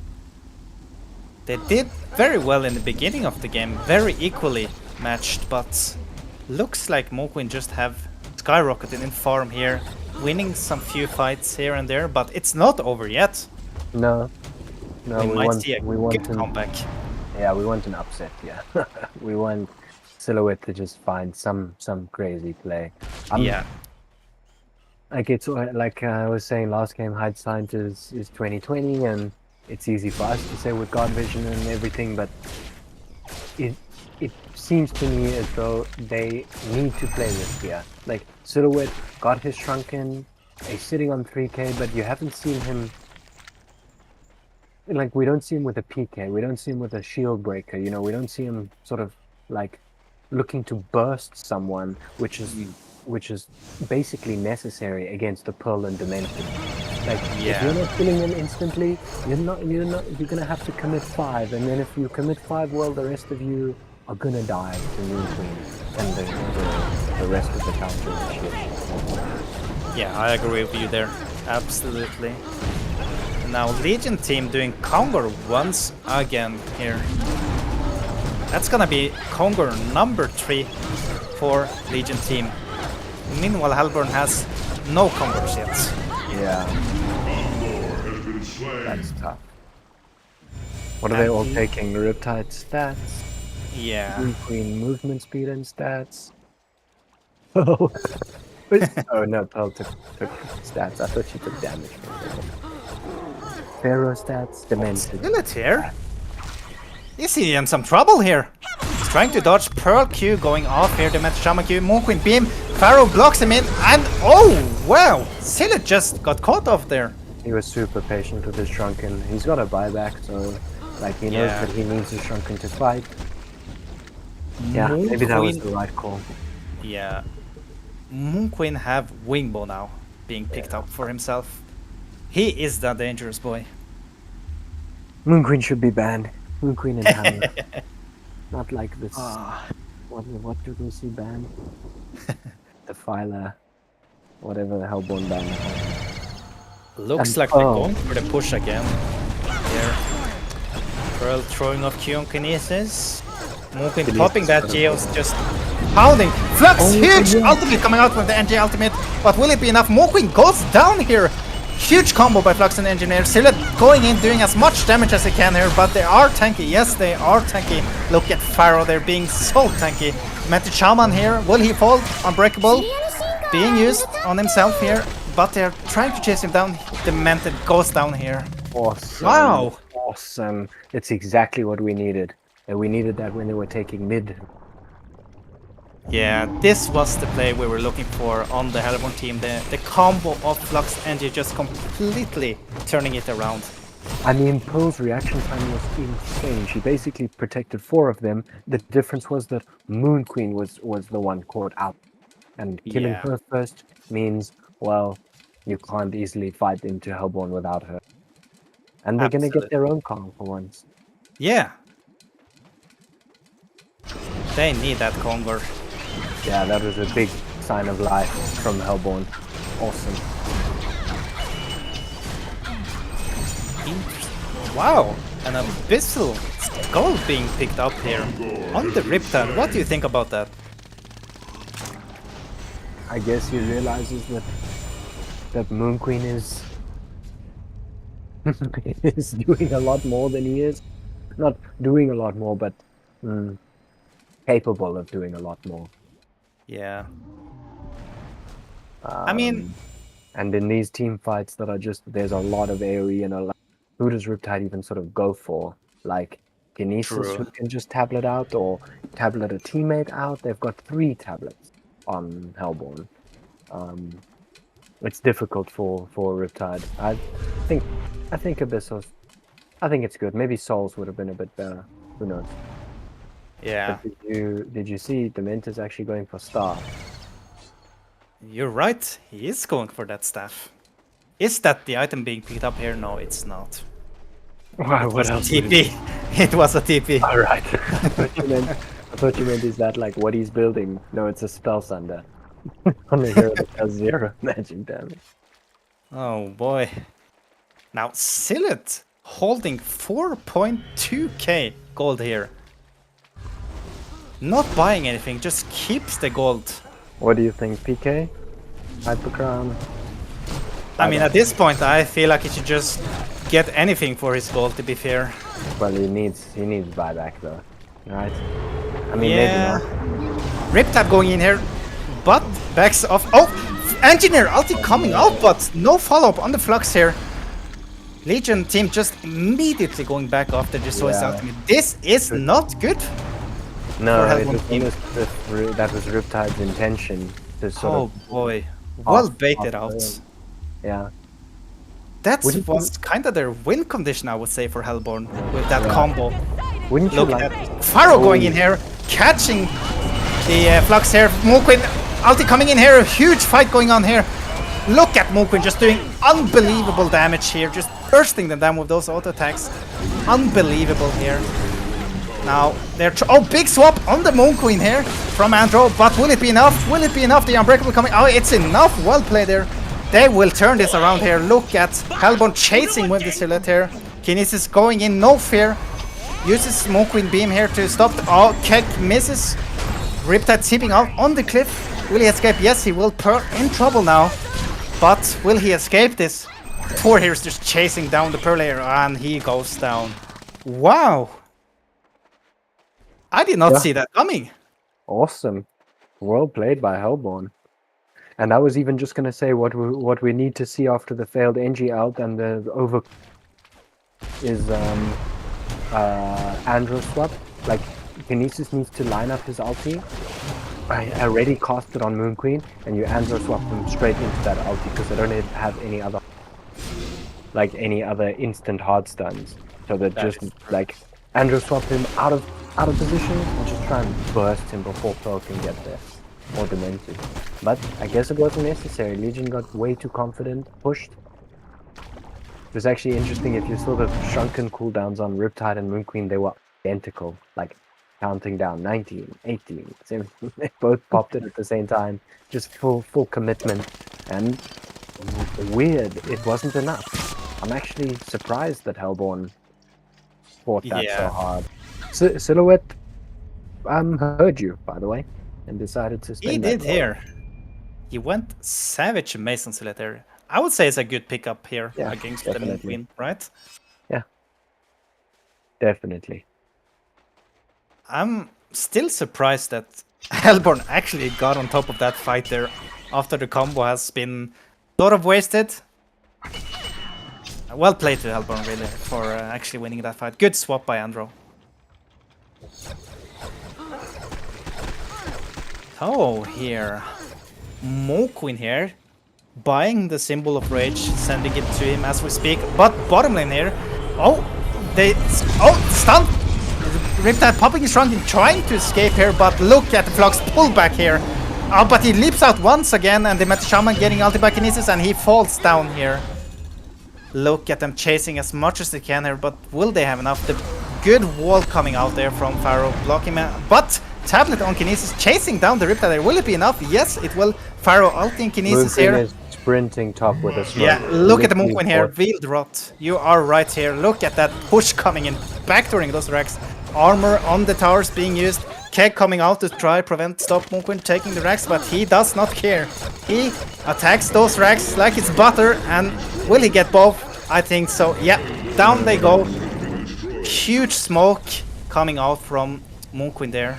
Meanwhile, team is just baiting out everything they have. As they engaged, Moonqueen was around top rune and just took a beeline. I mean, he just put a smoke at the shop just to run the even. So it's nighttime, I believe, and Moonqueen runs fast. 450 movement speed. That's a good bait coming out once again, I must say.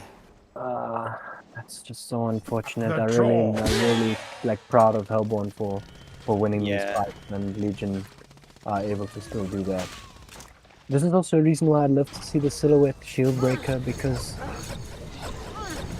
you know, like that split pushing pressure can be so huge from a Silhouette, where like almost like a Moonqueen, you can just backdoor rock and towers and siege racks super quick. But yeah, so there was too much weight on Silhouette, way too much weight on the shoulders this game. Yeah. But they're doing another Congo here for the Legion team once again. And how many Congos is that? Is that number 4? Yeah. Impressive. So Pharaoh's sitting on all 3 of them. I think all took stats. Oh no, 4 of them. 4 out of 4. Yeah. Riptide also took 3 stats. That's 400 HP. Yeah. 400. That's a Oh, and lot. it's 8% healing received, so that's even buffing Pearl's heal and Demented's heal. Both have a Sackstone. Pearl has an Astro. That's a lot of healing. Now Silly trying to do some split pushing here on the bot lane, getting that tower. Armor being popped. Silly goes back, and so does Engineer TPing out here. Yeah. Both TPs out.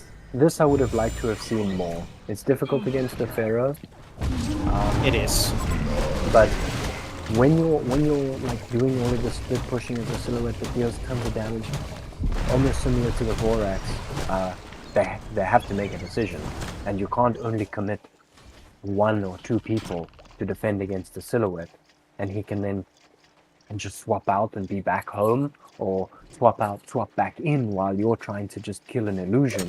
I mean, it's like the bane of a support. You're sitting with a silhouette and you're like, oh my god, silhouette illusion is hurting me much more than I'm hurting it, and hurting my tower. Well, let me use a stun on it. Okay, I'll stun it, and then a silhouette ports in with a nullstone active. There's nothing you can do with that. It's true. It's difficult.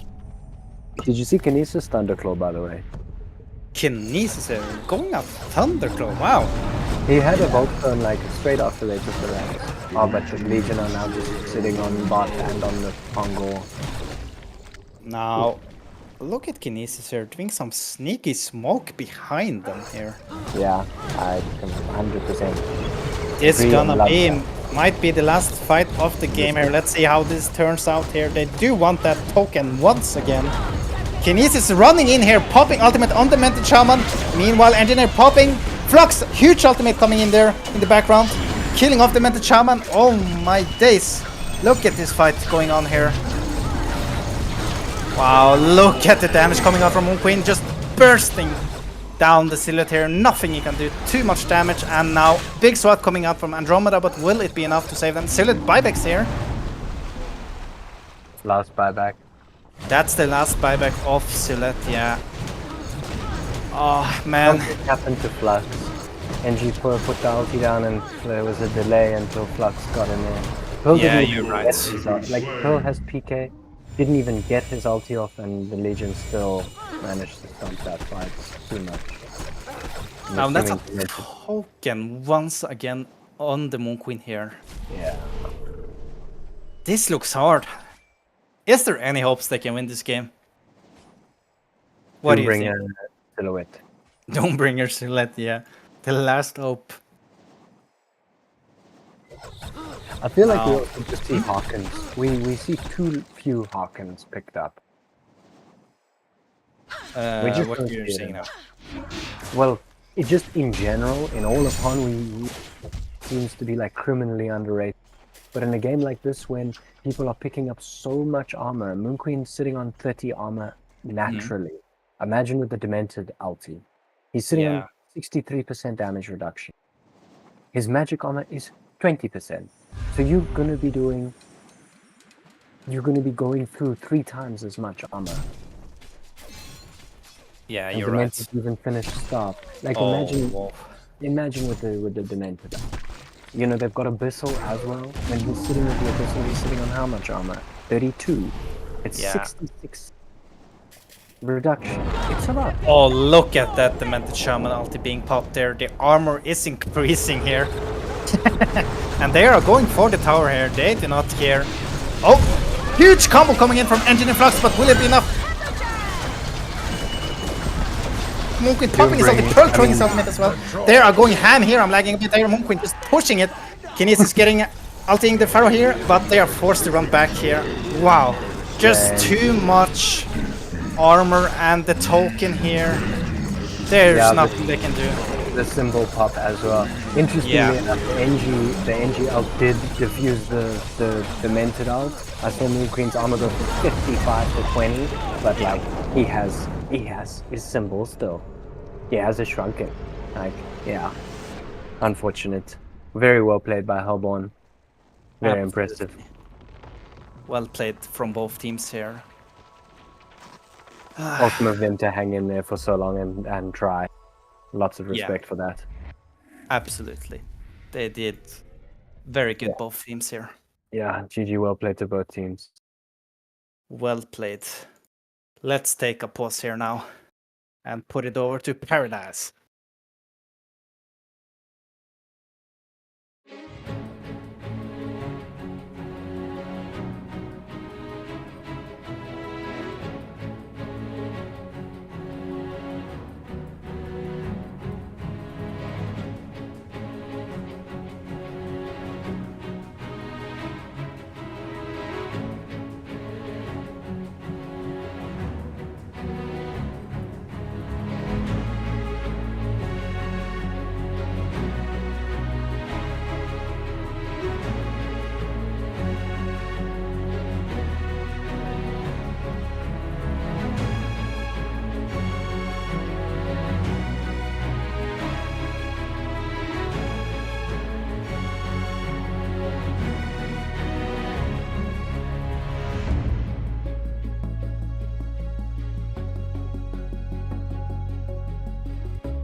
what are the team names doing? Sorry.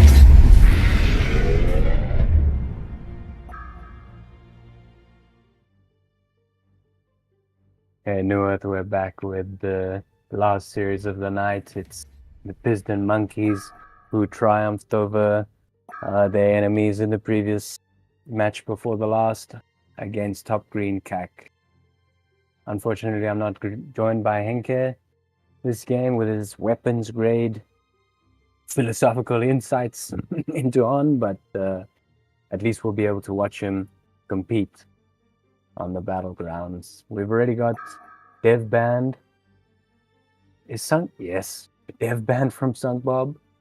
Drunken Master Band from N-Tiers. I'm talking about respect bands, obviously. Moon Queen Band for Dummy. Monarch Band in general. Piston banning Bushwhack? I guess he'd prefer not to run it. N-Tiers already shadowing Sapphire. Quite funny. Guy loves it. Yeah, Matt has also been running Bushwhack, so to ban it, maybe because Hellborn has first pick. That's probably the reason. Both Dummy and Mate have been running it a lot recently, and it's in quite a strong state.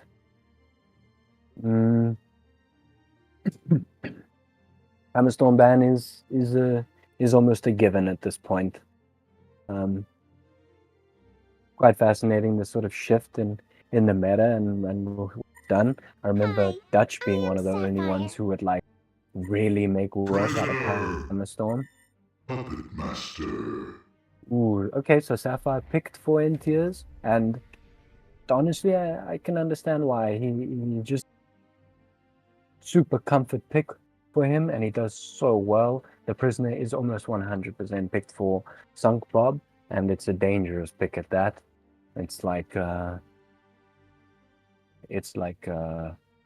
artillery in Sunk Bob's hands. It's a crazy weapon, and the puppet.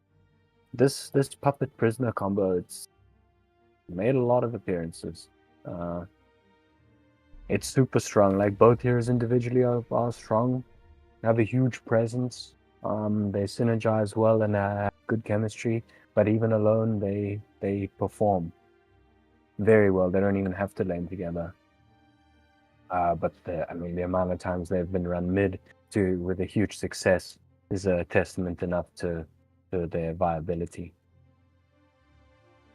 What's Legion's second pick going to be? Pearl. Of course it is. Why don't we ban Pearl?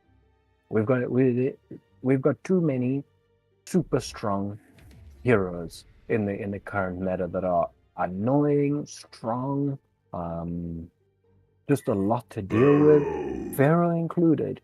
And it's another sort of unfortunate thing that it's a game of metas. It's very nice when some players break the metas. It's nice that N-Tier is here with Sapphire because, well, if he wasn't, we probably wouldn't see the bans. Same goes for Sunk Bob with the hookers.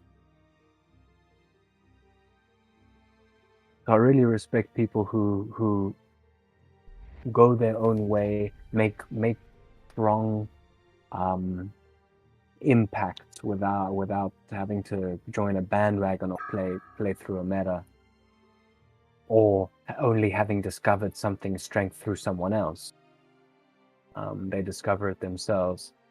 The Pharaoh pickup is huge. Pharaoh Sapphire is already looking deadly. The fact that Pharaoh can just have this insane catch, Sapphire can even just ulti to either initiate or disengage, counter initiate, followed with a Pharaoh crowd control and the lock placement, and then just pounding down on that crystal. I hope at this tier we'll see at least 3 hatchets on Hellborn, and strong synergy and quick action on hatching that crystal. Same kind of goes for Pharaoh walls, actually. Maybe we'll even get to see like 4 hatchets or something. Hatchet's such an underrated item for everyone. I mean, like, it's gonna guarantee so many more lasts. It's 150 gold. It's also always going to be used for counter warding. So you're spending as a support another half second less in danger, because obviously you're in sight while you're counter warding. NG banned. Benzi ban, yeah. I haven't seen Benzi a lot. Oh, I guess no. I was gonna say Puppet plays a lot of Benzi. So Magebane, Flux, and Scrap banned. Scrap, yeah. All of these bans I completely understand and agree with, maybe except for the Benzi and Hag. The madman. So they're picking the Madman. They probably quite like the Madman, and they're probably also a bit scared of Mate's last two performances on Madman, where both games were comebacks. Well, comeback from the GPM and XPM perspective, in Mate's hands, and being extremely deadly. One game was like 850 GPM, the other was at least above 650. Just ridiculous. And against Hammer too, which was surprising. So who will lead? Oh, and Lodestone, awesome. That's hopefully we're going to see a less passive performance with a Lodestone involved. Another Kinesis. Now we're talking. Kinesis last game did amazingly in the hands of Kane. Even without in very favorable queue, made work with the Riptide queue, but here he has Prisoner's Hook, he has Madman Stalk, he has Lodestones. Let's find out. Rocket Drill. I knew that. That's insanely strong. Each of them will even give him shield procs. And Jera picked and Ophelia picked. Ooh. Let's get it These on. are deadly lineups. Huge drafts actually from both teams. Like looking at them both, I just see two giants facing off. It will depend on a lot of play, style and coalescence, how the dance moves over time. But I give the edge a little bit to Hellborn, but it will depend a lot on the luck of Ophelia's timing. I think at least, like what creeps she'll get, when she'll be at the right places with the right creeps, blah blah blah. Like even Jera's W, two Skelly Kings are still gonna keep you locked down for 4 seconds, man. But also the combination between Pearl and Jera, and then the Sapphire ulti, they have a lot of disengage from Legion. They can, many of their heroes can essentially choose not to fight. And if Kinesis has Madman's Q, even more Pharaoh, I mean, I'm very curious to see how this goes down. Legion seems to have I would say a big edge in 5v5 fights, depending on how the fight begins, what creeps Ophelia has, and if we're seeing hooks out of placement, or if we're seeing nukes on cores, or not cores, but on Pearl, let's say before he ultis or before Jera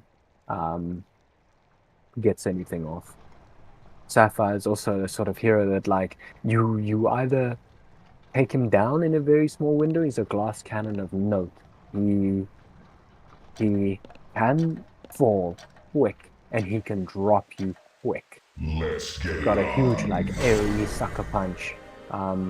But I mean, if you like catch him with a puppet ult and a puppet show. They picked Puppet, if I recall correctly, after the Sapphire. Is that right? Yes, Sapphire was first picked. Hellborn then picked Prisoner and Puppet straight following. Interestingly, Sapphire really benefits from from attacking his crystal, obviously. But Puppet Show, I mean, when you Puppet Show a Hammerstorm who's just ulted and you use the Elder, it is hilarious watching him pound on an ally. Watching them run away because there's nothing. But he can't Puppet Show him to attack the crystal. Nevertheless, it will still essentially counter the Sapphire because he won't, if he gets the Puppet Show off, he won't be hitting the crystal at the very least. This Rev Ward over the ruin, truly, it sees the Ward of Sight. Correct?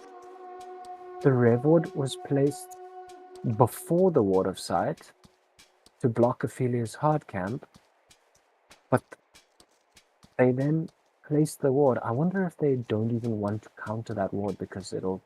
Oh, and Pearl wards right over where Hellborn had already warded on this hill. So we'll see a very quick counter ward of that. Ophelia will have the harsh realization that his camp's blocked too.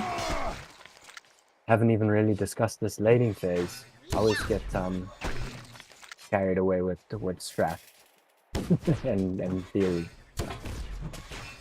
We've got the famous puppet prisoner dual mid. We've got a dual Pharaoh and Kinesis versus the Madman. Kinesis is really abusing. Oh shit! Puppet catches the Sapphire into the prisoner hook mid. Doesn't result in the kill. Sapphire's clever enough to have his E first, but even hit it late. Oh, and the hook hits him! He's got an apple, but it's not going to be enough. He gets taken down for the first blood. That was greedy from Sapphire, and it was well played from Sunkbob. Oh, why did you give him a hook? Seeing this mid is just... It's painful. Sunkbob using aimbots. It failed him there though. Just went for another attempted hook. Oh, Ophelia went for the counter. Didn't find it because doesn't have that uphill vision. I don't know why that didn't actually. It should have. Anyway, that ward will expire now anyway because it was a rev. So nice stalling. Ophelia gets a Vulture Lord and stack that and is already taking it. I hope that he gets to the hard camp. Yes, he remembers. But good. Get it. Yeah, Ophelia is doing well despite that block. Unfortunately, that rev that I can't remember who placed it. If it was just a few seconds later, if they knew the timing and calculated it, then it would have blocked this hard camp yet again. Don't know if it would have slowed Ophelia down that much. If it was a normal ward, well, it probably would have been counted. Would have also worked out well. So Kinesis has stolen the Madman Stalk. And this Julian of Pharaoh Kinesis is obviously very strong. NK and Madman stalking on each other. Pause on Madman. I thought Madman was banned. Didn't I talk about Madman being banned? Anyway, sorry. Puppet sleeping, eh? So now Ophelia... Running away, are you?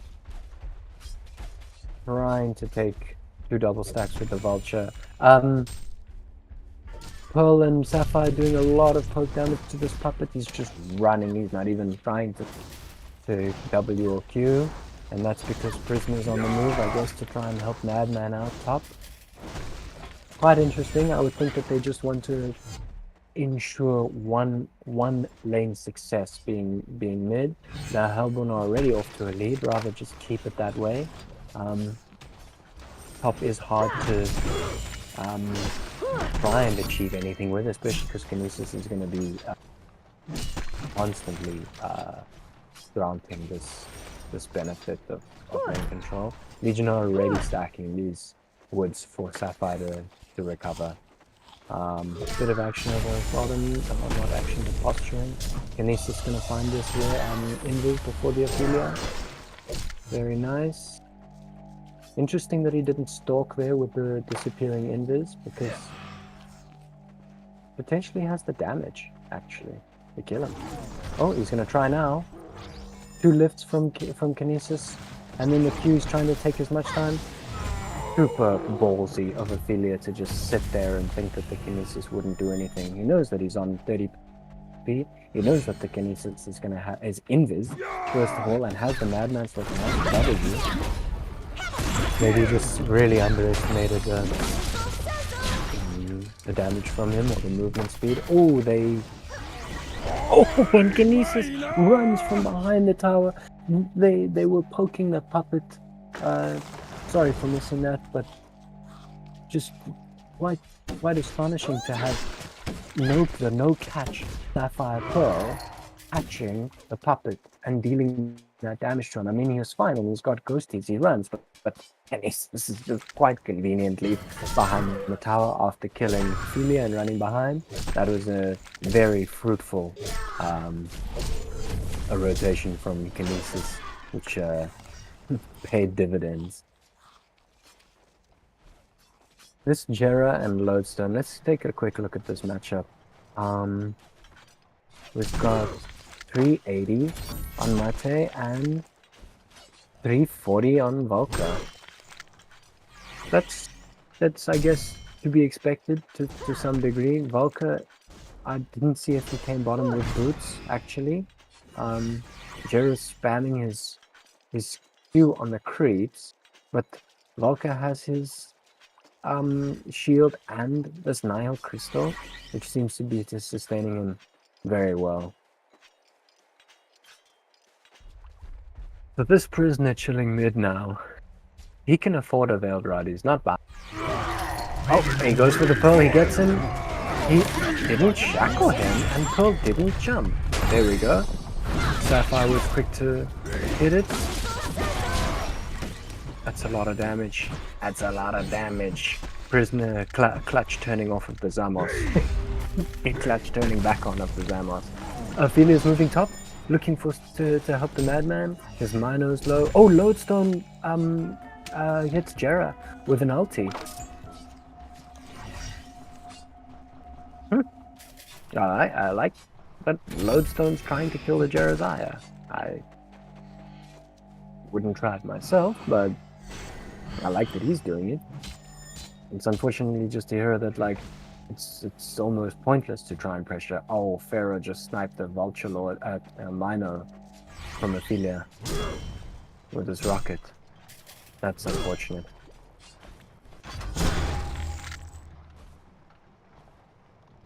There gets level 6. This Jera and Lodestone are still going at it a little bit.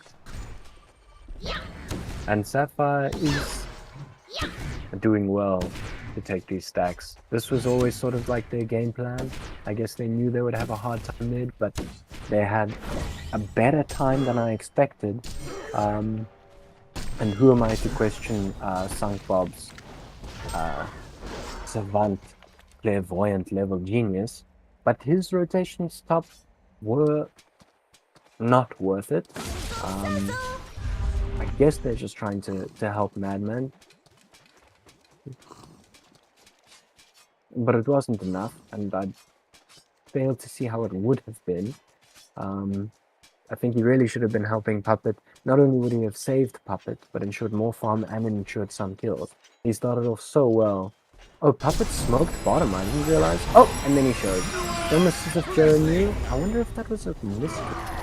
Oh, Ophelia ulti comes out, Prisoner hooks Kinesis back into the tower top. It's not enough damage. He had double damage. They took out Madman. I missed it. Kinesis. Who roamed over? Sapphire roamed over. Never mind. Lodestone's diving. Top tower. I wish I had Henke here to keep up. Not gonna end up in anything. So this puppet was smelt bottom. I don't know if he misclicked on the creeps I wasn't following, or if Jiro was just lucky enough or with enough foresight or presence of mind to sort of just like hang back in the jungle for maybe with his spidey senses tingling.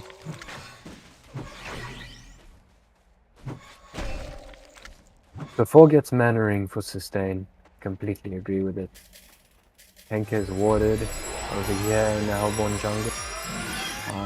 Ophelia gets level 7, has 2 skellies and a Vaga. That is a nice timing power spike of potential and creeps. Those 3, the Ophelia with the decent micro can solo very many heroes, can push, can save teammates, can essentially control the game. And this, from now until about 25 minutes, for the next 15 minutes, Ophelia should be the biggest presence felt here. They do have both the Pearl and the Jero. Oh, Lodestone stunning the Pharaoh, they're diving top. A lot of them are committing. I wonder if Ophelia will hit the crystal with his skellies. Ulti's a little bit late for the Madman, I don't know. But they were trying.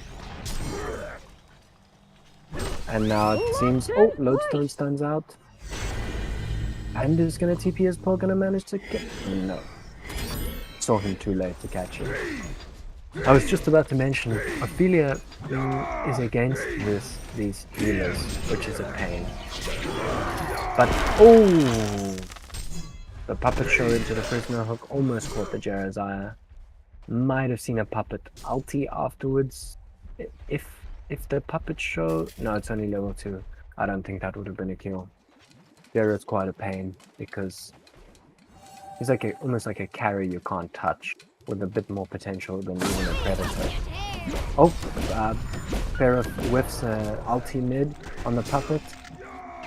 Nice try. Prisoner, what? Prisoner tried to hook the Pearl, failed. Pearl jumped up the hill to try and catch the ward. Puppet ultis him, it's not nearly enough. More than half HP after the heal looks max. Even still has his ulti. Sapphire finds Ophelia. Oh, and his poor skellies. Oh, rip skelly. Oh, they only get 1, thankfully. Don't know how Sapphire found them. Joe's just diving Puppet mid. Pearl's randomly behind. He hits the ulti. Puppet's trying to back. He's not going to be able to. They collapse on him from all sides. Literally all 5 all of a sudden are there. Getting a bit sandwiched. So Ophelia has a weird sort of place right now where he can, in a split second, take care of Sapphire's crystal. But in just 10 minutes, if any of his creeps are around the crystal for even a second and a half before he can get the hits off, especially if they're melee, they will all die too. So Legion's AoE is all on the Sapphire and the Pharaoh rocket. I guess Pearl has some, and Jera's heal, but those are non-viable AoEs. Whereas Sapphire's is huge. He's got 2 skellies and a Vaga again. I really feel like Hellborn need to sort of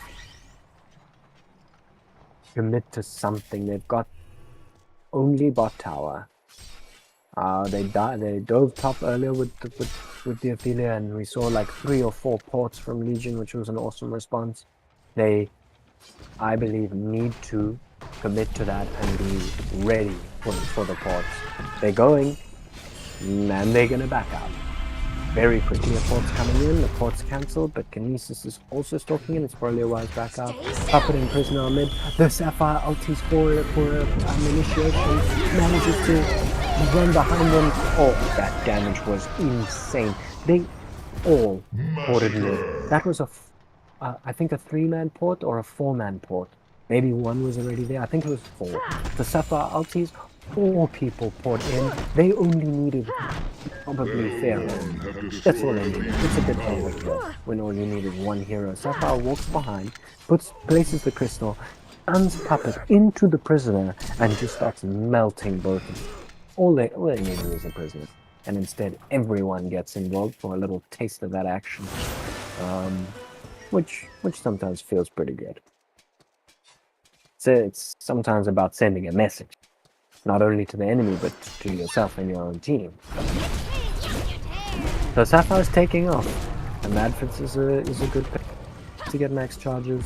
There's smoked bottom, but there's literally no one waiting. There's a Sapphire illusion. I don't doubt that they're gonna fall prey to going for it. Oh no, he's not my failure. So they're not disillusioned by the illusion for even a moment. The Legion has a slight GPM advantage, 900, 1580. We should be seeing Hellborn with the advantage, with the affiliate presence. I mean, it's 8 for 2. Don't forget when teams are playing, they see 8 for 2, they think this is the advantage, but in fact, oh, Prisoner hits the hook, but Jera's ulti just means instant disengage. They have no response to the ulti. Pharaoh ulti's in, but Ophelia manages to block it with the creeps. Lodestone PKs. He manages, I think, to hit the ulti on Pharaoh. Oh, the Prisoner hook hits both Pharaoh and Kinesis. Ends Henke's legendary streak, 420 gold. Blaze it.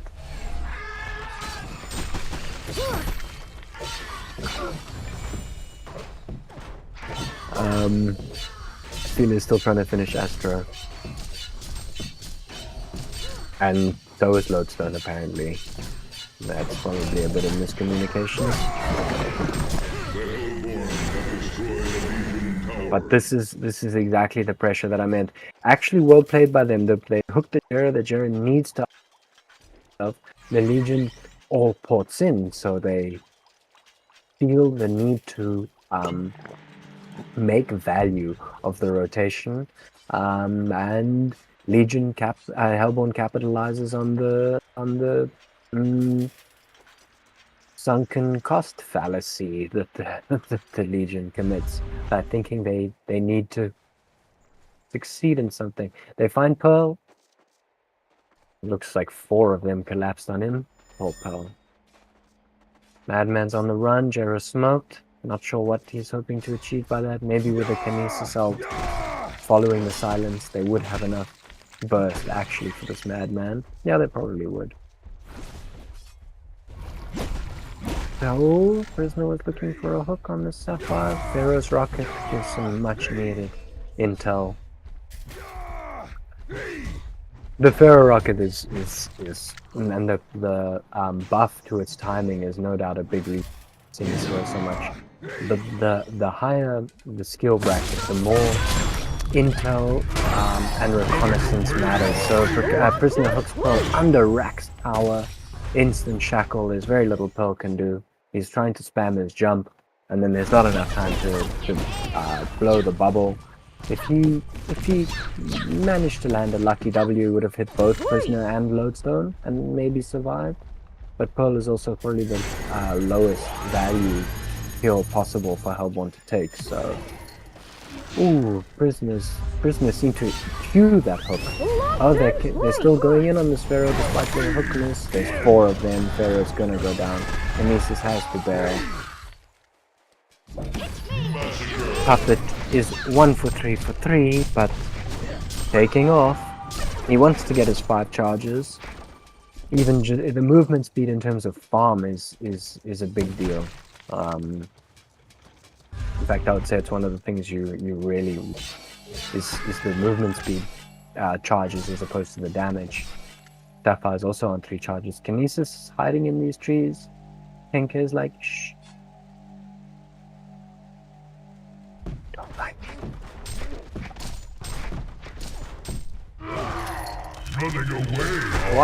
Quite interesting.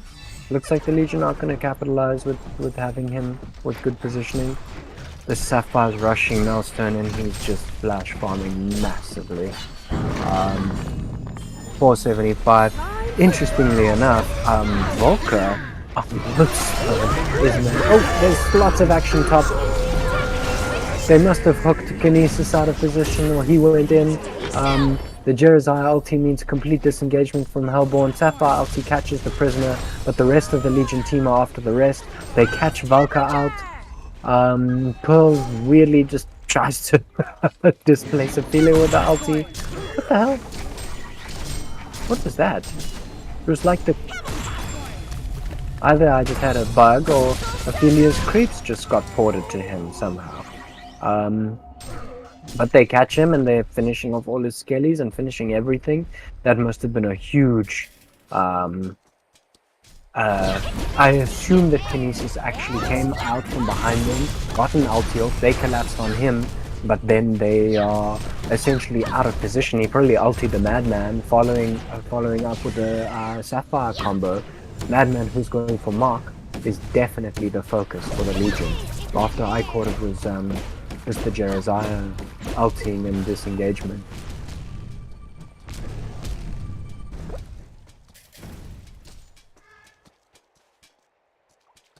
Kinesis steals Madman's Q. Madman's fire. Oh, Lodestone's ulti hits. Pharaoh tries to help by ulting in. Looks like the Hellborn will try and disengage. Lodestone used his Sandsect, I didn't see on what. But he's tanky as well. Oh, Sapphire catches him, and that's a lot of damage. Madman's not scared. I guess he doesn't need to be. Pharaoh's ulti's down. They used what they could. Oh! So Toast, Rev Ward, sees the Sword of Sight instantly, this lane ward. Jared's just slowly doing his thing, also working towards a mark. Jared and Madman are identically close to their marks. Quite interesting the symmetry between the teams, considering that Puppet, then being the sort of ranged flash farming carry, is at 470 and Sapphire's at 500. To be expected that Sapphire can farm a little bit faster. Puppet's quite a bit deadlier, in my opinion, in a 1v1 situation or a hunting situation. But N-tiers on Sapphire is dangerous. Their hero has huge potential, and fights can be decided much faster than a Hammerstorm. The cleave is 10 times what a Hammerstorm can do, and he does it from a distance too. The Hellborn's taking Kong. Are there no greaves? There are no greaves. There's no greaves. Pharaoh has greaves. Okay, but Hellborn doesn't. Okay, I guess that makes sense. The Legion seriously lack physical. Weird to see Ophelia without them, but upon second inspection, it's definitely unnecessary. So Legion respond by taking Kong. Is Prisoner smoking? No, he's just running there. Ophelia is... What creeps does he have? 3 skellies? Kongor has been slain. Too late. Too late to commit to that.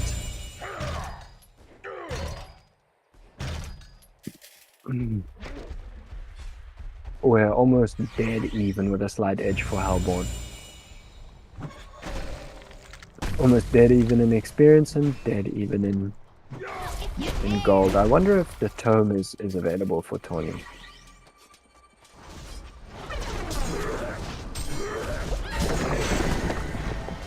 The Legion have destroyed a Hellborn tower.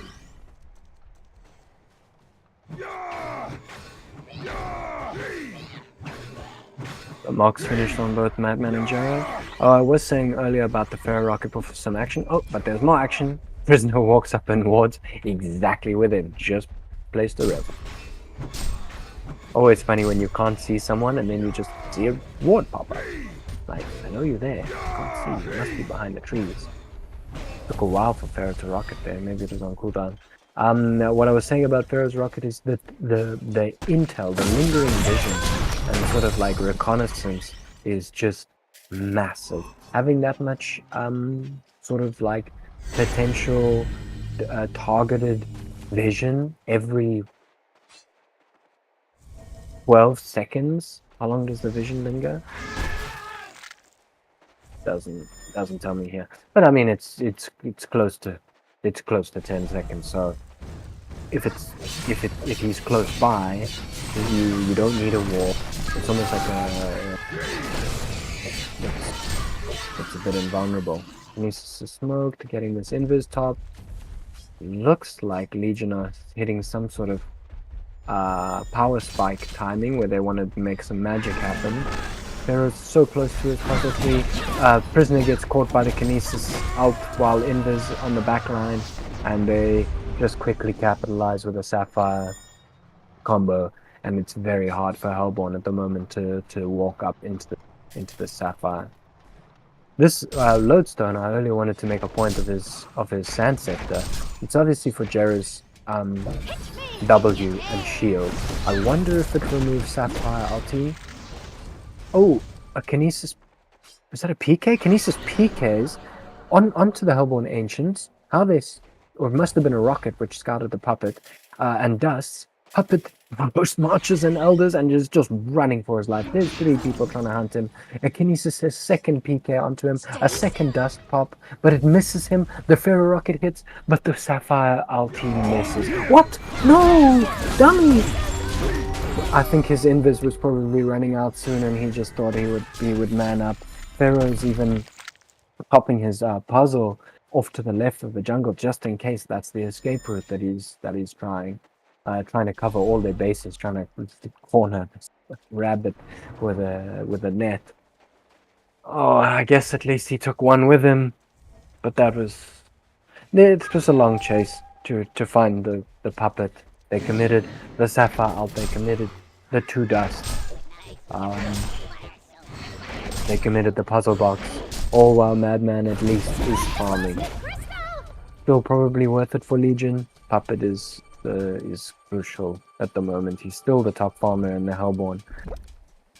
Shortly followed by Madman, who will probably now catch up. I'm not entirely sure who has the upper hand. I would think that because Hellborn have 2 strong primary cores in Madman and Puppet who will pick up Shrunkens, that it's quite likely that in the end they'll have the upper hand. Somewhat. It's still like looking at it because of the Jera. I'm still not sure. Like Sapphire can just melt. You could potentially melt 2 or 3, and if Kinesis has ultied one of them because he's got a PK, he can melt them before they're shrunken. Hellborn is not looking at clones. Ophelia did get the tablet. I wonder if Prisoner picked something up. Lodestone's doing amazingly farm. He's even got a area. Completely agree with the Legion team. Hopefully we see that mitigate the max amount of damage that it can, which is one Sapphire auto attack. No, it's 2, but it attacks 10 times a second with his E up. So Sapphire's had his 5 charges for a while, but Puppet didn't. And like I said, that movement speed buff is... Oh! They smoke, they're mid, Kinesis PKs to ulti the Puppet. Prisoner tries to Sandset him, it's not nearly enough. That's a very quick kill coming out on the Puppet. That Pharaoh rocket intel plus catch. I mean, Kinesis just AK ultis. Pharaoh just follows with his and then drops him. They need their Shrunkens from Hellborn. Madman sitting on 4.5k. I do hope he just picks his up instead of saving for a buyback, because you simply cannot fight into them without it. They're pushing on the ooh, Prisoner almost hit 2 hooks, hits Pharaoh. Ophelia's trying to keep him around with Skelly, but there is just simply no damage following up. Juliet does manage to Angel Hook Sapphire. Sapphire's very quick with his ulti. Madman did pick up his Shrunken, so at least he's able to keep pounding it in the auto attacks. But Jera's untouched, so able to get an ulti off. Prisoner third hook, now finally getting a kill. That's on the Kinesis. They're still not taking the rest. Awesome defense from the Hellborn. Very impressive. Was that a bite? No. Puppet's back alive after all this time, and they will take it. So Sapphire bailed. I guess after Jera's ulti's effect has worn off, it's probably the right decision. Interesting that Hellborn came off well there without buybacks. The Madman Shrunken is definitely the right choice over a buyback. He popped it as just before the Sapphire got his ulti off, which forced the Jerazaya to ulti, but because of Sapphire's ulti, half of Jera's ulti is going to waste because, well, Hellborn's asleep and essentially invulnerable. They're ghosts. They can't do anything and they can't have anything done to them. So Jera's ulti just saves Sapphire for those moments against Madman. And Sapphire had his own Shrunken and probably would have been able to back from that too.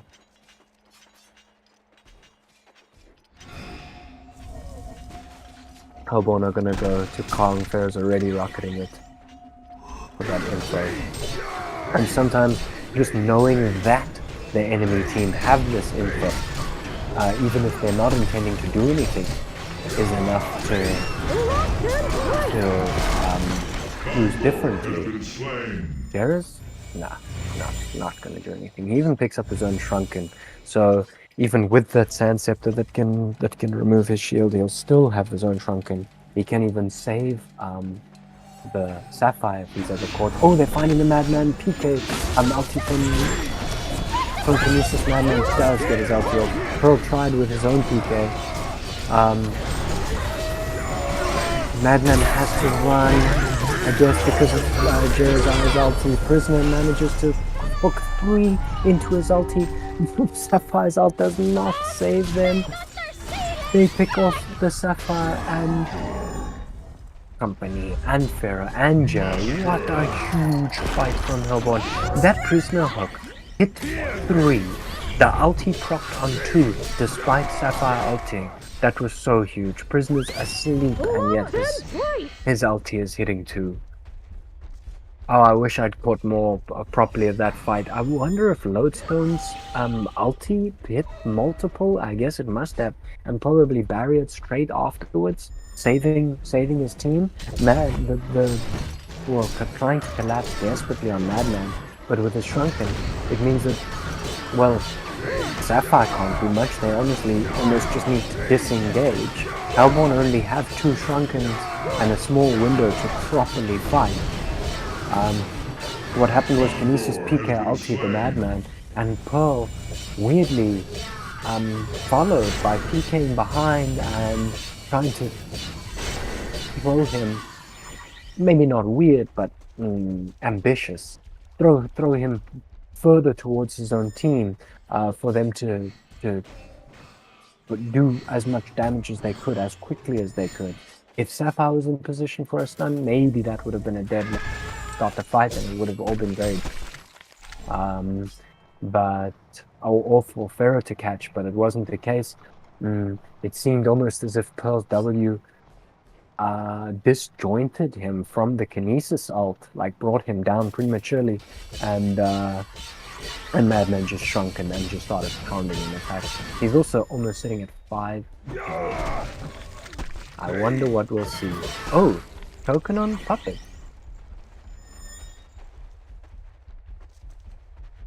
So we're caught up in that previous fight. I'm not even paying attention to what's happening now. But Puppet has the token. I hope they're gonna do something with it, or they don't need to. They don't need to press aim at all. Get out of position when it's unnecessary. It's often what gets people killed, is having this having token or having a haste rune, believing you're unbeatable. And because of that, you play with a bit differently, some false confidence. False sense of security. Both teams are now in opposite ends of the map. Prisoner gets ward inside the base. Also has an eye. I thought he was going to get a PK, but instead he bought a tablet. Interesting. Prisoner is doing incredibly. He's 1 for 2 for. He's doing so much work. Pair of puzzle boxes because they smelt some funny business. Instantly takes out that ward, which might not be the best use of the puzzle box, but he'll make more use of it now, I guess. They know that there's a rev even. For what? Oh, Sapphire picked up an invis. Sapphire picked up Shroud. Okay. I've seen PK Sapphire, not enough in my opinion. And also interesting that Legion didn't look to get a Hellflower.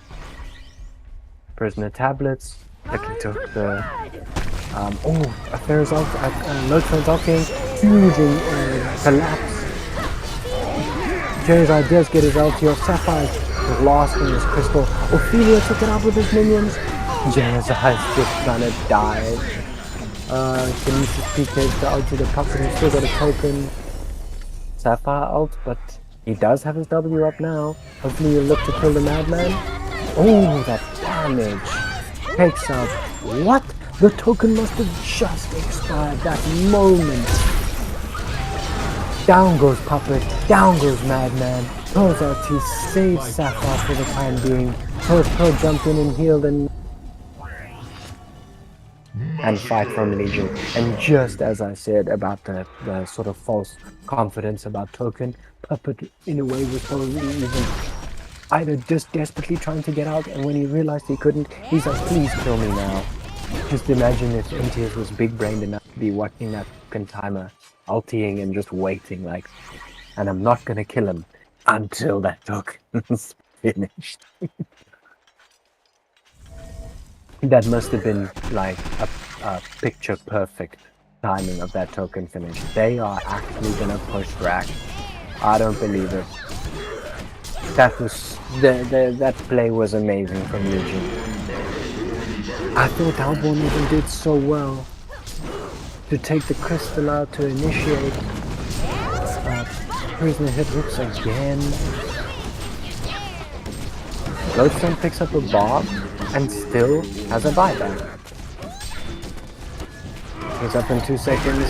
He hits the prisoner hits the hook on Zera. Oh, that's a lot of nuke from the puppet. They do take out the melee racks though. Sapphire's doing a lot of damage. They punch Zera, and that will be a kill. They do get 3 racks, 3 individual racks, melee and ranged, and the melee from the top, and arguably the melee is stronger than the ranged, and the side racks are stronger than the mid. Hellborn are very quickly put on the back foot. It doesn't even matter that they get back some of their GPM and HP difference when they're now racks down. Legion definitely have enough for buyback. They'll be up by the time Hellborn are knocking on their door, and they'll still have buybacks then.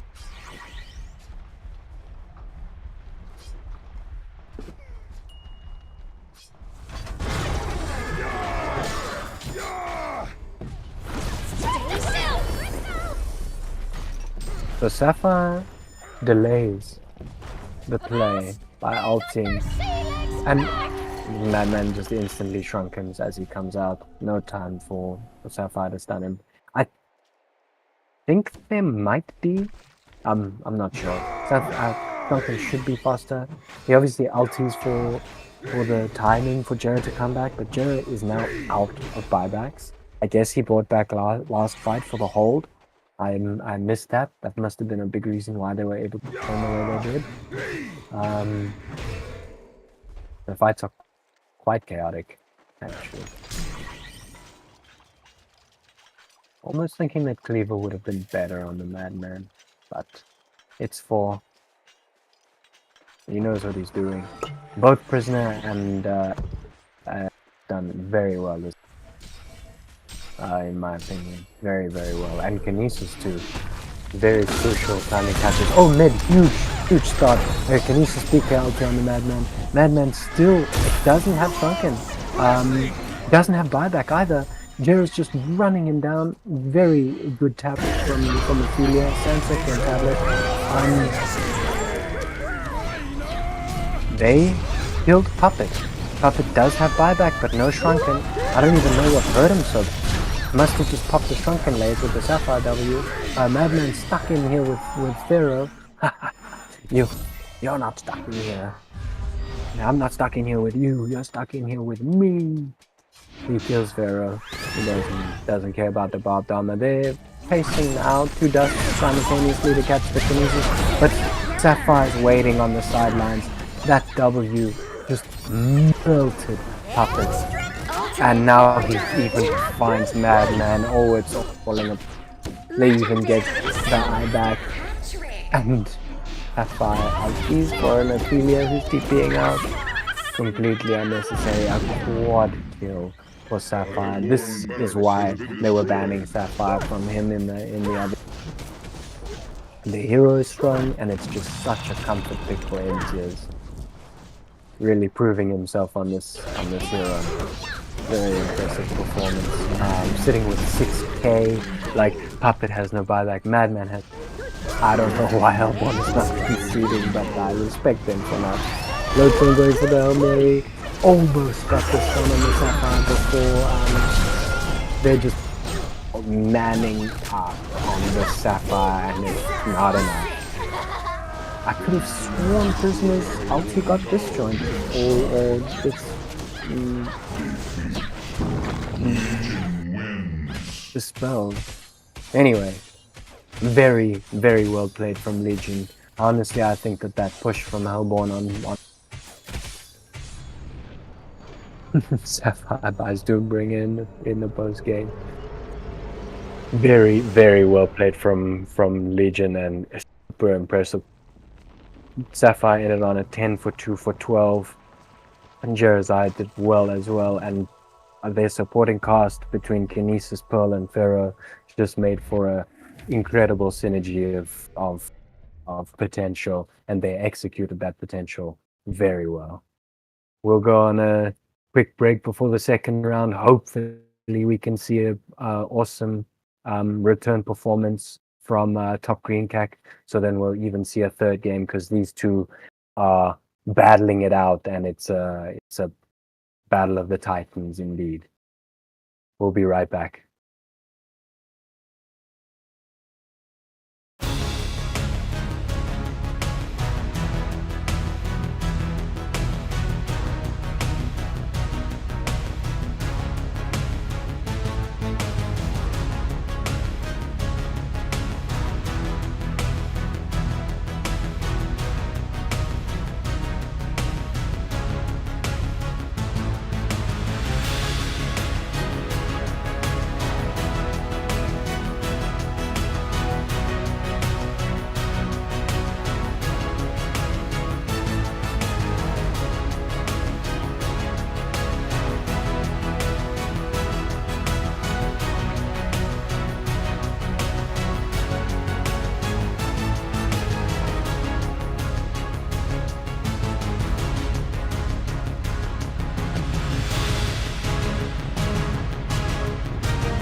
Hey Newerth, we're back with our second game of Top Green Cack versus the Piston Monkey Baboon Gorillas.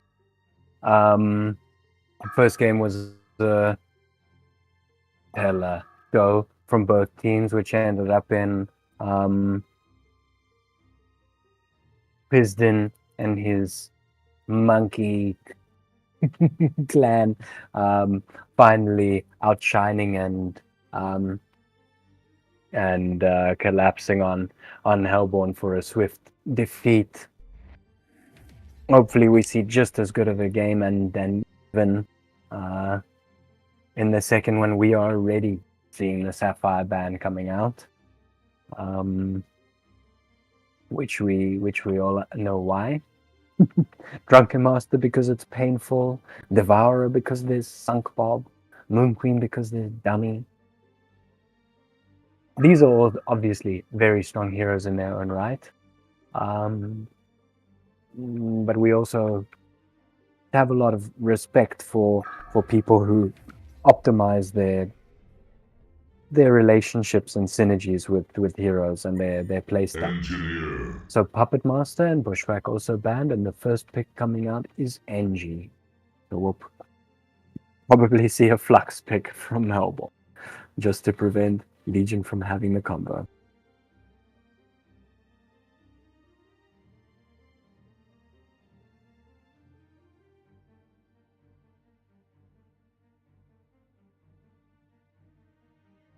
Taking a while on their first pick, actually. Taking quite a while.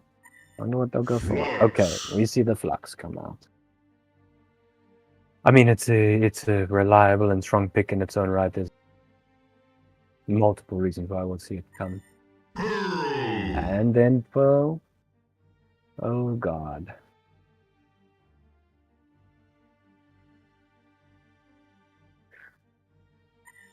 Pharaoh. And Pharaoh from Legion and Demented.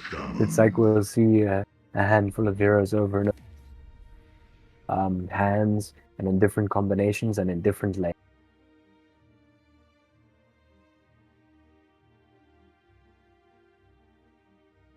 So Hellborn to ban.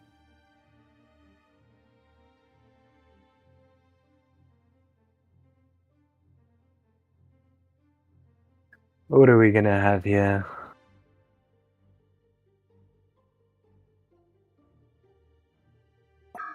Taking their time. A Meraxis ban. I think that's probably the first time we've seen Meraxis banned. They don't want it in Valka's hands. It's a strong hero, we just don't see it banned. We also don't see it picked as much to warrant the ban, but maybe for lack of a better idea, they just get rid of him. Kinesis also, he did a ton of work last game, but it's also another thing we'll never see banned. Hammerstorm, Hag, and Madman. So more just strong, straight up, meta and comfortable player hero combo picks banned.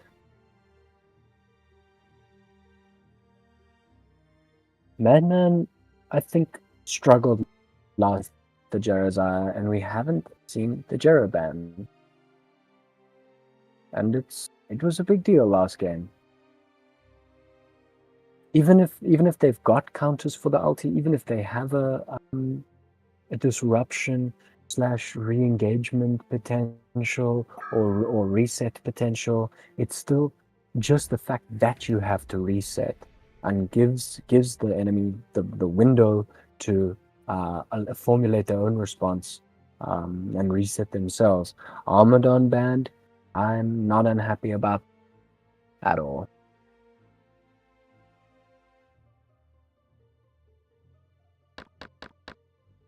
Some of these heroes I'd like to see Hag, actually. And I'd like to see Devo. Heroes that force a lot of action. But at the same time, you don't want to be playing against it. I liked when they let him get Devo and pick the Kinesis. That was ballsy. Unfortunately, it didn't work out. Banning Scrap. Also kind of a linear and somewhat boring presence. Very reliable, but a bit boring, not flashy. Shell shock, black, cool. Okay, I wonder if that's Henke saying something about it, because it's what I was mentioning to him. Would be a lot of fun to see. Mage Bane.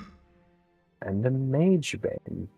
Okay, so the only AoE that they're comboing so far is the Flux and Shell Shock, but together with the Pearl, I mean, Pearl and Flux just together have a lot of displacement potential. They just cause a lot of disruption and sort of chaos in skirmish fights, which can be crucial when the timing of when outcomes are decided become shorter and shorter. You know, having these sort of like Predator. a pred pickup. So I'm sure that has a lot to do with the Mage Bane, but at the same time, it's incredible against Shell Shock and Pearl.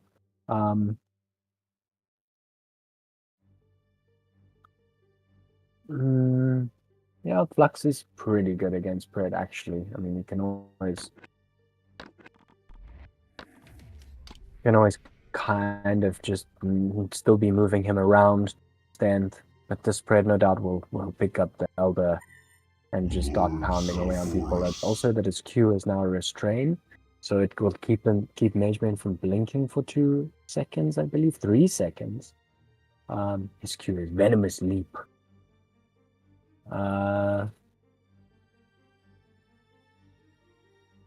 Yeah, quite an impressive and deadly looking lineup from Legion. That's looking harsh, but Predator's really the only core physical carry. So they're in a small sense putting all their eggs in one basket. There's a lot of supporting cast potential. Obviously, Self-Force is just always strong, but he's not the auto-attacking physical DPS carry that we had last game with a Puppet Madman combo. Maybe they're looking for a different power spike timing, which would be slightly earlier with this sort of lineup. Legionnaire. A Legionnaire from Hellborn. And it looks as if this will actually be a jungle Legionnaire and not a, like, try lane, cut the lane Legio. Awesome. Great to just see different heroes. Gotta give it to Entias, who brings a Sapphire into it and a Legio into it. Very cool. I'm excited to see where this game goes. Apparently, I'll get a co-caster. Awesome, fantastic, desperately needed, and very well and warm welcome.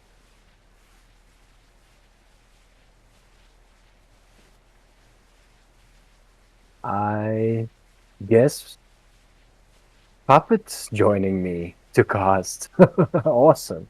Hello, man. That's a nice surprise. Hey. I'm just here to co-cast and give some insight. Get a cast and give me a break, thank you. Nice. Why don't you take it away?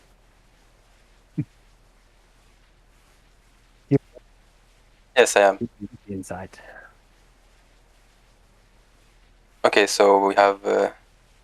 I just need to be familiar with the picks. We have a Legionnaire on the Hellbound side. Interesting. Yeah, that's cool. Where do you think he will go on Legionnaire? I kind of hoped that it would be like some weird tri-lane that cuts the lane, but maybe mid. Maybe mid with a slow Pearl slowly stacking. What do you think about Legio versus Self? I think it's a very good hero. I mean, at least early game, because you can challenge the Self-Force a little bit. But it's still a very like non-conventional hero from mid lane. Yeah, it's quite unusual and unorthodox, but that's perfect, and it's also it's also sometimes strong just because it's unusual to go against. You're not quite sure of its potential. You're not quite sure like of its rotations because it's different. Yeah, and also, what is why the pick is very good as well in tournaments is because most of the players don't know how to play against the Legionnaire mid because they never faced the challenge. Exactly. So it's new, and let's see how far is gonna adapt on Sulfuris. And hopefully the game is gonna be good. I have a question. What do you think of the Shell Shock I love Flux lane? I love it.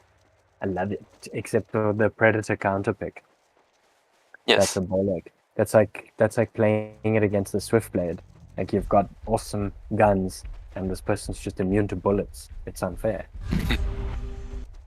I mean, what I like about the lane is that they can harass Predator. Early, heavily. like for the first, let's say, 8 minutes, it's in their favor. But you with that combo, you want it to remain strong. You know, you want to constantly be a threat. So Legionnaire is already like, okay, remove. I'm just gonna go and stand here in the middle of the jungle. It's a very good read actually from the Legion side. Going dual lane mid with for Legionnaire. Do you think it's even necessary? To dual lane the Legionnaire? Yeah, I mean, okay, so Legio is gonna do what? He's gonna just walk up to Self and constantly try and pull aggro and hopefully whirl on him, right? But Self is far from weak. Has a lot of HP, has a lot of heal. He's even stealing the Legio's heal. Anyway, I just... bot lane? Legio instead... Ooh. Sorry, I missed that. You must just say as soon as you see any fights, and if you wanna... Yes, okay. Give a play-by-play. Yeah. If you want me to call the fights, you just point them out, because I'll miss them. I'm always talking it's fine, I will tell you. But look at the mid lane right now, look at the damage on Sulfuris. This is 2 spins from the Legionnaire. Very strong. So somehow they got the first blood, the Demented and the Pred, against the Flux. Was he just out of position? Were they trying to pull, or... Oh, Shelter tries to counter to their own medium pull. Does not manage, unfortunately. He was... First blood was due to the rotation from Engineer. Oh yes, of course, there was 2 assists on it. Yes. But look at mid lane. Legionnaire is getting ganked right now. And Invispearl... He's getting poked. Is Pearl going to take his W and push him into the tower? Push him. It doesn't hit creep. Nice play. Come on. Very good play. Yes. Weird that it took some time.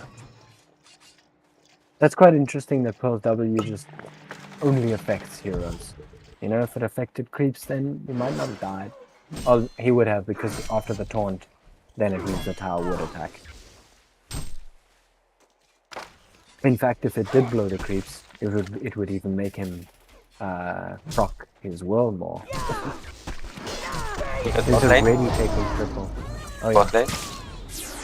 The NG's managing to take the stun on flash. Shellshock's deciding against rolling in, probably for the better. Gotta sort of agree with that decision. NG's made really effective 2 rotations here. His mid rotation wasn't felt because of the Pearl invis only. Shellshock, don't you find Shellshock to be one of the most sort of like mechanically underutilized heroes? Like, do you ever see a Shellshock get a PK? But a Shellshock can get a PK and PK on the side of a Tempest enemy or a Chronos and roll through it, and you can jump in for a AoE Cyclone disjoint that you can choose to be a part of. So nice. Self is manning up on the Shellshock. Yes. So with very good roll actually there, dodging the Q from Sulfuris. But I think he will end up dying. Yeah. The Self is quite beefy, so both Pearl and Shellshock trying to sit on him for rune control just didn't work. Like, I guess they should have just understood that it's not going to work. The ability to cancel your own roll is quite big because the person's instinctively going to back, and then you just cancel it and back. You don't have to commit anymore like you used to. Yeah. It's a very decent hero sometimes. I mean, I think it's just misunderstood. Mage Man's jumping on this Pharaoh does so much mana burn, and after he's burnt his mana, he does 0 damage. But Pharaoh is doing a good job maxing his Q spell, Yeah, the Hellfire spell. But what do you think, like, conceptually, the sort of strategy, theory of the Shell Shock with the PK and his W? Oh, Pred jumps on the Flux while Shell Shock's going randomly into the river. I don't know. That's a ton of damage on Flux. Oh, he's looking for the South of They've got wards. Too little, too late. South Forest is doing very well, almost 4. And Pred's at 480. Jesus. Yeah. Oh, I thought he was spinning. Yeah, I thought he was spinning on a Predator, but no. He's just going for, like, lane. He's just jumping into the lane. It's super both unfortunate that they are against the Pred and well picked by Legion to counter pick with the Pred, because really he's just untouchable by Shell Shock and Flux, especially after the 2 NG rotations. They're underleveled. Pred has too much heal, too much farm.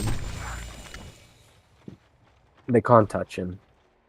Well, very good news for Legionnaire. He just got a fusion rune. So his helm as well. So he's just gonna cut the wave right now. South Forest takes 1 at least. I saw him charge and miss, only hit the 2 big creeps. Kind of an awkward ability sometimes. I wish that it was more like a Hammerstorm cleave and that it wasn't exactly a cone around the target, and more like, you know, at least just the people around the unit. They're jumping on the South. They're quite determined to get him. Just instantly ulties the Pearl and says bye-bye. Pearl jumped in to hit him with the Q, I believe. Jumped, and then NG even kegged him further in. Legion is going to go take triple Ancients now. So they're relying a lot on this, like, flash farming ability of Legio, but he went for the Helm. What are your thoughts? Because Pred is even amazing against the Legio, isn't it? He's fine. I mean, not necessarily that good, but it's still a decent counter to Legionnaire. Don't you think that it's almost like one of the best carry counters to Legionnaire? Because not only is he life-stealing, he's strength, he's not going to get burst, his ult he's going to proc faster because of Legio's W, which grants him attack speed but reduced damage. Wait, look at top lane. Arrow is getting jumped on, and he died. I will talk about this, and I agree with you.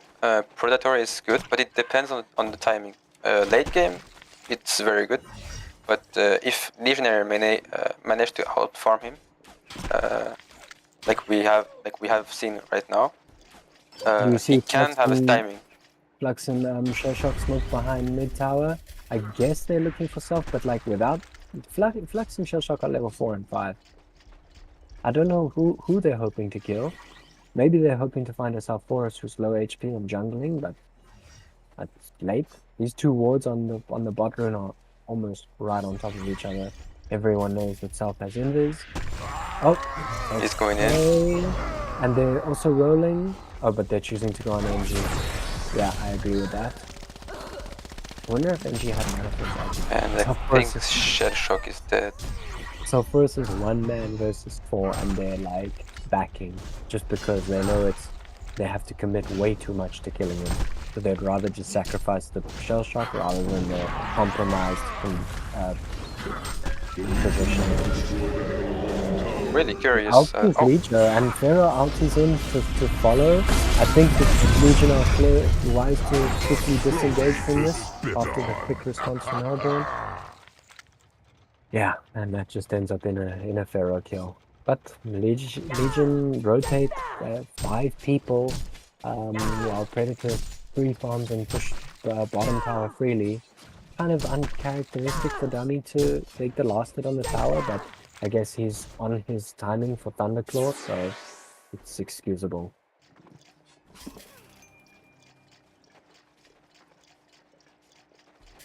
But I'm very Alita curious. versus PK.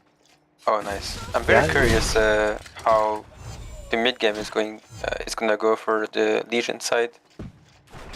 They have to play very well and try to read as much as possible the Legionnaire pick off. But you see him running top? No.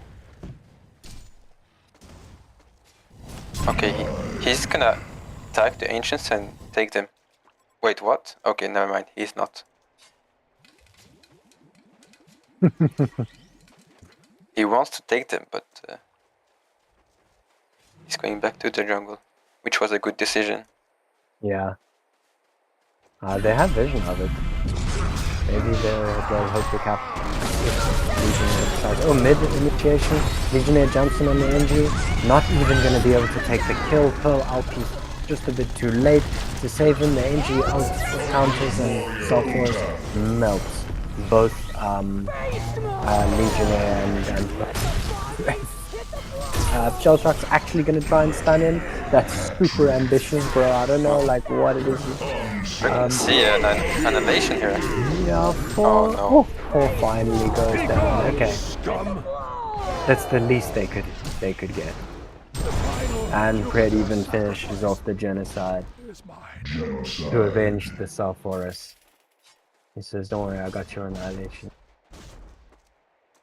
That is very unfortunate for the Albon side. I wonder if what happened. I didn't catch the initiation. Legionnaire should have melted the NG. Maybe he got super unlucky with the worlds. Yeah, maybe. I mean, Self-Force actually got Energizer. Oh, he PK. He's jumping in again. It doesn't even happen this time. Oh my god. Lots of mind hitting too. This is the second or third time Pearl's jumping, kind of desperate for a play. The Energizer on Self. They are actually going to go for the Ancients now. Pharaoh's Rocket sees it. It's very good map awareness from the Albon side, taking the Ancients. Yeah, it's not the biggest deal to be fair. Like Legio, despite all that farm, isn't even killing the NG. They got their whole team killed by thinking that it's a sort of free initiation. Self is looking to dive mid. The tower's in deny range. I think he wanted to pressure and take that. NG gets a sneaky ancient block. This ward is very nice blocking the ancient. Nice deny. Is Shellshock going to be forced to spin? No, he's all good. Carl gets it. Unfortunately, kind of misplaced defensive ward there, but it's also very unlikely to be countered. What do you think of the Mage Bane going Rune Dax this game?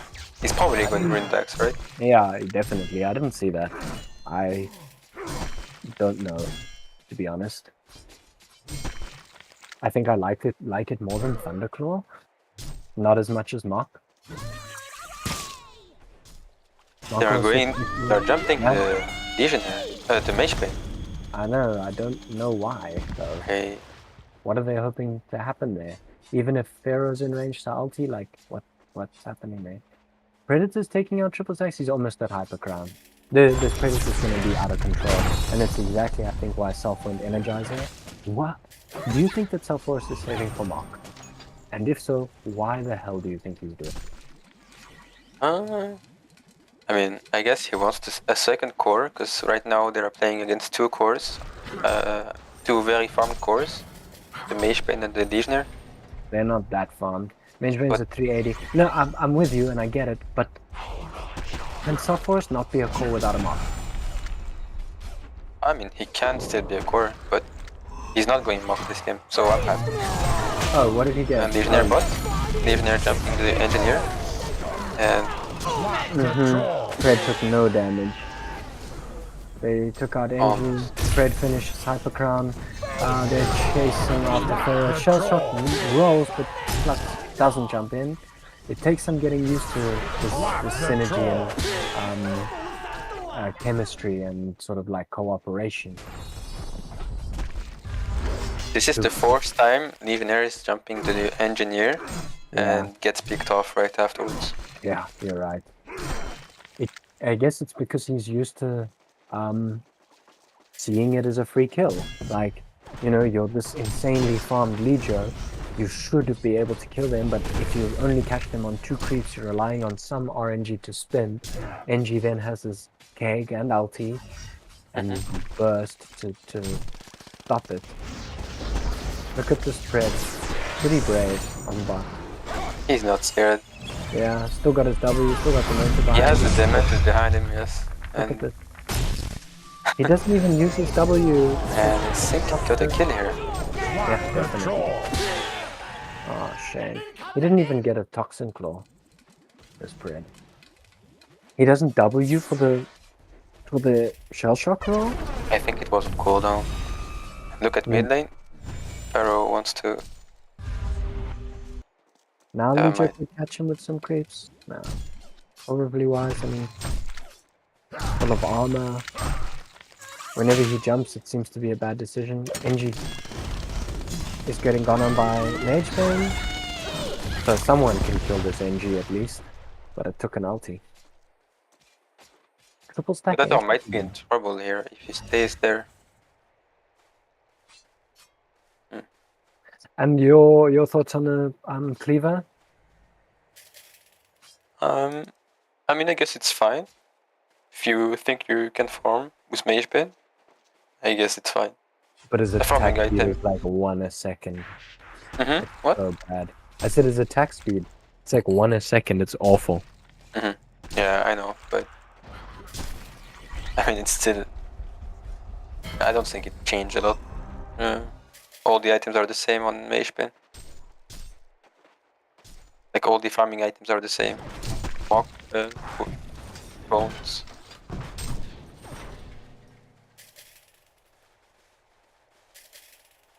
So what does he follow it up with, something that grants attack speed? Probably... Well, maybe Elder Parasite.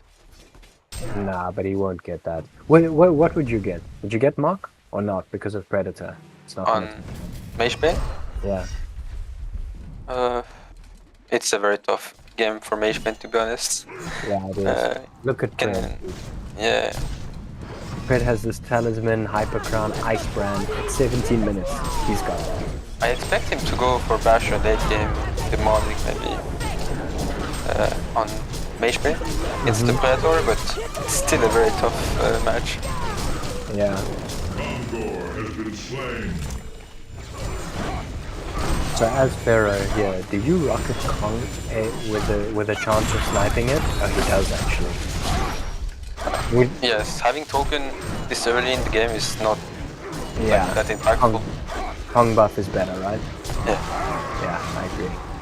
Mage Bane ends up ulting him. they use 2 ultis on the Conqueror. A trophy to spit on. But the Legion team looks very scary at the moment. Oh, definitely. I struggle to see how Hellborn can even work with this. Like, Legion needs to misplay. They need to get out of position, and like Shell Shock Flux need to hit a combo that they're not expecting, like through the trees, you know, and they need to hit Predator. Oh, Engineer. He tried to combo the Mage Bane, but he missed the cake. so you might be right in that he's going Elder, but like he will melt instantly to Predator, won't he? And even to Self Forest, not melt, but like he won't be able to man fight him. Okay, never mind. He's going for Whispering Helm, which I agree a little bit more because you need more armor. The Hellborn have But Shell Shock's gonna get collapsed on. He can roll to he's rolling to Self Forest. yeah, and And he's actually It's a very committed. good roll actually. Yeah, because it also even delays the it does anyway. But Mage Bane doesn't have ulti because he used it on fire. Oh no. not even going to be able to take Self out. Legionnaire does jump in, but Predator is just way too strong. Pearl manages to disengage for a while, but the Legion literally single hero. Hellborn, I think, yeah, almost predictably realized that this is not gonna go their way and bow out. So we're gonna have a third game. Game's over before 20 minutes. I think they just want to step back, take a breath, and recollect themselves for the next one. Very convincing wins from TGT. Yeah, much more convincing even than the first game. Yeah, GG, well played to both teams, especially Legion. Guess we'll have a quick break before our final game. We'll be right back.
Hey, Hello, Newerth, everyone. we're back with the third final game. Hey, Puppet. How are you doing, man? Good. Excited for Mm. the last game. Actually, super happy that there is a third one. Nice that these two teams seem like such a good match for each other. And we instantly seeing the Moon Queen band and Drunken, Devo, Sapphire, Bushwhack, all the same bands all the time.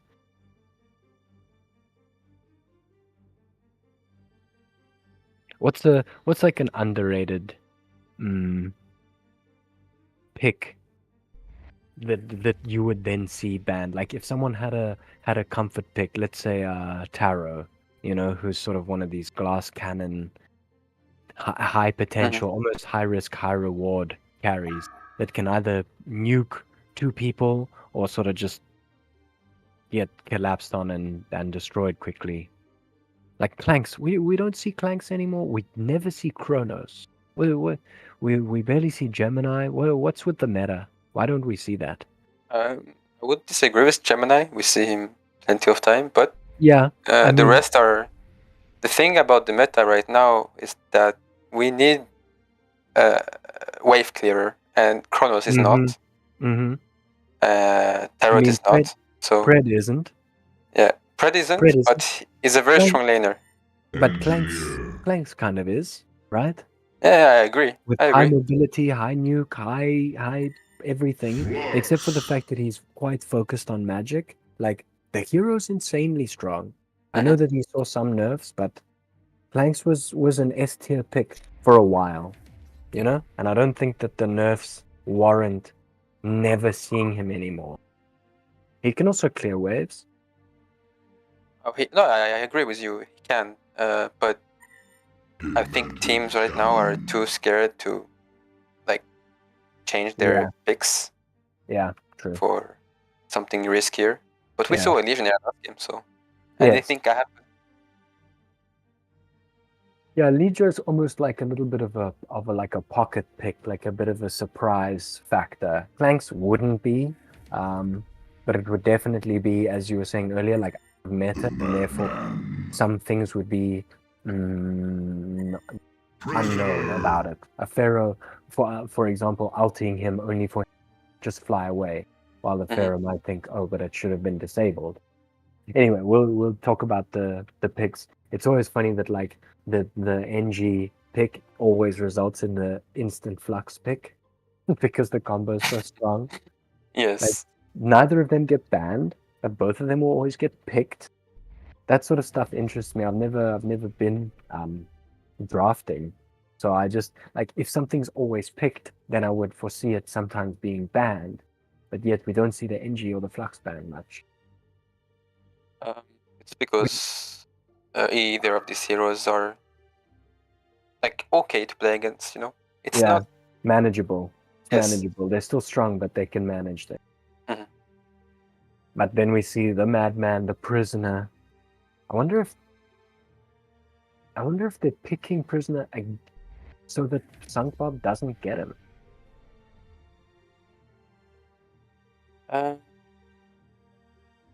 They pick prisoner, but Sunkbob can still choose to get the Kinesis. Yeah. And it's very good actually against the Hellbound team right now.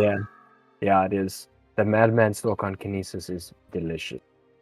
It feels so good. Especially with all that mana. It's the same with the Scout Q. Scout is so nice, dude. Oh my god. Like with a Thunderclaw, going carry Kinesis with Scout Q. What the hell?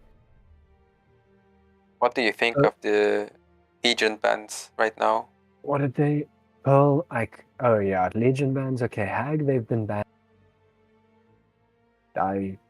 Hag's super strong, right? I agree, but banning it and banning Defiler too. Defiler's strong. I don't like playing against Defiler. The silence is too strong. The nuke is too sustainable. His ulti is like deceptively strong. You're just chilling, and all of a sudden it's almost like a Moon Queen ulti is hitting you. Yeah.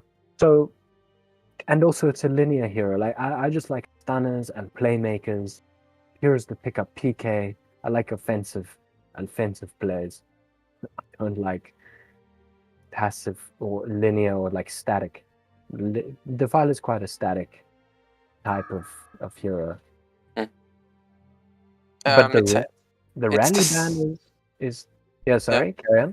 Oh, I just wanted to say that Defiler is probably one of the few heroes that can manage the Flux mid. Because Flux right now, if you look at all the heroes, he's one of the strongest mid laner aside from Nitro. And actually, yes, and actually it's quite so-so between Flux and Nitro, but yeah, these two are the strongest mid hero right now. But we wouldn't see Nitro here, definitely not.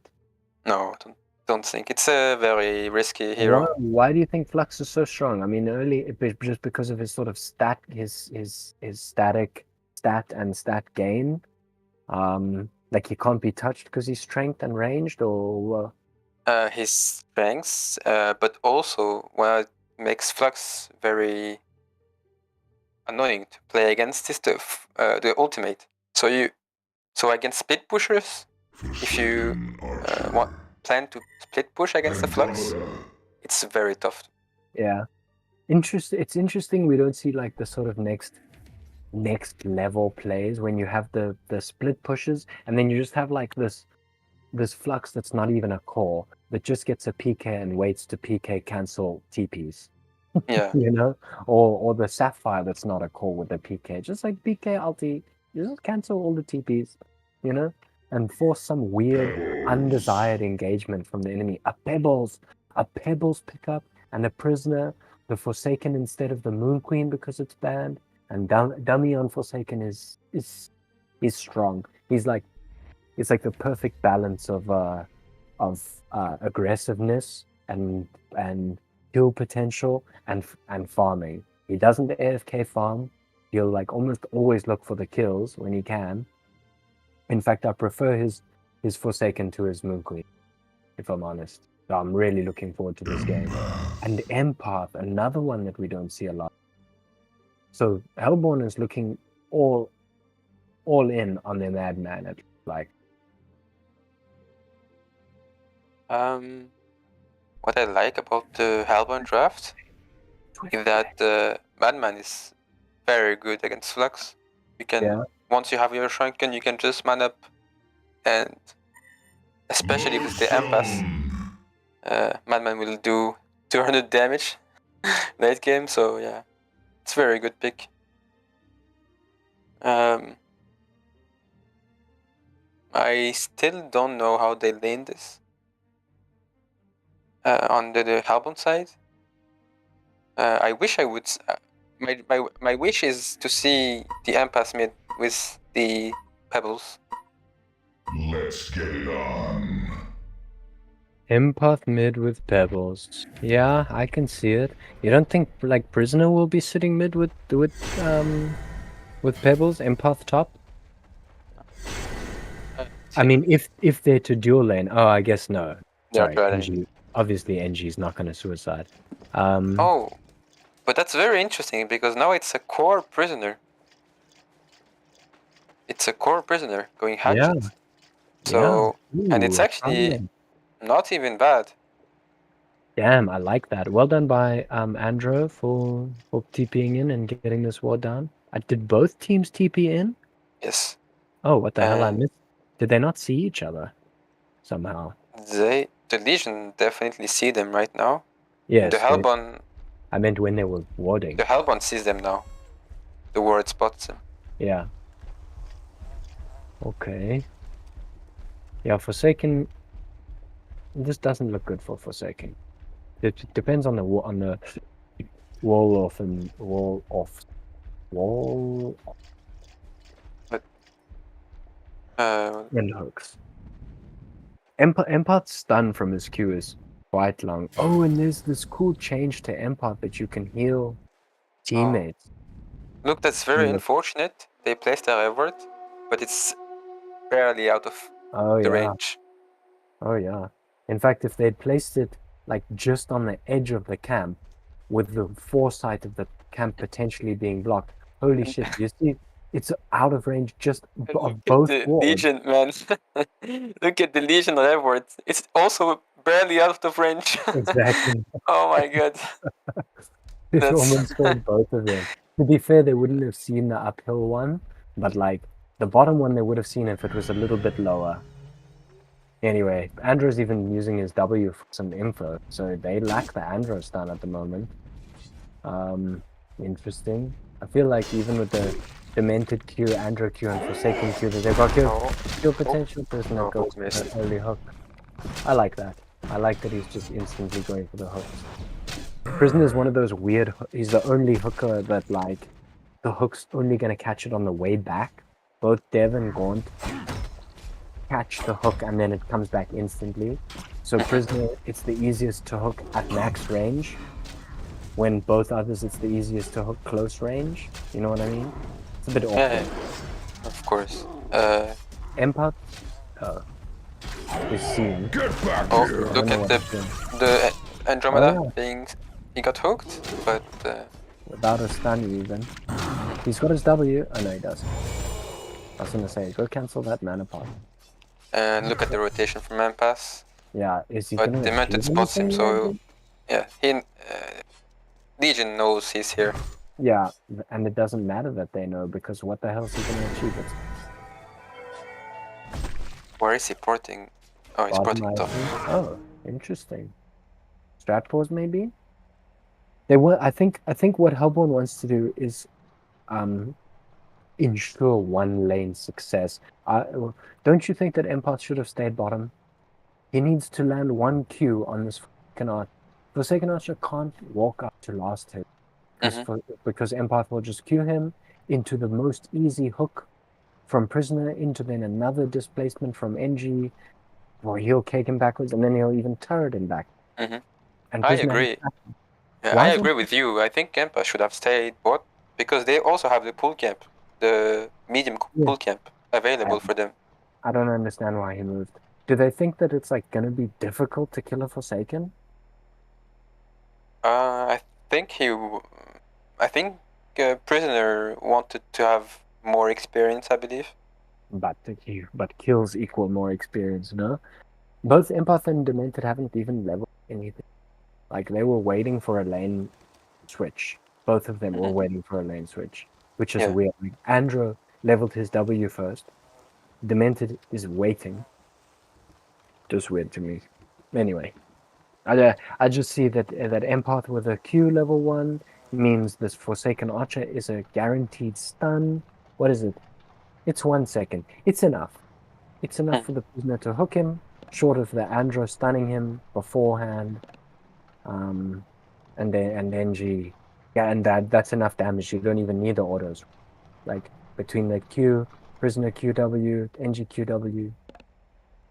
I definitely agree with you. I think at least I would probably rotate top after we get first blood, but he did rotate top. Now Lowstone won't be able to have a free farm, but I'm very skeptical on how Empath is gonna box out Lowstone. Empath won't box out Lodestone.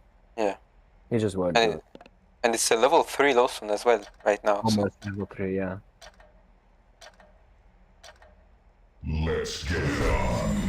But what's more interesting right now is that the Pebbles is a little bit ahead. Creep kills him it. 5 denies and 8 Ooh, what the hell? I didn't see I that. missed it. Yes. I completely missed it, I'm sorry. So Prisoner must have hit a hook onto the Forsaken, and he's even gonna get... Hello? Oh. Hello, Henke? Big... They're going to... I think he's gonna die to the engineer. Yes. He must have hit a hook first. Do you think maybe he caked him first, then into hook? Anyway, that's it. I don't know. He died, so that's the end result. But even without the Empire. So the bad decision worked out for the best. It doesn't mean it was the right decision. Look at the rotation for Pebbles. Haste run. Where is he? Oh, he's bottom. He's going bottom. Okay, but Hellborn see him. I mean, Legion see him with the wall. They could dive there. They could dive there. That's a very interesting rotation, but it's... Oh, he didn't stun. What? He didn't have mana. He miscalculated his mana. That was But it's still enough. Yeah, but it would have been 2 kills. And it would That's have... a very good... Oh, and... he's manning up on Andromeda. Oh. But that's still a very good rotation, regardless. Of course. Sunk Bob got ballsy. He was like, I'll avenge you. Just died trying. That's... Look, I mean, resources expended, it's always something worth mentioning. Like, sure, NG didn't die, but he's low mana, he probably will go back to base, right? Pebbles used two bottle charges because he was taking damage. Look at when Wilson top. Needed his stun. Oh, yeah. Oh, nice. He might die there. Yeah, he's got 5 seconds left on his drill. Oh, nice. What a play from Pizdun. Yeah. Very good. Pizdun in one of his monkeys. But Empath has 2 levels in Q, and really this always does much more damage than you anticipate. I doubt that it procs Lodestone's E or his crystal.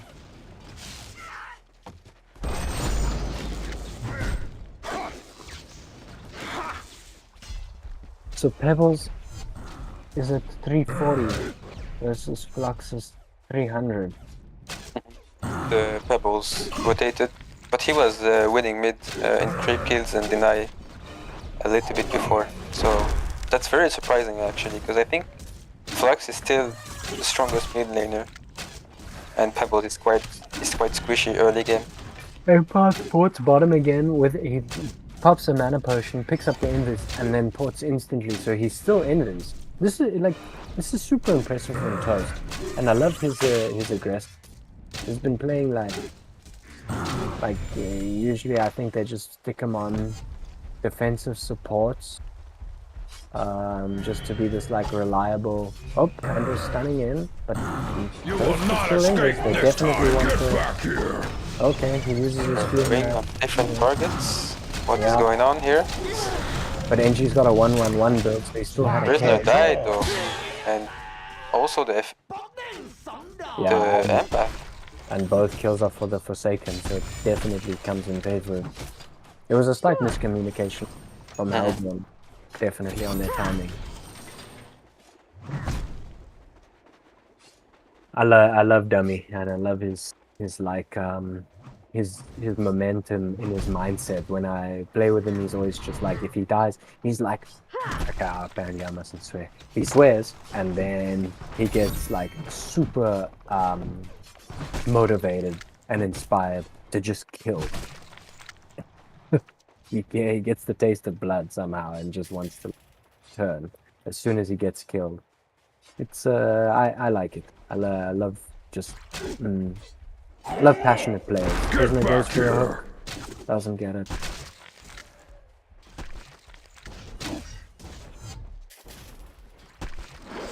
It's a little bit more sad for the HoN side. Is the Pebbles. He lost a little bit with GPM. He was 390 GPM and now he's 320. Like I was saying about that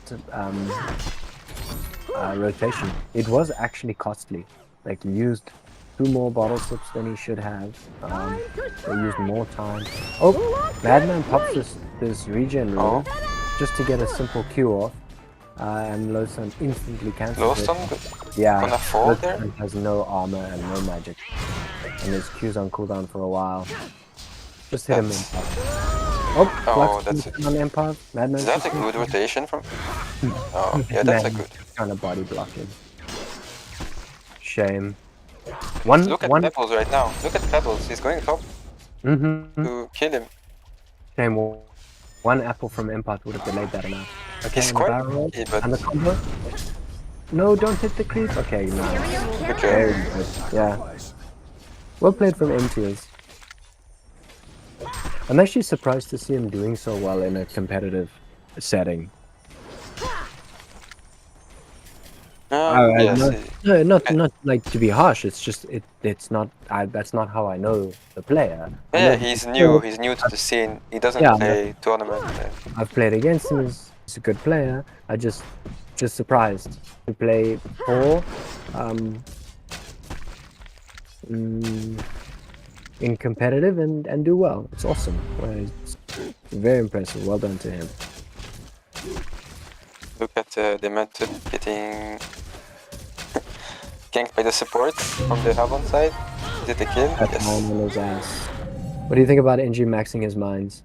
Every other NG's done keg turret max. I like Isn't it smoking up bottom? They're looking for Oh my, oh, this is... for second, just missed both anyway. This is sad. Oh, but Madman? Oh, Madman is gonna die there. Yeah, probably. Empath at least is trying. But here comes the pebbles. It's good damage. Yes. Oh, Survive. oh, that was well played by Pebbles. Look at the rotations, man. The rotations are on point in this game. Yeah. That timing on Pebbles, he saved Madman and he killed Forsaken.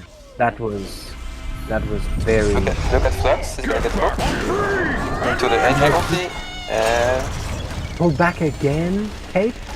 yes, Cape. Too bad the NG ult didn't. He has a mine on NG. Is he gonna kill him? Oh. Yes, he is. Did you see Prisoner's items, by the way? No, it avoids Protective Talisman and Toxin Claw. I didn't to be honest, when I saw the Trident at first, I didn't expect him to be struggling this much. But not to have boots, to just be like trying to tank up. Yeah, it's just funny. Man, that was actually so good by Forsaken, and then so good by Pebbles. Like Forsaken, Prisoner was smoking up. He was really hoping to find the Forsaken on the medium camp. Instead, Andrew was there, so he kind of just committed. Forsaken showed himself, so Prisoner made the quick decision to hook the Forsaken, which was clever. Empath was there to help. Both were going down. NG also, which is obviously the right decision, and to go for Andrew. If Pebbles wasn't there, but he did sacrifice his life for that play, your Madman would have gone down to the Forsaken, and it would have been like 3 kills in favor of Legion. So Pebbles lost his life, but it was for a good cause. Prisoner smoked mid. look at mid lane, the hook. He wasn't expecting Flux to just step up that little bit. I think Empa should rotate, but if they kill Flux one more time, he will damage the tower very much. I mean, that's a very good thing for the HoN right now. You get this big tower. Let's LT under Pebbles mid. Oh, and the Demented Q into the heal bomb. Bot lane, engineer. Engineering. NG goes down to with his Swap. ulti. Andrew must have swapped. Yeah. Andrew swapped him in. NG must have done some good return damage, but not enough. Prisoner might have tried to hook. I didn't quite catch it. Empath stunning the Lodestone top. Madman is even walling in. He's really trying to stun. It doesn't want any part of it. Look at the swing. Oh, he bot even lane. barrel roll. Oh yeah. Man. The They're- TPs make them. He's gonna toss him to Andrew. Oh, he doesn't see him. Oh wait, he missed. And now he's going for second. Amazing. Oh, That's a very good play. That was so good. That was big brain. That play. They're stopping TPs. They should know that. They're going to die if the Andromeda. Yeah, but it's just an Andro. He will go down, no doubt. Wait a second. He juked them. It's sunk, Bob. Wow. It's sunk. What a player. So that was awesome. Madman committed to the Forsaken, maybe because that's all he could see, but it might have also just been a heads up. Slowed him enough for Prisoner to, when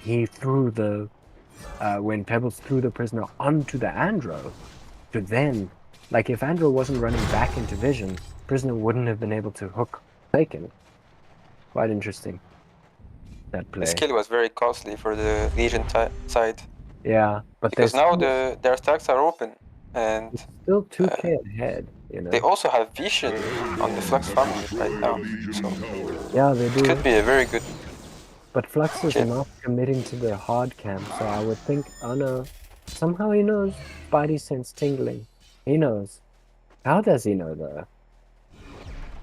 Oh, that's quite obvious to be honest. But For people who with were that showing, but vision- oh yes, I mean sure, 3 were in range of the tower. But look it's at top lane. the moment he took the last creep was the They moment. spot the prisoner top lane. No, it's on PK. Also peek at 30 minutes. And it's a tower.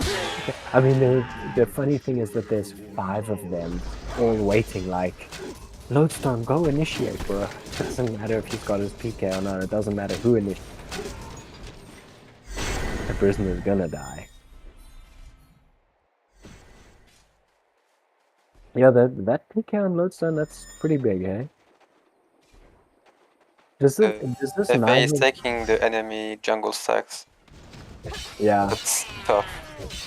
Forsaken is starting to get carried away. He's 5 for 4 for 2. The deaths don't matter early game. They only matter later. Like they matter for a bit of momentum and for the other team.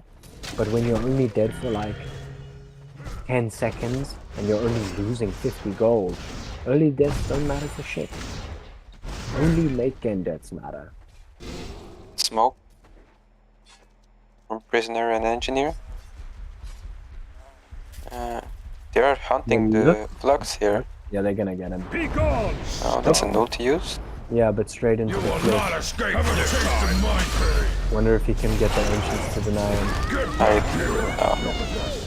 I was about to bet. It was close, actually. Look at top lane. Early with his Look at mind. top lane. He got it. He caught it.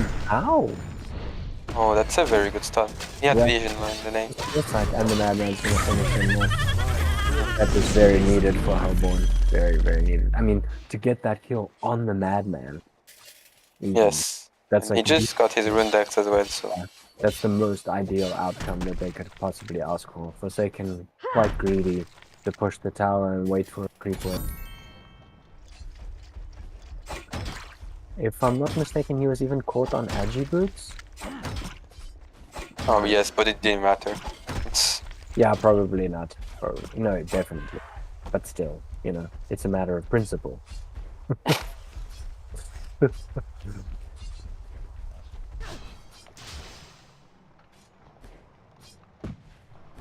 bot lane, admitted. It's gonna Yeah, get jumped down. I think it was With in there. pebbles. No, it's a smoke. Oh, Pebbles. Yeah, that's a good one. that's another kill for the madman. Even overkill, I would say, Yeah. from Hellborn. Look at the engineer, he's hunting for the Andromeda. Does he see him? Somehow, they have like I- pieces, these players. They wanna kill the FA, but they will spot the Andromeda instead. Andromeda.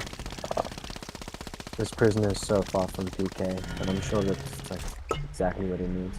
He's smoking here, but he will get spotted by the tower. Oh, Bro, what is That's- Forsaken going? With Firebrand and... oh, he's going for Nalfa? Right after Firebrand. Interesting. Get back here. it's fine. It's not, I mean, it's not. I think the Firebrain is good because it provides Nice. some movement speed. Yeah, of course. Of course it's good. It's strong. It's greedy. Yes, he's reviving this team. Oh, And found- mid lane, I think they wanna set up there. It's the flex ultimate. Jupiter. nice. That's Catching a very good pull. Yeah, And that's the throw. he's Get off me, dude. he's got. Now the FA can farm in the woods. This peace in the mind. They are going straight to the Congo here. Prisoner is gonna get caught there. Oh yeah, right. Remember to get out of range of the prisoner ulti. And Look. engineer ulted. It's a very good ulti, but nobody hit her. Lodestone hasn't even ulted yet. Doesn't have a chalice, doesn't have mana. I think Hellborn needs to like commit to some objective or formation. Like ward up their jungle and then say, okay, so we're not gonna fight them for not gonna fight in unfavorable conditions for like 3 minutes at least, kind of deal. Like the Legion will hunt up with Lodestone and Flux. You think Flux is going for Shrunken or for Frostwolf? He's probably going for Shrunken. I think it's still a very good item this game. Yeah, definitely. It's just like, imagine a Flux with PK, following the load PK and a Forsaken ulti, you know? I always get it that like the meta is different. I always just have it in my mind. This is the optimum, ideological, perfect scenario. Like you just Flux ulti. Lodestone will just hit 5 instead of his ulti. Forsaken will just kill them all. I think the Albon team wants to fight with the Didi in bottom. Who has Didi? Madman? Madman. In bottle? Why aren't they taking Congo? I'm also questioning this, but I think they'll I think they wanna use the Didi for the fight. Nah, they'll Kong. Mhm. They've got an eye even just to secure, like, they know that their ancient's blocked, or at least they'll know in 4 seconds. There we go. They know, they have vision on FA and they know he's not doing Congo, so Yeah. if the Legion team goes Congo right now with this word on Congo, it might be very bad for them. Nullfire is physical, right? Like the mana burn damages. Yeah. So Andrew's Yes, W is huge. Forsaken. But look at the Hellborn. They should. Yeah. Are they gonna smoke? They've Team got smoke? Congo vision, but I think They want a team smoke, but it's too late for the Congo. It's far too late. Maybe they'll still go for it. They still want to fight and surprise the Legion team. Yeah. This is a this is a very good. Oh my god! Very good kill actually there. And Ghost on. Forsaken had already used his ulti. Andrew was so quick with the swap, but NG was even weirdly in position. Just coincidentally and luckily in position that he basically swapped him into the NG ult. Unfortunate for Legion. Man, you know what I think is super sort of like underrated and underutilized? Is that exact surprise factor. Like, you know how we say, oh well, it's too late. But it's actually not too late.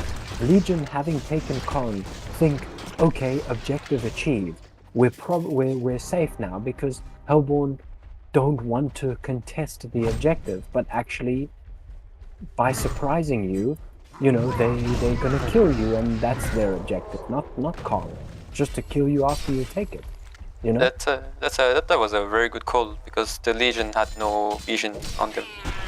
Well, they were all smoke. It was a team smoke. But even outside of that, it's more of like the mindset that they're not prepared for them to engage because they've just taken Kong. They'll find Andrew here, Empath. The full. You gonna wall? Yes, gonna wall here. Oh, the hook missed. They're scared to commit and engage there. I guess for good reason. They don't. Yes, they don't see the pebbles, and that's very good from Pebbles. Not showing on the map makes them questions where he is every time. Yeah, but I mean, if Hellborn had committed, they had a free kill. It's not a priority kill, but they're scared of getting out of position because, you know, if then Flux ultis you and Forsaken happens to be TP. And Lawson is running to an Empass here. Yeah. Is the Empass going to die there? Good kill, and Prisoner's gonna go down too. It's also a free eye for the Legion inside. Is it? Who is holding the eye? Empath. Empath. Yeah, you're right. I mean, those 2 kills combined, bounty is 300 and 250. Eye is worth 150 more than that. Just the one item. You know, it's one of those games where I don't really know who got late game because Hellborn with staff on Empath looks very scary. But when we're getting the staff from Pebbles, you mean? From Pebbles, yes. And they have very good staff effect on the Hellborn side with the Engineer, the Prisoner late game. It's very good. So I'm very curious on how this game is going to be because the Madman is. Surprisingly, a very good carry hero late game. Demented Shaman ulti? Like, yes. Madman can be doing it. Demented Shaman's ulti, like we saw the game before last, got his Moon Queen up something like 58 armor. It's like 80% damage reduction. They wanna set a bot with the prisoner hook here. Are they going to commit there? They wanna commit there. This is a very game-changing fight here. Yeah, perhaps game deciding. Oh, Smoke lodestone got shouted by Madman, but the reflexes were not quick enough. The Flux ultis catches the pebbles. oh, that's Shrunken heads up. he survived there. Yeah. Demented got caught. Ooh, the prisoner hook. hook the Flux all the way off to the side. Madman wants to man up on the Demented. Oh, that's very good. But FA is the madman is very scared. Yeah, both For some reason. Madmen are taken. And the madman is surviving still. Ooh. Oh, impressive. Lost on PK soon. Lost on PK. Is he gonna jump? Oh, he is actually. This is a feat. Oh, Empire Wait a gets sec. an awesome wall off on Andrew so that he can't Nice even wall. stun them. Yeah, that was awesome. What the hell? Toast is impressing me a bunch. No, that was a really good wall. Like, super heads up and quick decisiveness. Like, he's not even walling off the lodestone, who they're going for. He's walling off Andrew. That's nice. I like that. That was a good fight, too. Yes, it was a sloppy fight, but it It was a good fight. super sloppy, chaotic, like cluster fight. What happened was they wanted to commit with the Flux pulling the pebbles, but Forsaken just missed the pebs on the edge of the volley, the arrow volley. So his ulti wasn't also catching him, and that was just the weird beginning to the fight. And NG's ult was this like crazy buffer zone that they couldn't easily step into, and he's even going for a staff. Yeah, that's a very good item this game. Engineer staff is one of the strongest staff probably in the game. And do you see the Pebbles has his staff? Do you think that they could ever like synergize and coordinate an NG ult and a Pebbles like 3-man toss into it? That would be the dream, but with the Shrunken on FA and Flux, it's going to be tough. But the nice thing about Pebbles is that actually his combo is like so instant. If you can coordinate it properly, I mean with the NG, he can obviously do it quickly. And on top of that, it looks there's a lot of yeah, Madman just take out this Demented. Demented is not outdoing. Flux tries to outdo. Lowstone's definitely dropping his out the NG out. Oh my god! Everyone's dropping everything. Madman is staying there. 100% committed, but he just had enough mana after the Nullfire burn to still stalk out. That's a very good swap, actually. Yeah, he's trying. He's still trying. There's a little bit of a mind. Madman's actually waiting patiently, almost hoping that the Forsaken cat. Forsaken's running straight to the mines. Oh, this is a huge play. Oh my god, that's a huge bait there. Yeah, and he was thirsty. You could see Mate was like, come here. And I think Empath is gonna chase him. Here, let's see, the Andromeda is in trouble. An equalizing He has a fight. stun. Is it enough here? No, he's dead. That's a huge bait, actually. Did Flux buy back? No. No, he didn't die. Okay, I guess he backed. I wasn't. It was hard to follow everything. But what was interesting was that, dude, Madman, Chalice, like that Chalice saved his life there at 27 minutes because Forsaken Nullfire had just burned everything. Madman had manned up. And Madman is taking triple stack as well now. And he'll get it. He's gonna get it. He is Shrunken for this. Oh, dude, one more hit for the Dragon Master. Anyway. Yeah, but Vulca was already ulting. Yeah. Well, to be fair, he had time, but better safe than sorry. Man, that was huge. Like that chalice just saved him. He had something like 10 mana with his stalk getting away from the Forsaken. And both carries did incredibly to keep their positioning and sort of like in a composed nature take that fight. Only for the Forsaken to eventually just walk into the mine trap. That was super unfortunate. Madman's on Kong. Legion's already finished theirs. They're definitely... Oh, look, Enji's setting up another mine trap. Damn, imagine Forsaken walks into that again. Enji's finished his stuff. Oh, they smoked. They are smoking on the Legion side. It's a very good idea there. Interesting. Can you imagine walking into the Enji alone as like, look at all 5 of them. Oh my... Can you imagine? It's a dream. But they don't see this on the Hellbound side. No, it's exactly this the could same be place. very... Oh my god. The Clash is coming. That's a huge Flux ultimate. Enji's down, Madman is down as well. That's a huge ultimate. My god. Oh, Madman has back. Madman has buyback, but is this going to be enough? That was huge. That's a very good call as well. What ward was even seeing them? Flux just ulted. No smoke was broken. Yeah, they didn't but see anyone. Did Andro W? Because Flux just popped out. Like NG and Pebbles dying is the worst team fight setup for Hellborn. Like Madman dying is the worst thing. But like, so Madman buys back. NG's back in 10. Pebbles back in 15. It's not over yet. But this is what I like about the Flux ulti. It's very disruptive ulti, you know? And Definitely. it's hard to play against late game. That's the one of the power of the Legion. They want to fight again. Because the Flux ulti is up again, so they want to fight here. The cooldown on Flux ulti is too. Oh. Oh. This is a huge ultimate. That NG ult and Pebbles combo, but does Madman even have it's killing the FA. This is very good. Wow. Legion did not see that coming. The NG ult. The NG ult on the top was insane, actually.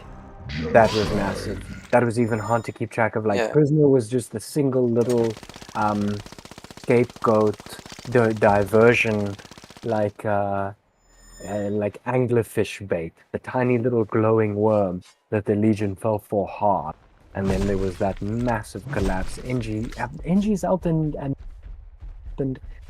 at exactly the same time. We don't need Pebbles to toss them into the NG ult when he has Star, and Pebbles is getting the 3-man combo with them at the same time. It prevents Shrunken from being popped too, doesn't it? Yes, it does. The NG ult. For like a second and a half, that whatever it's called. It's perplexing. Perplex. Right? Perplex. Yeah. For how long? 2 seconds. 2 seconds. I'll never forget that famous play of this NG hitting like a sand wraith or something like this. It was like an hour and 20-minute competitive game with an ulti plus a keg, and then he tokens, but he's got a turret and he's going in and out of the NG ult, and the sand wraith with like BK Shrunken Resto Sheepstick just is completely stuck until he dies.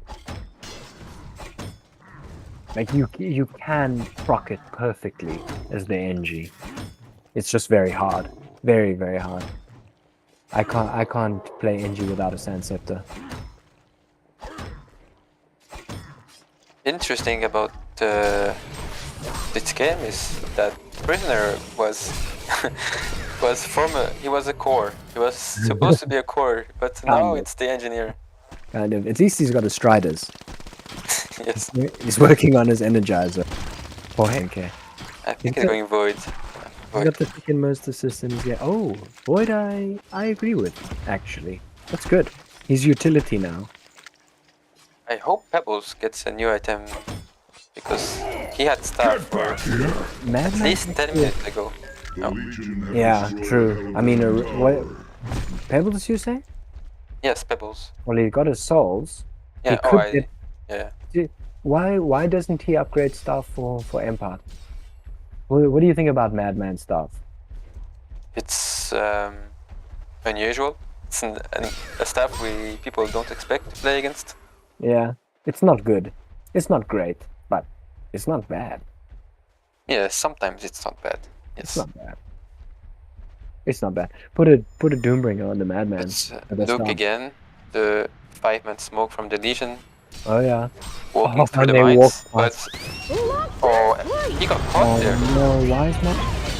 He got caught, Without buyback? and he has no buyback as well. Oh That my is- god, this is That is strange. terrible. Flux did walk through the mines himself, but I mean, you know, it's Flux and there's a Demented, so it didn't hurt that much. If it was Forsaken, it would have hurt a lot.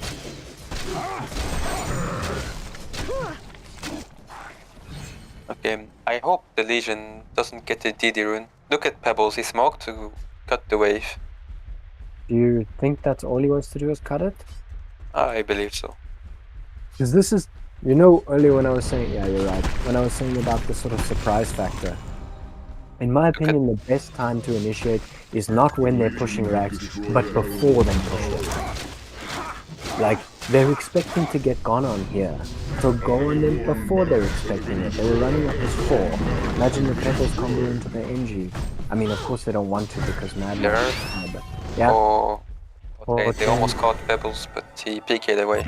Yeah, and Empath tablets himself out. Empath gets the Abyssal for Madman. And Pebbles finishes his Demonic. Oh, he barely missed the word with the eye on Lowstone, but... Wait, do they get it? No, they don't. The second also got full Geos. Look, 5-man smoke from Albon coming again. Let's see. Oh yeah. They should be able to do it now. They want to do it now, yes. They know they have a good timing. Will Legion side see this and read this play? The team, I'm not sure. Have definitely I'm not been sure. rewarded. Actually, they know. They know. They sense it. Lodestone got a bowler. Oops, Oh, they're going. that's a big combo on Flux. Big combo on Flux. Is he gonna survive? That's a big OP from Flux. Never mind. Forsaken out and ulti hits Forsaken everyone. got swapped, but he is still alive. Man's down. 5-man died. Man's down. Prisoner died. Prisoner is getting chased. Oh, we're seeing a CC vote come out. Is that the CC vote? Oh, and it's over. That's all. Oh, I can't believe it. The first time we saw the team smoke not work out, and it ended up in the game being over. I think That was- the Hellborn side had still this game ongoing, but after this last test, the game was over. I agree with the decision. Somehow, I mean, NG ulti on Flux alone, as well as the full Pebbles combo on him alone, literally the whole Hellborn team collapsed on the Flux, and Forsaken Archer had the time of his life. Full volley and ulti combo, and just standing there auto-attacking the hell out of everyone. If they managed to find the Forsaken instead of the Flux, that was a very different fight. But very, very well played from both teams. That was an awesome game. It was a very back and forth game. Yeah, and we're just well played. Lots of like nice, risky momentum plays made by both teams. At least 4 or 5 team smoke, almost all in plays. But GG, well played to both teams, and congratulations. Huge congrats to Top Green, Pack, and Dummy especially. And 4 also played out of his mind. As usual. Yeah. and Sunk Bob, really. Volker is also just always so impressive. Just really well played. I think Legion deserves it. And awesome game to wrap everything up. Well played to both, especially to Legion. And thanks for joining us to watch this awesome battle. Cheers, Puppet. I'll hopefully cast with you again soon, man. It's been nice. It's been really nice. it was a pleasure casting with you, and the games were very good. So I hope people enjoy the tournament. Yeah, awesome games. Cheers, man. Thanks. And thanks, chat. Cheers, Newerth.